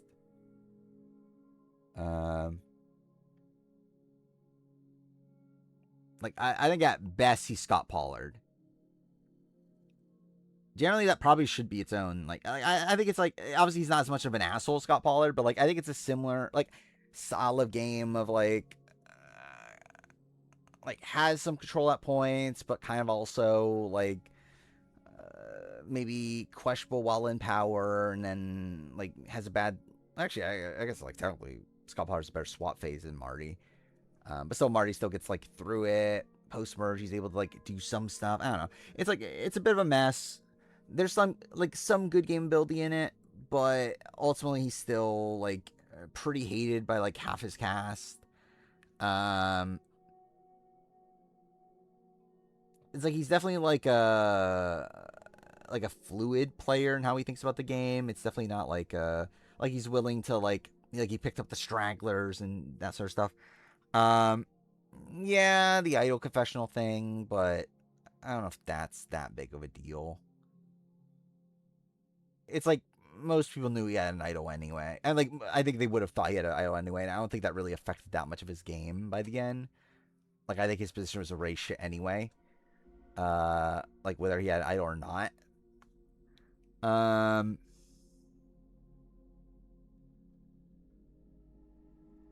So yeah.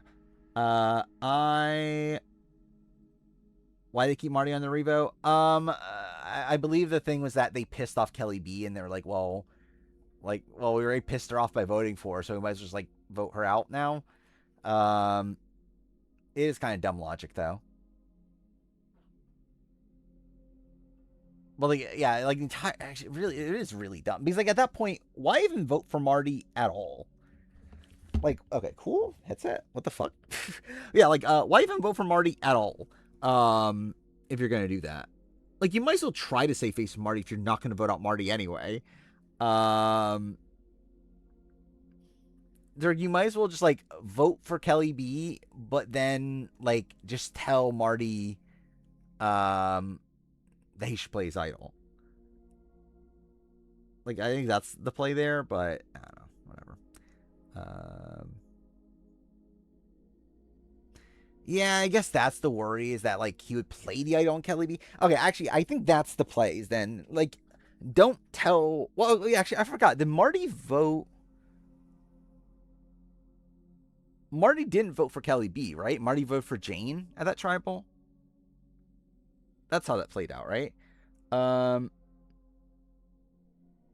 So yeah, it works out. I think you just tell him Jane, let him vote Jane. Your like the majority votes Kelly B. Yeah, then in that spot, worst comes to worst. Marty plays his idol on Kelly B for some fucking reason. Jane goes home. Oh, you vote for Brenda. Okay, well, I guess that changes things.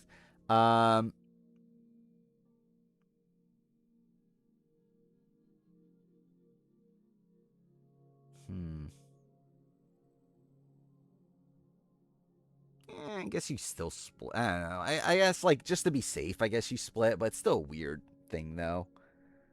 Yeah.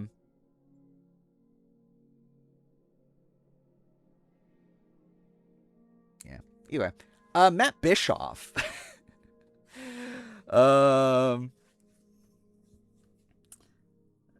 Matt Bischoff is at least here.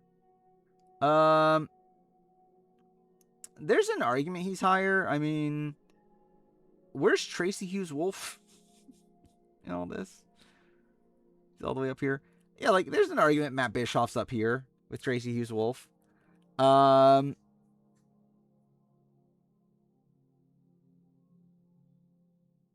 generally he is. Like, I don't really have much to say. Like, generally, I just feel like he probably is. Like, the problem is just like the notion that Matt Bischoff is that high. But also, like, I generally I don't think Matt Bischoff does that much wrong. Like, is there a thing that he does wrong? Like, wait, this okay here. Like, I think he's like a solid player. Yeah, it just goes up 70 spots. Yeah.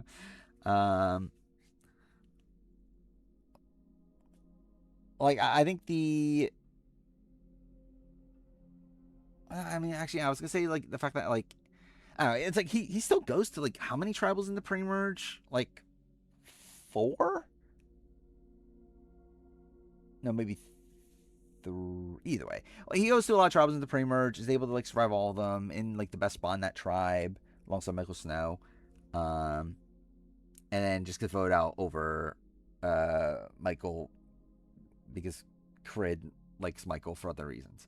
I guess the debate would be like the fact that Julia, they picked him over Julia, but I don't know. I feel like I still think Matt's a pretty good player. Him being this high does feel weird though. Like I'll say.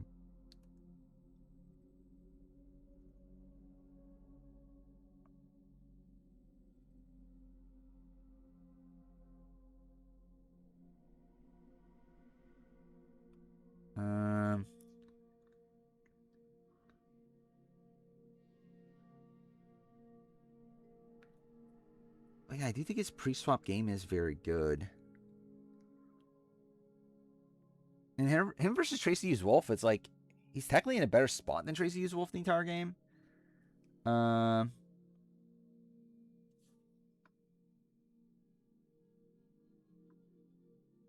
whatever. I'll go with it. Vetus.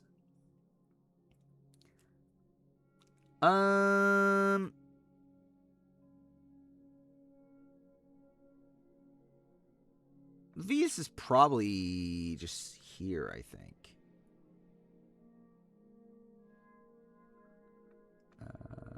Okay, cool. There. Like I think he's probably Greg Buis level.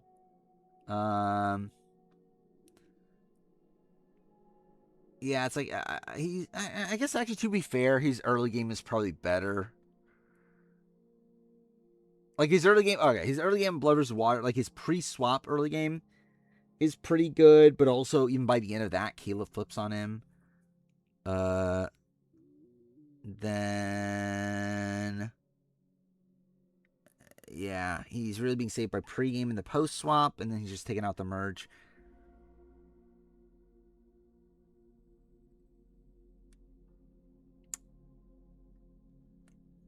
Yeah, I think he probably is around here. Like I would say he's probably like on the upper end of this, but I think he probably is around here. Yeah, Blood vs. Water's riddled with pregame.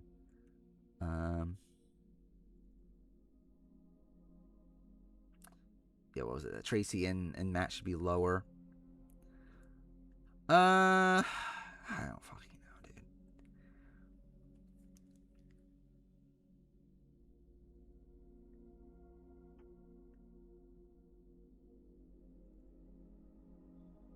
Maybe. I think the argument was that I felt like Tracy should be above Marcus.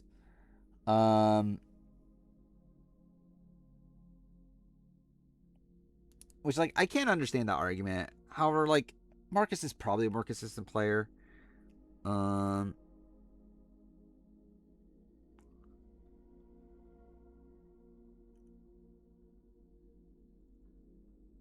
Yeah, that probably is fair.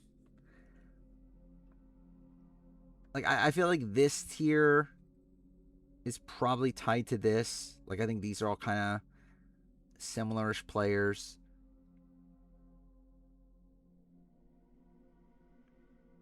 Like, I think these are the players that, like, had potential, did some good things, but ultimately failed. Tracy and Matt maybe should be closer to that. I think Tracy's more screwed than Marcus, but I think Marcus has more potential on any given season. I think is the thing for Marcus. And like Marcus, like I think probably makes like dumber mistakes in the game. But Marcus is also probably just a more consistent player. Like Marcus starts off in the majority most times he plays. Tracy, we see her, and the one time she plays starts off in the minority. And like while she plays well from that spot, it's like it's still her starting from the minority. Like if anything, actually, like if anything, maybe like Tracy here, and like maybe even like Matt could be here.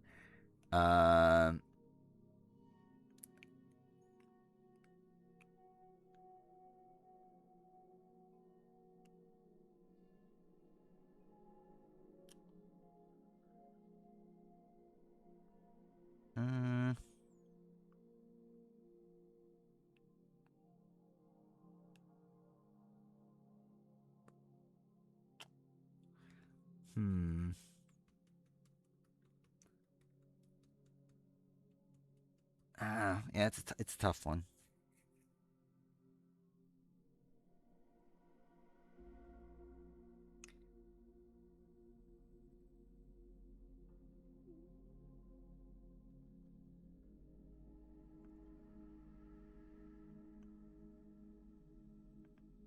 I don't think placement necessarily matter. Like, it's more so about like the game they played. Um,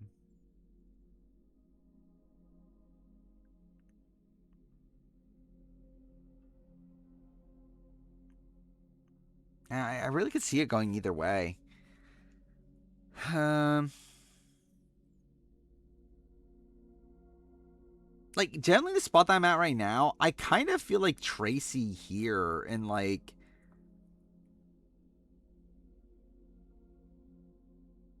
Matt still here, to be honest. um he's like Matt was in the majority on his original tribe and like essentially ran that fans tribe by the end. Like Tracy start off on the bottom and then like yeah she did some good stuff from that spot, but like she also again she essentially was like again exiled from the tribe with like Chet and Kathy. Um Matt above Drea. I think Matt does less wrong than Drea. Um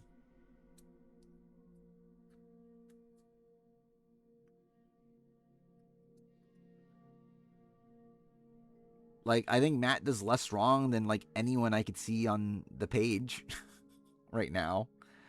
Um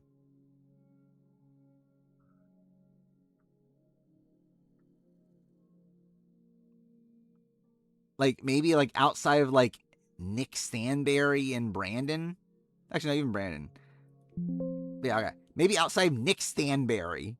Does Matt do more wrong than anyone on this page? Um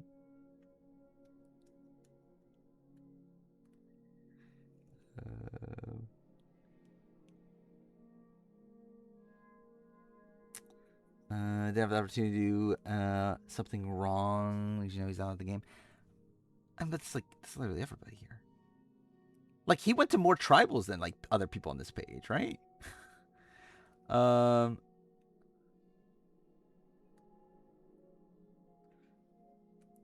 Oh well, he probably went to the same amount of tribals as like Josh Canfield.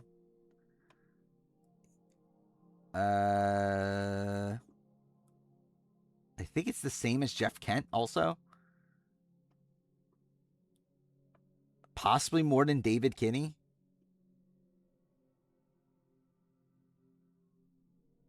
I think the same as David Kinney, actually. Yeah, generally, like, Matt Bischoff goes to the same amount of tribals as a lot of these people. Jim went to 3, he went to 4. He went to 2 in the pre-merge and then 2 post-merge. He went to, like, Dawson boot, KD boot, RC boot, then his boot.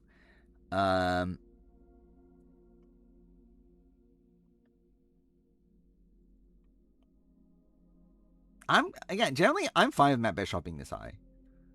Like, yeah, I actually generally don't find, yeah, I think this is fine. Tracy, again, like, I don't know, Tracy just, like, she does a lot good, but also she didn't start, like, I think she's just someone that doesn't start off good.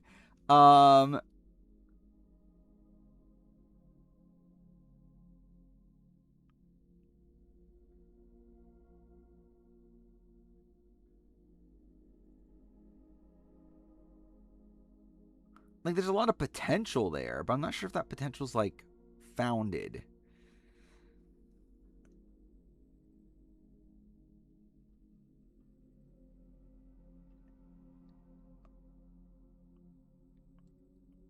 I kind of do just see her with these people at this point. Like, maybe I'll change my mind eventually, but, like, yeah, I think that's just kind of where I'm landing right now. And with that, it's almost 4 a.m. Michelle Schubert. Where's Jessica Johnson? She's essentially just a worse Jessica Johnson, I feel like. Around here. Do I move her up to this?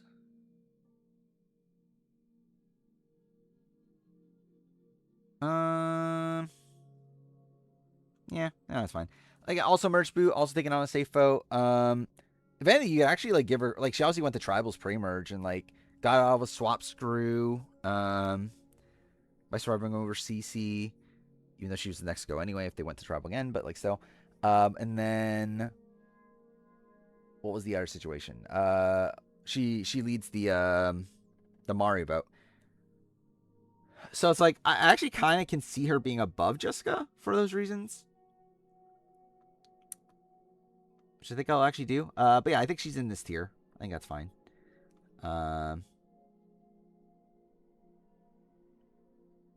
Yeah. I don't think I'll move her up. Just because like she still was like pretty dead to rights from like this post CC vote. Like after that, she's just like about to be voted out the entire time. But yeah, I think there's some good stuff there early on.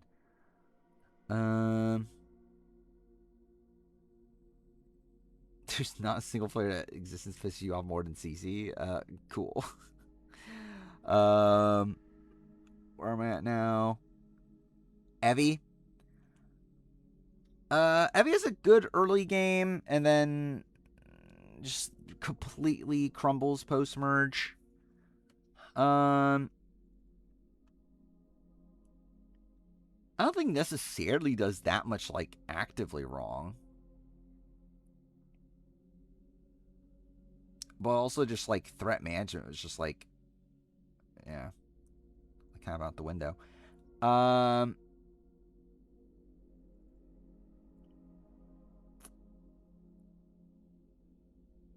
Oh, yeah, I forgot about the Deshaun thing. Yeah. Yeah, it's kind of bad. Yeah, and I guess that did lose trust with Xander, right? Where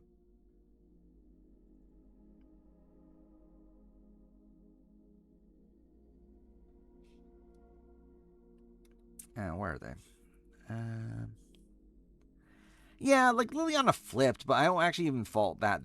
Like I feel like that was because of like out of the game reasons. So I think it's tough to like fault Evie too much. Yeah, them. Yeah. Actually, I don't remember. Is Evie he him now? I actually generally don't remember.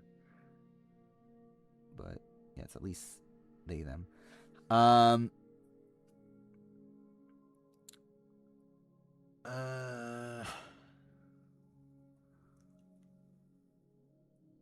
Yeah, I think I just settle around here.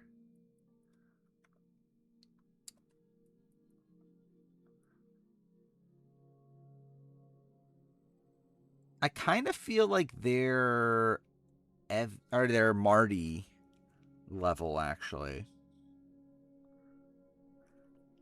I can kind of see that of like Evie, Marty, Scott Pollard. Oh, Scott Pollard's not really one of them, but like still, I do see the Marty Evie. The question is, are they above or below? I had them below before, so maybe I just moved them below again.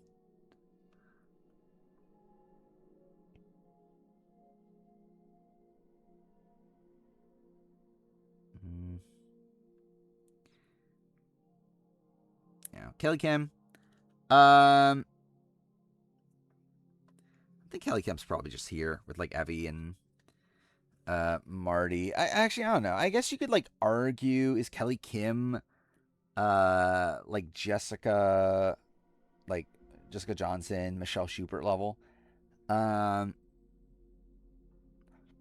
Which yeah, you could argue it. I think threat management's definitely an issue there in comparison. where like Kelly Kim was just like such a big threat by the time of the merge in comparison to like Jessica and Michelle, who were taken out as safe votes. I do think Kelly's like, yeah, she recovered from the Jack. Like, I think the Jack round was like very messy, but she did technically recover from that. So like her downfall is kind of like completely like, yeah, like not associated with that.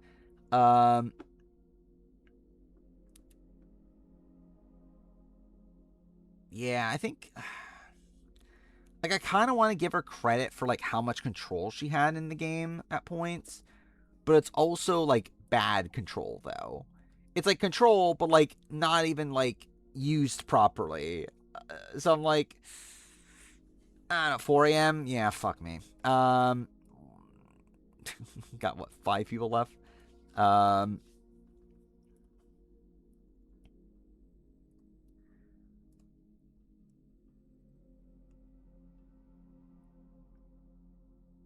oh, maybe like Alicia Rosa level? Is that like a fair thing?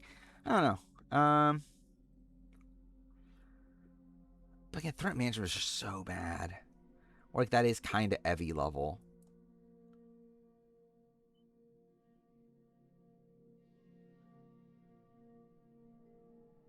But the thing is, like her, like she was in a good spot for like 2 different phases of the game. I think is he's like Marty only was in a good spot in the pre-swap phase. Evie only really had the pre-merge phase.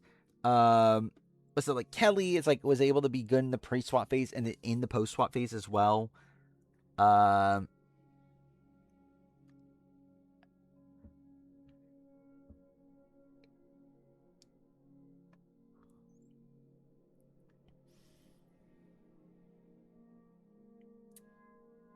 yeah, found 2 idols. Maybe here, actually. Maybe like move her to the James Miller tier. Or like obviously that's like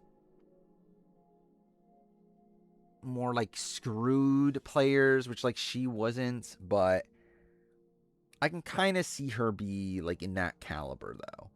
Or like I think yeah, maybe a minor step up from these people because she had like 2 good phases from like the Evie, because I think like in many ways she is just Evie and Marty, but like she had an extra phase where she was in a good spot. So I think that kind of boosts her up to like this tier. I think it's probably what I'll do. Julia Carter. Um, I think Julia also probably actually same thing. Like was in a good spot for like 2 different phases of the game. Okay, cool. Didn't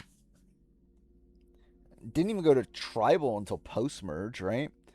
Um, and then yeah, like leads the like is in the Joe vote, is in the Eric vote, and then eventually gets taken out after that. I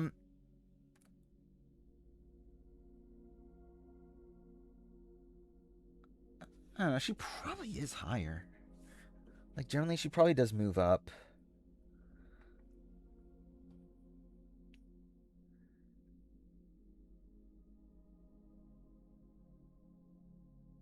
Because like she really was in the majority until her boot.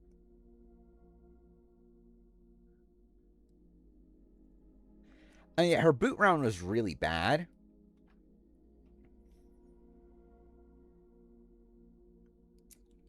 But she's in a good spot until then. I kind of want to put her like here. Like with these people. It's not exactly 1 for 1. It's really not comparable much at all. Like a lot of these other people are people that like just like ran out of runway. I don't really factor her in the jury. I mean, maybe. I mean, she's kind of like the opposite of this tier.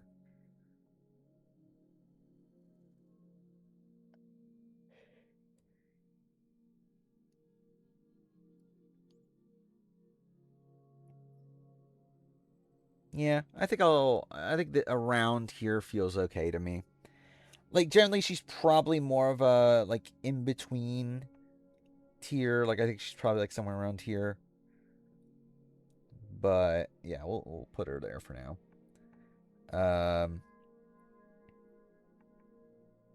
Like I think she was well positioned. Actually, I don't know though. Having her this high,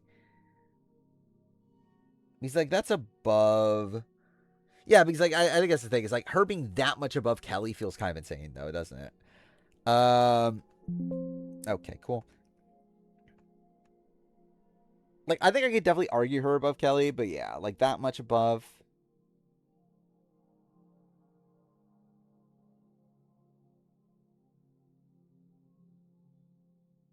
Yeah, fuck it. Okay, I guess she's probably. Actually, I don't know. I think she is better than Kelly. Like I think like because like Kelly, she was in a good spot for two phases of the game, but then like Kelly was taking out the merge. Uh, Julia controlled the merge vote with the Kama alliance, and then flipped against that group to take out Eric, and then eventually gets her comeuppance. So like it is like better. I think it is better.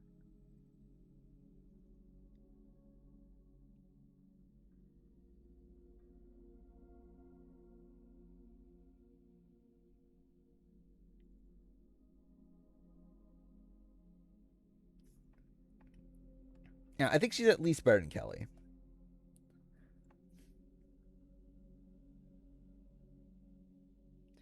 Like essentially, she has 2 extra rounds on Kelly, where she was in the majority. Um,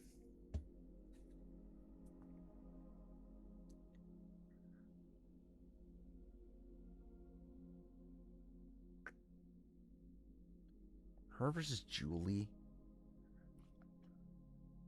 from like her own season. I'm debating. Um,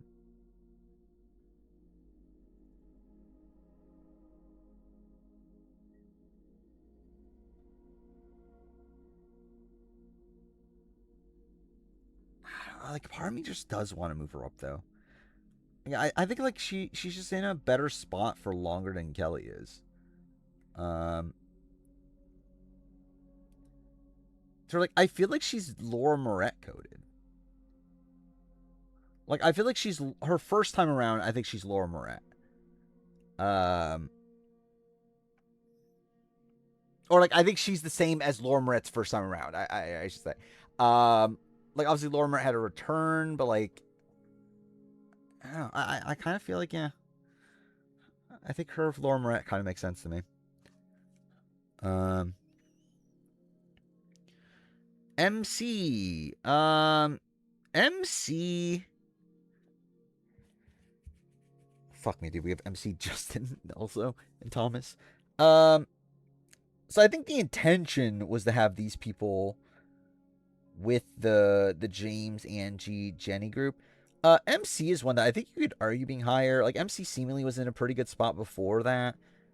Like was in the major alliance, running the game with Steven. Um, theoretically, like she probably goes home in the second swap phase, but again, that's a twist or that's a swap screw, and she was good for 2 out of the 3 phases in the pre-merge. I think she's better than Noelle from Instinct. Because again, Noelle was someone that like never was really in a power position.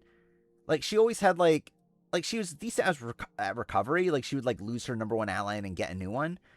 But like she never actually had like much power in the game. MC like was running the game with Steven. Didn't really have much time to like execute on that because they didn't go to tribals. But like um but still, like was running the game with Steven. When she finally goes to merge at the or goes to tribal at the merge, she does control that vote. Um, I forgot she had an idol actually. But yeah, that's the thing. Yeah, she controls that vote, and then yeah, like she gets taken out in the split tribal. Um, I kind of want to put her here, genuinely. Like I feel like is she that far apart from a Julia? By the way, is this? Yeah, these people are. I put them in the wrong column. Um, Like they were able to like be in like dominant positions like after the merge round at least. I think Julia actually is more disastrous um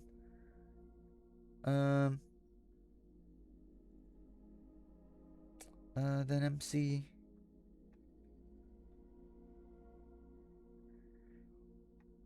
Really, I think I could even like I could argue this even just how because of how screwy her elimination was.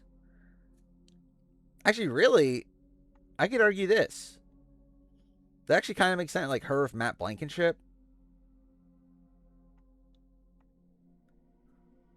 I feel like that actually does make sense to put it around there.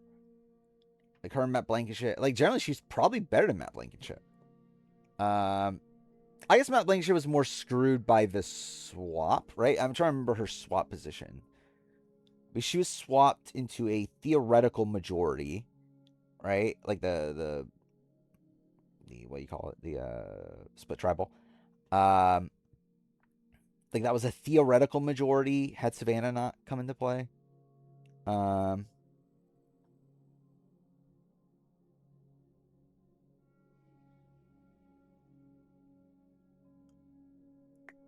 Who's the other person? Why am I blanking on? So wait, it's who was in that group? It was what MC, MC Sophie, Jawan, Rizzo, Savannah joins, and there's one other person, right? Who is the other person?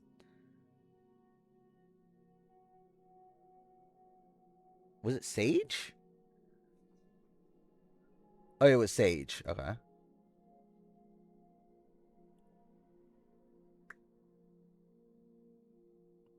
Okay. So yeah, that's the spot where, yeah, you can definitely argue more she lost Sage and Jawan. He's like even without Savannah there, that vote could have gone through. I guess they also worry the Savannah, like could Savannah save Rizzo? Actually, no, Rizzo had an idol also. I forgot about that. Rizzo's the idol. So that also plays a factor.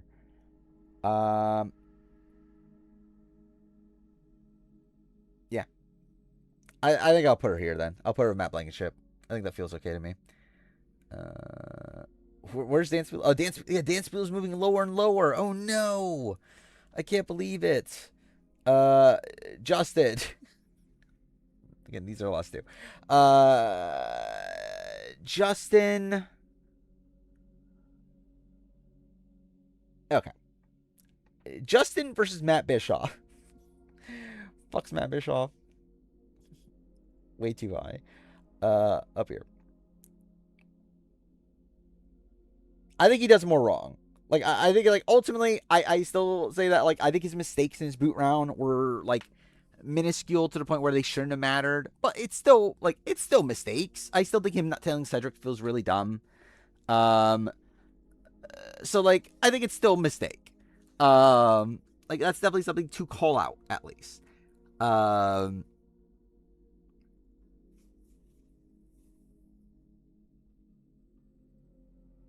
I rate Dan Spilo 1 vote split on Elizabeth.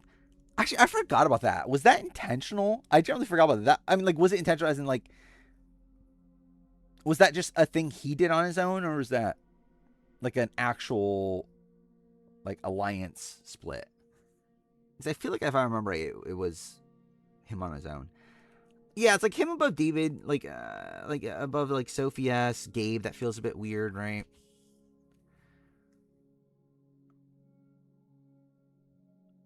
Maybe put him just here. Maybe I do leave him with MC. Maybe MC higher even because like MC had more like long-term potential. Justin's like he was controlling that tribe, but like where does he go from there? Like it's just like too much actual like there's too much unknown. So it was him and Tommy doing it, yeah. Yeah, I think that's kind of already into account. Just the notion that like Dan is a more active player than people like to give him credit for. Um,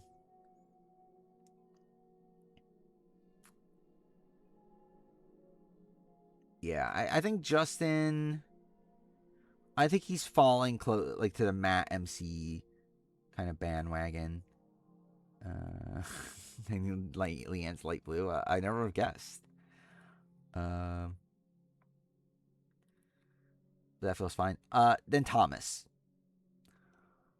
I also kind of want to move Thomas up there too. Like I think it's another spot where like Thomas. Yeah, I think it's like I just put all of them here, but I think like okay, like I think to debate is Justin and Thomas better than Teeny, Ben Katzman, Mitch, and Liz.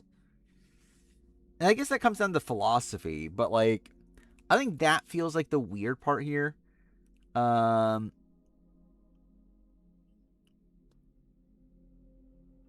or it's like ultimately Thomas, like he hasn't even survived a single tribal, and like yeah, he would have on his original group, but like I guess there like it feels like a bit more like untapped potential. Like the fact that he's above Jessica Johnson, that feels weird. I feel like, or like I feel like it's a similar like sort of criticism. Um,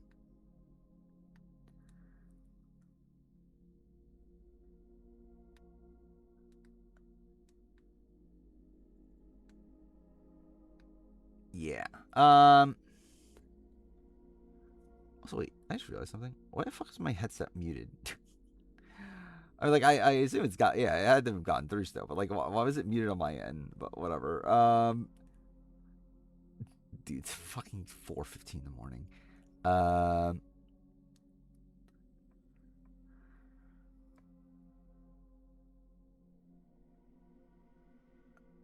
where's Suhawk down here?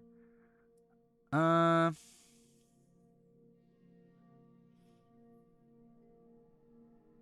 maybe Thomas here.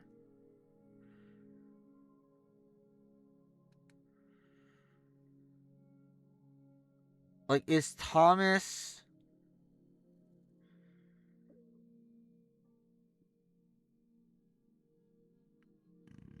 No, even that's kind of a weird one.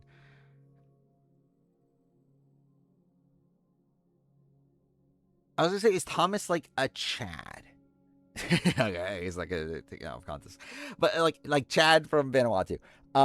In the sense that like he was in like the like core alliance on his original tribe, but he wasn't necessarily like the best position long term. But we just don't see it. Like I can see that kind of parallel where like Chad is someone that like was with like Chris and Sarge and other person and like Bubba, but like ultimately no one wanted to actually go at the end with Chad. And like while there was some like good stuff from Chad, especially like towards his boot, um, like ultimately his actual position in the game isn't that good. I feel like Thomas is kind of in a similar spot where like I think Thomas definitely has a lot of good like instincts for the game. I think the problem in comparison to that is that like Chad goes to more tribals than like Thomas. Like Thomas, we again like only see go to one tribal. It's like that's kind of an issue. Rory, what we're saying, Thomas is like Rory. I think it's slightly different. I did see gameplay cast. Looks pretty good. A lot of genius people, so that's cool.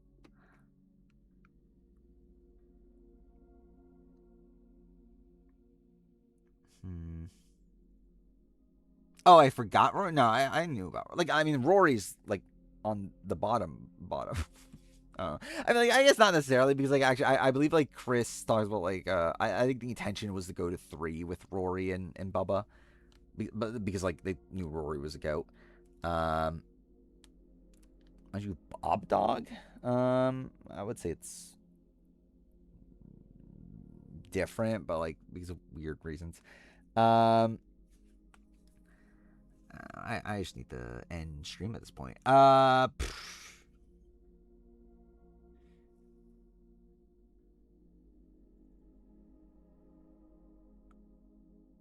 I think I'm gonna. Yeah, I think I'm gonna land here.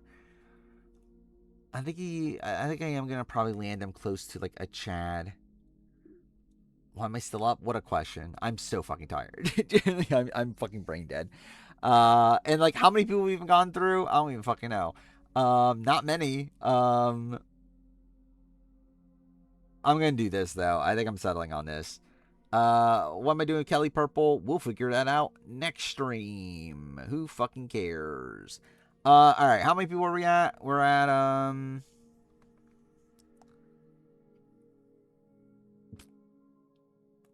340.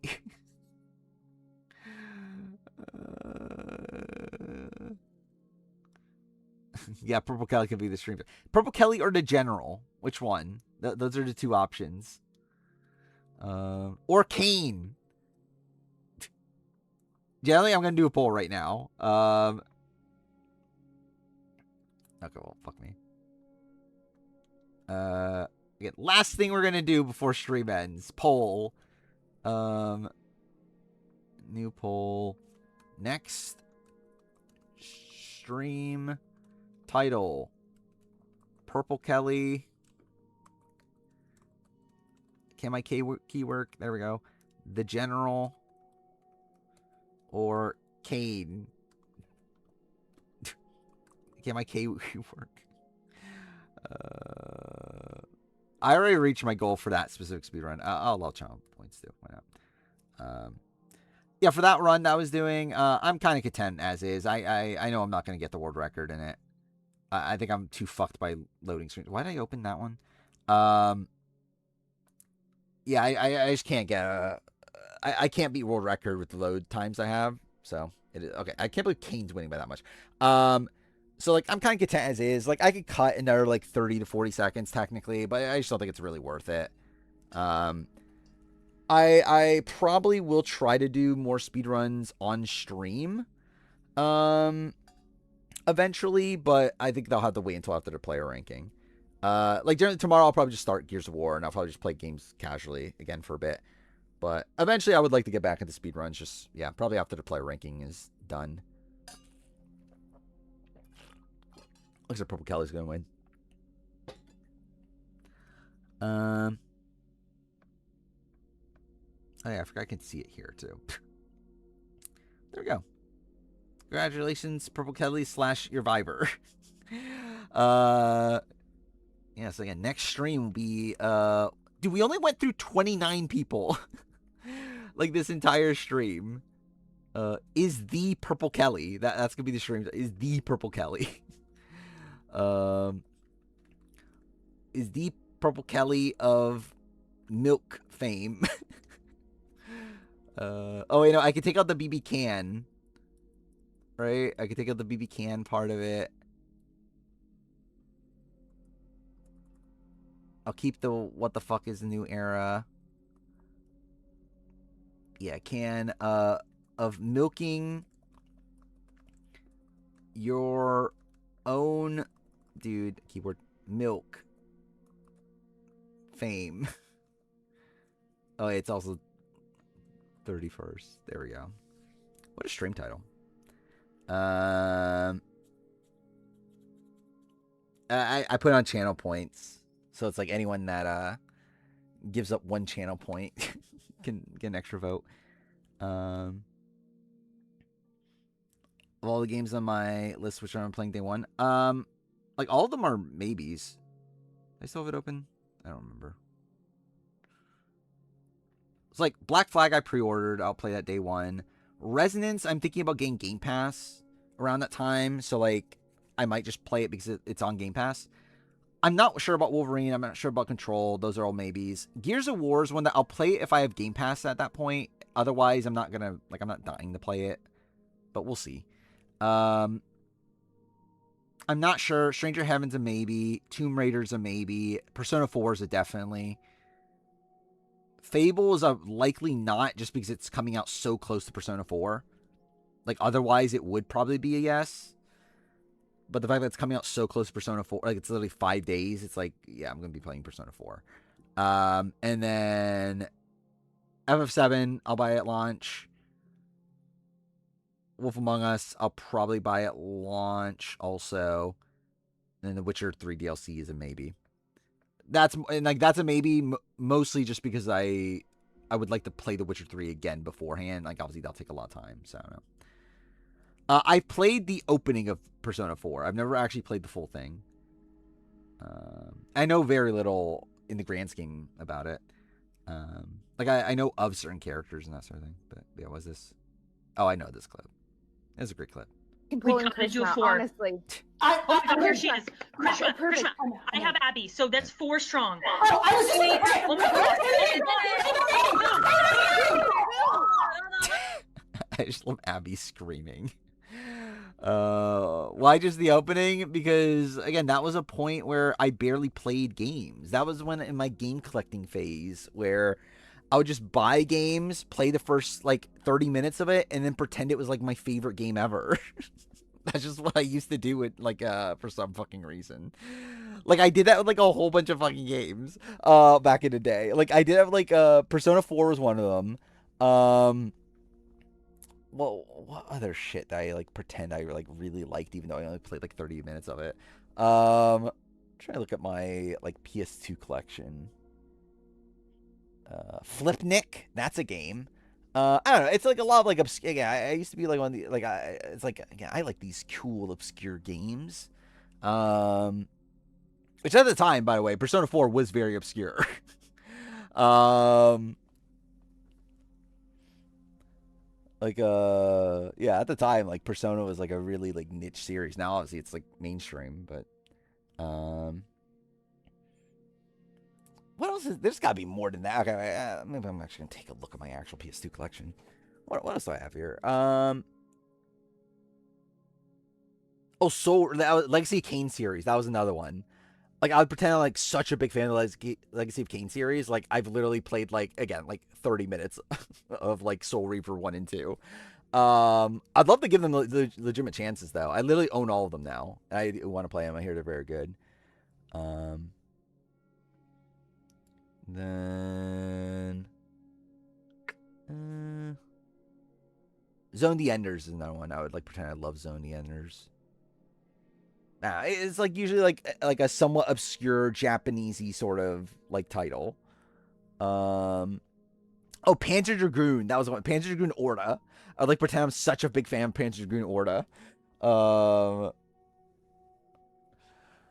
But again, like, yeah, that's just what I used to do.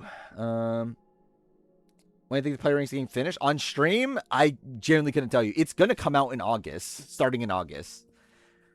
So by then, but like, yeah, in terms of when will I finish making it on stream? Hopefully within the month. That's an insane image. Yeah, that's just insane. But yeah, it's obviously not going great. But we're making progress though. We're what? Are we halfway? We're not even fucking halfway. We're not even halfway. But yeah, it'll be fine. Generally, again, like by the end, it'll get better. Like, this is the roughest part of the entire list. Like, this is just a train wreck. Like, I think by I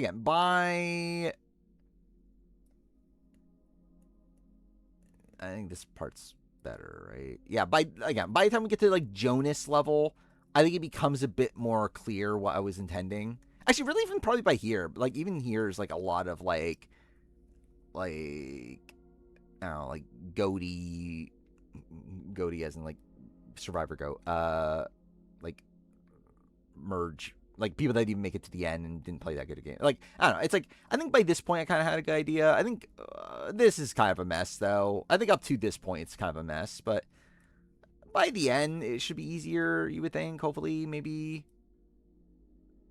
Yeah, I don't know. We'll see.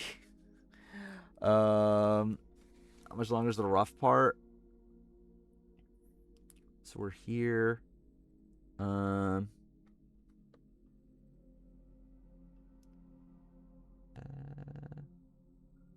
Let's just include this for a sake of it. 145 more people. So we're almost there. It's almost done. Yeah, if we go 25 people an episode, that's our stream. That's only 7 more streams. 6. 6, 7. Dude, I'm so fucked. Yeah. This is yeah, we're finishing this next stream, clearly. Generally, if we're not done by the end of the month, I might do extra stream. I might do extra streams to finish this. I actually do need this done by at least mid-July. If this is not done by mid-July, I am completely fucked. Like, this 1 billion% needs to be done by mid-July. Again, part 1 is intended to come out the first. Wait, let me check this real quick. Look at the calendar. I think it's August 1st. Yeah, literally August 1st is when it's meant to come out. So, yeah, less than 2 months. So that's not great. We'll see. Wait, most of the people in this tier you've only talked about in the realm of their seasons. Yeah, I mean, yeah, a lot of these people I've not really talked about much at all. So yeah, that's also a factor for sure. So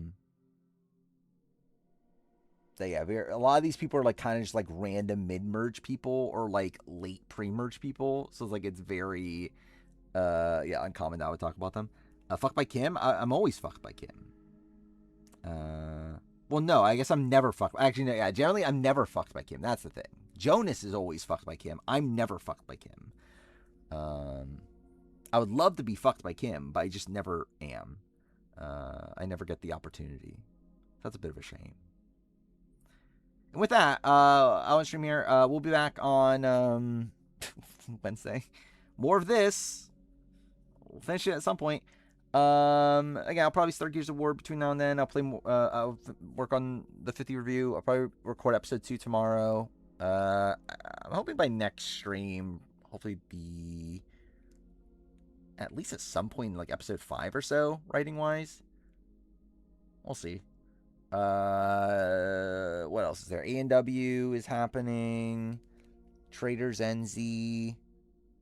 I feel like there was something else to watch, but whatever. Again, we'll see how it all goes. I'm not gonna generally. I'm not even gonna debate it. I know what I'm doing with the top. I'm not even gonna ask for help. I know what I'm doing. That's the easiest part of the entire list. I know what the top is. I'm literally not gonna take any input from anybody. I know what it is. Everything else, that's where the mess is. But anyway, but yeah. See you guys next time.